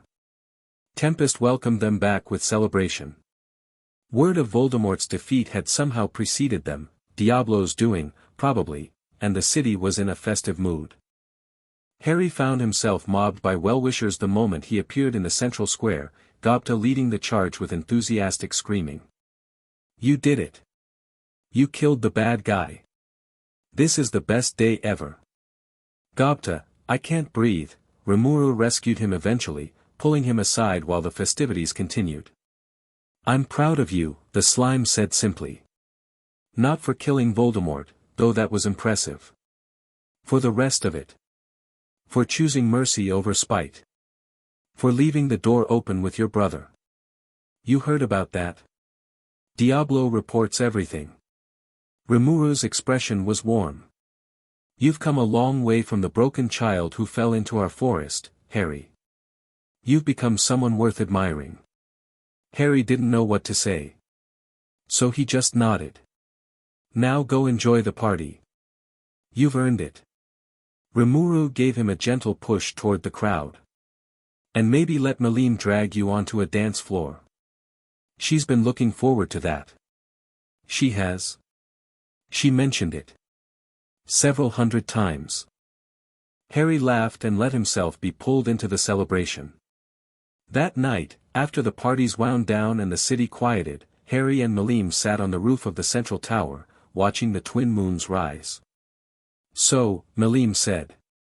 What now? What do you mean? You've done the big revenge thing. Killed your childhood boogeyman. Made peace-ish with your family. The whole arc you've been building toward for 8 years. She looked at him. What comes next? Harry considered the question. For so long, his entire identity had been wrapped up in getting stronger, facing his past, proving himself. Now that it was done. I don't know, he admitted. I've never thought past this point. That's exciting. Milim's grin was bright. We get to figure it out together. We do, huh? Obviously. Partners, remember? Where you go, I go. She took his hand. Maybe we could travel. See more dimensions. Find new challenges. That sounds chaotic. Exactly. Chaos is fun. Her enthusiasm was infectious. Or we could stay here. Build something. You're already important to Tempest, you could become more important. Help Rimuru run things. That sounds boring. A little. But also stable. And you've never really had stable before. Milim squeezed his hand. Whatever you want, Harry. I'm with you. Always. Harry looked at her, this ancient, terrifying, wonderful being who'd somehow become his entire world. I want you, he said. Whatever else happens, whoever else we become, I want you beside me. Always. You've got me. Her voice was soft. Had me since the first time you surprised me in a fight. Going to have me until the end of everything. Is that a proposal? Maybe. Her eyes sparkled. Would you say yes? Harry thought about it. Marriage. Commitment. Building a life with someone, officially and permanently. A year ago, the idea would have terrified him. He'd been so focused on his past, on his mission, on becoming strong enough to face what he'd left behind. But that was done now. He'd faced it. He'd won. It was time to start thinking about the future. Ask me properly and find out. Milim's grin could have powered suns. Challenge accepted, Dimensional Kid. Chapter 6, The Sealed God Stirs. The attack came without warning. Harry was reviewing trade proposals with Cheyenne when reality screamed. Not metaphorically, actually screamed, a sound that existed somewhere between dimensions, audible only to those with senses attuned to the fabric of existence itself. He was on his feet before the scream faded, his dimensional sense expanding outward. Something was wrong. Something was very, very wrong. Harry. Cheyenne reached for her sword. What is it? I don't know. Something's, he stopped. Felt it more clearly now.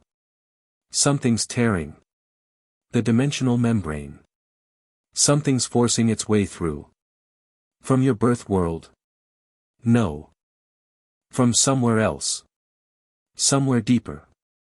Harry's blood ran cold. Get Rimuru. Get everyone. Now. Cheyenne didn't argue. She was out the door in seconds, her voice echoing through the halls as she raised the alarm. Harry folded space, appearing on the highest tower of the central building. From here, he could see the entire city, and beyond it, the Jura forest stretching toward the horizon. The sky was wrong. Not just wrong. Broken. Cracks ran through the blue like shattered glass, and through those cracks, something was pushing. Something massive. Something old. Something that radiated power on a scale Harry had never felt before. Well. Milim appeared beside him, her usual cheer replaced by sharp focus. That's not good. What is it? Do you recognize the signature? Maybe. It feels like. She trailed off, her expression darkening. It feels like before. Like something from before the demon lords existed. Before most of the current powers established themselves. Before. There were things in this world, Harry. Old things. Things that the true dragons fought and sealed away millennia ago. Things that should have stayed sealed. Milim's voice was uncharacteristically serious. I think one of them is waking up. The cracks in the sky widened. Through them, Harry caught glimpses of something vast, an eye, maybe, or something that functioned as an eye. It was looking at them. At Tempest. At him. And it was hungry. The War Council convened in emergency session. Every major figure in Tempest was present, Rimuru, the core leadership, representatives from allied factions. Even Veldora had emerged from his reading chamber, his draconic form coiled around the perimeter of the meeting hall. It is Feldway, Veldora rumbled. Or something connected to him. I recognize the taint. Feldway. Rimuru's voice was sharp. I thought he was contained. I thought the seals are weakening. They have been for some time. Veldora's massive head swung toward Harry. And I believe I know why. Every eye in the room turned to him. Me? Harry felt his stomach drop. What did I do? Your dimensional manipulation. Your tears through the fabric of reality. Veldora's voice carried no accusation, only grim certainty. Every time you fold space, you create microfractures in the dimensional membrane. Normally these heal quickly. But Feldway's prison exists in a space between dimensions. Your activities have been disturbing it. You're saying I caused this? Not intentionally. And not alone, Feldway has been working to free himself for millennia. Your actions merely accelerated the timeline. Veldora's expression was unreadable. But yes. Your unique abilities have contributed to the weakening of his seals. Harry felt the weight of that settle onto his shoulders. All his training, all his power, all the good he thought he'd done, and he'd been inadvertently helping to release something catastrophic. What is Feldway? He asked. Exactly. Rimuru answered. An angel. One of the original servants of Veldanava, the god who created this world. When Veldanava died, some of his angels went mad with grief. Feldway was the worst of them. He believes that by destroying enough of reality, he can somehow bring his master back. And he's powerful enough to do that. He's powerful enough to threaten everything. Rimuru's voice was heavy. We fought him before, years ago. Sealed him away with help from multiple demon lords and true dragons. It took everything we had. And now he's breaking free. Harry stared at the tactical display showing the spreading cracks in the sky. Because of me. Because of many factors. Don't spiral into guilt, it won't help anyone. Rimuru stood, authority settling over them like a mantle. What matters now is response. Veldora, how long do we have? Days. Perhaps a week. The seals are failing faster than I anticipated. Then we have days to prepare. Rimuru turned to the assembled leadership. I'm calling in every favor we have. Every ally. Every resource. If Feldway breaks free, he won't stop at Tempest, he'll try to unmake everything. The other demon lords? Cheyenne asked. Already being contacted. Guy Crimson has confirmed he'll respond, he was part of the original sealing. Luminous is mobilizing her forces. The others? Rimuru shrugged. We'll see who shows up. What about me? Harry's voice was quiet but firm. What can I do? Rimuru looked at him for a long moment. Your dimensional abilities are part of what weakened the seals. That means they might also be key to strengthening them, or to finding another solution entirely. Their expression softened slightly. I need you to work with Veldora. Learn everything you can about how these seals function. See if there's a way your powers can help rather than hurt. And if there isn't, then we fight. And we hope it's enough. Harry spent the next 3 days in intensive study with Veldora. The Storm Dragon's knowledge of dimensional mechanics was vast, he'd existed for millennia, had helped shape the very fabric of this reality. But his understanding was intuitive rather than technical, based on raw power rather than precise manipulation. Harry's approach was the opposite. His dimensional folding was surgical, controlled, built on understanding exactly how space bent and twisted under his influence. The seals work by creating a pocket dimension, Veldora explained, using his breath to draw diagrams in the air. A space that exists outside normal reality, separated by layers of compressed dimensional membrane. Feldway is contained within that pocket, unable to interact with the outside world. But my folding creates tears in the membrane, Harry said, following the logic. And those tears let him push against the barriers from inside. Precisely. Each tear is tiny, insignificant on its own. But over years of practice, thousands of folds, the cumulative damage has added up. Harry stared at the diagrams, thinking. What if I could repair the tears? Instead of creating new ones, what if I used my abilities to seal the existing damage? An interesting theory. But the membrane is not simple fabric, it is the fundamental structure of reality itself. Repairing it would require power beyond what any individual possesses. I don't have to repair all of it. Just the parts that are weakest. The places where Feldway is pushing through. Harry's mind raced. If I can reinforce those specific points, it might buy us time. Maybe enough time to figure out a permanent solution. Veldora considered this. It could work. Or it could make things worse. Your touch on the dimensional membrane is unpredictable. Everything I do is unpredictable. That's kind of my specialty. The dragon made a sound that might have been a laugh. You remind me of Rimuru. That same reckless confidence. He lowered his massive head to Harry's level. Very well. We will attempt your approach.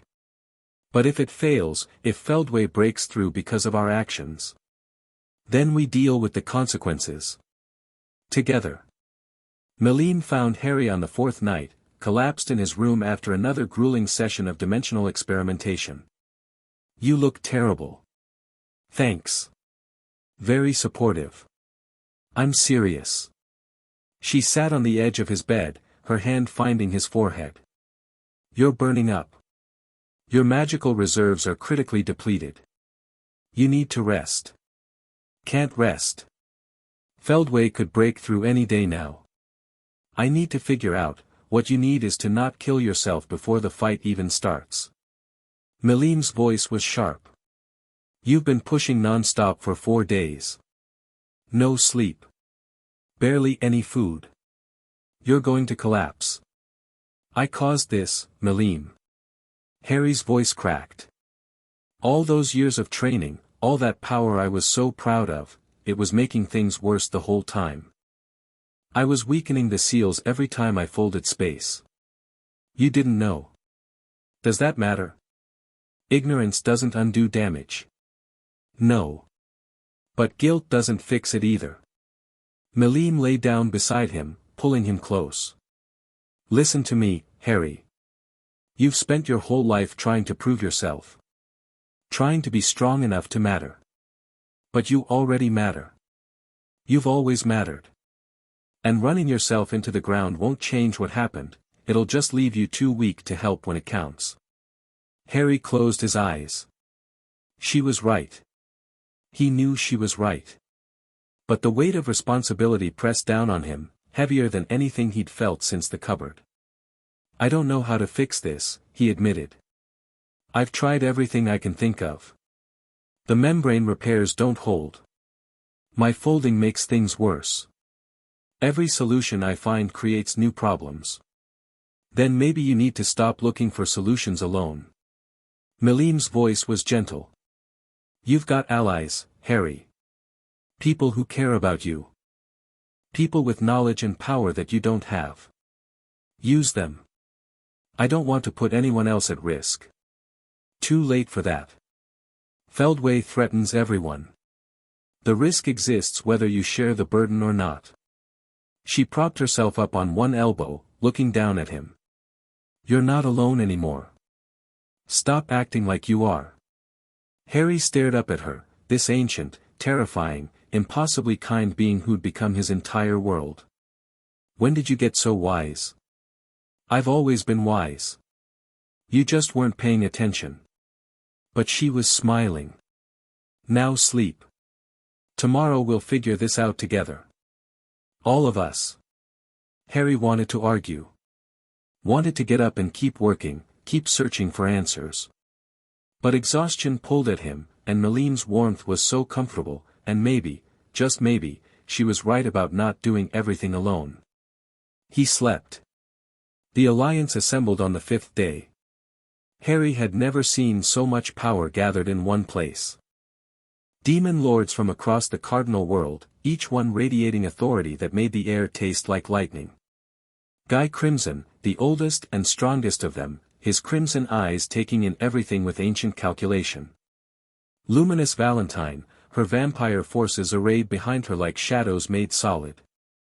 Others whose names Harry knew from Cheyenne's endless political lessons. And beside them, the forces of Tempest. Rimuru at the center, their power carefully contained but unmistakably vast. Benimaru and his warriors. Diablo and his demons. Veldora in his human form, barely containing the dragon within. Milim stood at Harry's side, her presence a statement that needed no words. The situation is simple, Rimuru addressed the assembly. Feldway is breaking free. The seals that have contained him for millennia are failing. We have perhaps 2 days before he emerges fully into our reality. And when he does? Guy Crimson's voice was smooth, almost lazy. We fought him before. It took everything we had. This time we have more resources. More allies. More knowledge of how he operates. Rimuru's gaze swept the crowd. And we have something we didn't have before. Every eye turned to Harry. The Dimensional Walker, Guy observed. Yes, I've heard of him. The human who folds space like it's paper. Interesting ability. His eyes narrowed. Also the reason the seals are failing, if my intelligence is correct. Harry felt the accusation like a physical blow, but he didn't flinch. That's correct. My dimensional manipulation has been weakening the barriers. I didn't know, but that doesn't excuse the damage. He stepped forward, meeting Guy's ancient gaze. I'm here to help fix it. Whatever that takes. Admirable. But can you actually do anything useful, or are you just another liability? He's developed a technique for reinforcing damaged sections of the dimensional membrane, Rimuru cut in. It's not a permanent solution, but it might buy us time during the battle. Time to find Feldway's core and destroy it. His core. Luminous leaned forward. You believe that's possible? The core is the seat of his power, destroying it would require overwhelming force. Not force. Precision. Harry spoke up. The core exists in a dimensional pocket similar to his prison. If I can fold space around it, isolate it from the rest of his being, we might be able to destroy it without having to overpower his full strength. Silence. That's ambitious, Guy said finally. And extremely risky. You'd have to get close enough to touch him. Feldway isn't going to let that happen easily. Which is why we need everyone working together. Rimuru's voice carried across the assembly. The demon lords engage Feldway directly. Keep him occupied. Create openings. Meanwhile, Harry works on the core. It's the only way this works. You're asking us to trust a human we've never met with the fate of our world. Guy's expression was unreadable. I'm asking you to trust me. I vouch for Harry. His abilities, his determination, his loyalty. Rimuru met Guy's eyes. He's one of us, Guy. He's been one of us for nearly a decade. And he's the best chance we have. Another long silence. Then Guy laughed, a surprisingly genuine sound. You always did have a talent for finding interesting people, Rimuru. He turned to Harry. Very well, Dimensional Walker. You'll have your chance. Don't waste it. I won't. The alliance was formed. They had 1 day left to prepare. Harry spent it in final consultations with Veldora, refining the technique he'd been developing. The reinforcement approach had potential, but using it in actual combat conditions was different from controlled experiments. You'll need to maintain concentration while Feldway is actively trying to kill you, Veldora warned. His attacks are not purely physical, he can assault the mind, the soul, the very concept of your existence. I've faced psychological attacks before. Not like this. Feldway was a servant of the god who created this reality. His power touches levels that most beings cannot comprehend. The dragon's expression was grave. If he targets you specifically, and he will, once he realizes what you're attempting, the pressure will be unlike anything you've experienced. Harry absorbed this. Any advice? Don't face him alone. Your partner, the Dragonoid girl, her power is sufficient to shield you from the worst of his influence. Stay close to her. I was planning to anyway. Good. Veldora's voice softened slightly. I am sorry, Harry, for the burden this places on you. You did not ask for your abilities to have these consequences. No one asks for consequences. We just deal with them. Harry managed a tired smile. Besides, if I can help fix this, maybe it balances out. The damage and the repair. Perhaps. The universe has a way of finding equilibrium. The dragon placed one massive claw on Harry's shoulder, gentle, despite its size. Whatever happens tomorrow, know that you have exceeded every expectation. The broken child who fell into our world has become something remarkable. Harry didn't trust himself to respond. He just nodded. The eve of battle found Harry alone on the roof of the central tower. Not quite alone. Milim appeared within minutes, as she always did when he needed her. Big day tomorrow. Yeah. Scared? Harry considered the question honestly. Terrified. But not of dying. More of failing. Of all these people putting their faith in me, and not being able to deliver. That's normal. Milim sat beside him, their shoulders touching. I've been in lots of big battles. The fear never goes away, you just learn to use it. Let it sharpen you instead of paralyzing you. And if I can't? If the pressure is too much and I freeze at the critical moment? Then I'll unfreeze you. Her voice was matter of fact. I'll be right there, Harry. Every step. Whatever happens, you won't face it alone. He looked at her. This being who'd lived for millennia, who'd seen empires rise and fall, who could destroy worlds with a thought. And she was here, with him, offering comfort like it was the most natural thing in existence. I was going to wait, Harry said. Until after the battle. Until things were settled. But now I'm thinking, what if there isn't an after? What if tomorrow goes wrong? Milim tilted her head. Wait for what? Harry reached into his pocket and pulled out a small box. Milim went very still. I had Shuna help me make this. The metal is from a meteor that fell in the cardinal world before humans existed. The gem is a crystallized piece of dimensional membrane, the first successful one I ever created. He opened the box, revealing a ring that shimmered with impossible colors. It's not traditional. It's probably not even appropriate. But nothing about us has ever been traditional. Harry. Milim Nava. You've been my teacher, my partner, my best friend, and my love. You saw something in me when I was just a broken kid with weird powers. You pushed me to become who I am. You stayed with me through everything, the training, the revenge, the complicated mess of facing my past. He took a breath. I don't know what tomorrow brings. I don't know if we'll survive what's coming. But I know that whatever time I have left, I want to spend it with you. Officially. Permanently. As whatever this world calls two people who choose each other forever. That's a lot of words. Milim's voice was strange. Usually you're more concise. I'm nervous. I babble when I'm nervous. I know. I've noticed. She reached out and took the ring from the box, examining it in the moonlight. You really made this? The dimensional membrane part. Took me 6 months. Keep ruining pieces before I got one that held together. 6 months.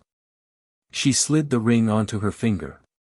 It fit perfectly, because of course Harry had measured while she slept. You've been planning this for 6 months. Longer. The planning, anyway. The actual making took 6 months. Milim was quiet for a long moment, staring at the ring on her finger. Then she tackled him. Harry found himself flat on his back with Milim on top of him, her face inches from his, tears streaming down her cheeks. "Yes," she said. "Yes, you idiot. Obviously yes. Did you think I'd say anything else?" "I hoped not. But I wasn't sure." She kissed him before he could finish. It tasted like salt and joy and the promise of forever. "I love you," she said when they finally broke apart. "I've loved you for years. I was starting to think you'd never ask. I was working up to it. You were overthinking it. As usual." But she was smiling through her tears. "Tomorrow we fight a god. Tonight, we're engaged. That's a pretty good trade." Harry pulled her close, feeling her heartbeat against his chest. Whatever came tomorrow, he had this. This moment. This person. This choice they'd made together. It was enough. Dawn came too quickly. The Allied forces assembled at the border of the Jura forest, facing the horizon where the dimensional cracks had grown into gaping wounds in reality. Through those wounds, something massive was taking shape, a figure of light and madness, beautiful and terrible beyond description. Feldway. Harry stood at the front lines, Milim at his side, the ring on her finger catching the corrupted light. Around them, the most powerful beings in the cardinal world prepared for battle. "Remember the plan," Rimuru said through the communication network. "Engage and distract. Create openings. Harry goes for the core." "Understood." Harry drew his sword. "Let's end this." Feldway emerged fully from the dimensional rift, and the world screamed. His presence was overwhelming, a pressure that pushed against Harry's senses, against his very existence. The angel radiated grief and madness in equal measure, millennia of loss crystallized into something that wanted nothing but destruction. "Children," Feldway's voice echoed across dimensions. "You dare stand against me? I am the grief of God. I am the end of all things." "You're a really dramatic lunatic," Milim shot back. "I've killed those before." She launched herself at the angel, pink energy blazing around her like a second sun. The other demon lords followed, their combined assault creating explosions that reshaped the landscape. Harry watched, waiting for his moment. Feldway fought back with terrifying power. His attacks warped reality itself, creating zones where physics ceased to function, where space folded in on itself, where time ran backward. Even the demon lords struggled to maintain their footing against such fundamental manipulation. But they were keeping him occupied. Creating openings. Harry felt it, a flicker in Feldway's defenses, a moment where his attention was divided between multiple threats. The core, that pocket dimension where his true power resided, was exposed for just an instant. He moved. Dimensional folding carried him through the chaos of battle, phasing through attacks that should have obliterated him.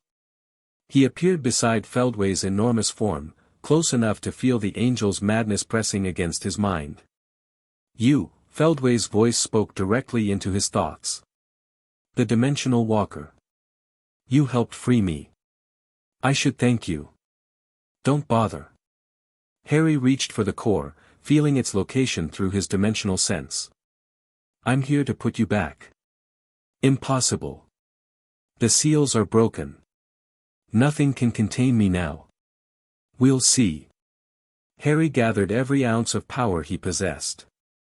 Every technique he'd learned over 9 years of training. Every fold, every phase, every manipulation of the space between spaces. And he pushed it all into a single, desperate action. The dimensional membrane around Feldway's core compressed. Tightened. Harry could feel the strain, like trying to grip something infinitely smooth with fingers made of smoke. But he held on. "What are you doing?" Feldway's voice was no longer calm. "Stop. You'll destroy yourself." "Maybe." Harry pushed harder. "But I'll destroy you first." The core began to collapse. Feldway screamed, a sound that shattered reality in its vicinity. His form destabilized, power bleeding out through the wounds Harry was creating. But it wasn't enough. The core was too strong, too deeply rooted. Harry could feel his own reserves depleting, his grip on the dimensional manipulation slipping. Then Milim was there. She appeared beside him, her hand closing over his, adding her power to his effort. Dragon-level energy poured through their connection, amplifying his technique 100-fold. Together, she said. Always together. They pushed. The core shattered. Feldway's scream cut off abruptly as his existence came apart at the seams. Without the core anchoring him, his power had nothing to cohere around. The angel who had threatened to unmake reality dissolved into fading light, his grief finally ending after millennia of madness. Harry collapsed. The last thing he felt before darkness took him was Milim's arms around him, her voice calling his name, and the distant sound of cheering as the world realized it had survived. He woke 3 days later. The first thing he saw was Milim's face, worried and tear-streaked and beautiful. "You're awake." Her voice cracked. "You're finally awake. How long?" 3 days. "We weren't sure if you'd," she stopped, unable to finish. Harry reached up, touching her face. "I'm here. I'm okay. You almost died." She grabbed his hand, pressing it against her cheek. "Your magical reserves were completely depleted. Your body nearly shut down from the strain. Rimuru had to pump so much healing magic into you that they collapsed afterward." "Is Rimuru okay?" "They're fine. Everyone's fine. Feldway's gone, really gone this time. The dimensional wounds are healing on their own." She laughed, half-sob. "We won, Harry. You saved everyone." Harry let that sink in. They'd won. Feldway was destroyed. The threat that he'd inadvertently helped create was ended. "The ring," he said suddenly. "Did you, still wearing it?" Milim held up her hand, showing the shimmer of the dimensional gem. "Haven't taken it off since you gave it to me. Not planning to ever." "Good." Harry smiled weakly. "I'd hate to propose twice. Too much pressure." Milim laughed properly this time, leaning down to kiss him gently. "Welcome back, Dimensional Kid. You had me worried. Sorry. I'll try not to almost die again." "You'd better not. We have a wedding to plan."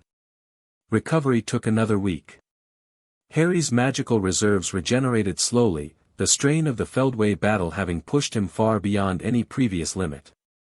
He spent the time in bed, surrounded by visitors who came to check on him and offer congratulations.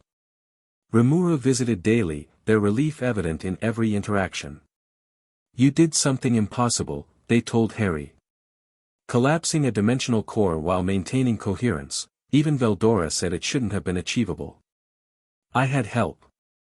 You had Milim's power boost, yes. But the technique was yours. The understanding of how to attack a dimensional construct from the inside, that was pure Harry." Rimuru smiled. "I'm proud of you. I've said that before, but it bears repeating. Thank you. For everything. For taking me in, for believing in me, for building a world where someone like me could belong. You belong because of who you are, not because I did anything special." Rimuru stood to leave. "Rest. Heal. And then we'll figure out what comes next." What came next? For the first time in his life, Harry didn't have a looming challenge to prepare for. No revenge to pursue. No enemy to defeat. No past to confront. Just, future. The thought was terrifying and exhilarating in equal measure. A message arrived from his birth world on the 8th day. Cheyenne brought it to him, her expression carefully neutral. From Hogwarts. Dumbledore's seal. Harry took the letter, turning it over in his hands. "Do you want me to stay while you read it?" "No. I'll be fine." He waited until she left, then opened the envelope. Dear Harry, word has reached us of your battle against the entity called Feldway. The dimensional disturbances were felt even here. Our seers reported visions of apocalypse averted by a figure who folded space itself. I write not to ask for anything, but simply to acknowledge what you've accomplished. You've saved not only your adopted world but arguably all connected dimensions, including our own. The threat Feldway posed was universal. Daniel asked me to include a note of his own. With respect and admiration, Albus Dumbledore. A second piece of parchment was folded inside. Harry, I heard what you did. Fighting a god. Saving everyone. Being the hero that the prophecy said I was supposed to be. I'm not jealous. Not anymore. I'm just glad you're okay. You said at Hogwarts that we might meet again someday, when enough time has passed. I want you to know that I'm still trying. Still working to become someone worth knowing. Someone who earned their place instead of having it handed to them. If you ever want to talk, really talk, not just confront old wounds, I'll be here. Your brother, Daniel. Harry read the note twice, feeling something shift in his chest. Not forgiveness. Not yet. Maybe not ever. But something softer than the anger he'd carried for so long. Milim, he called. She appeared in the doorway immediately. What's wrong? Nothing's wrong. He held up the letter. Just thinking about family. About what it means.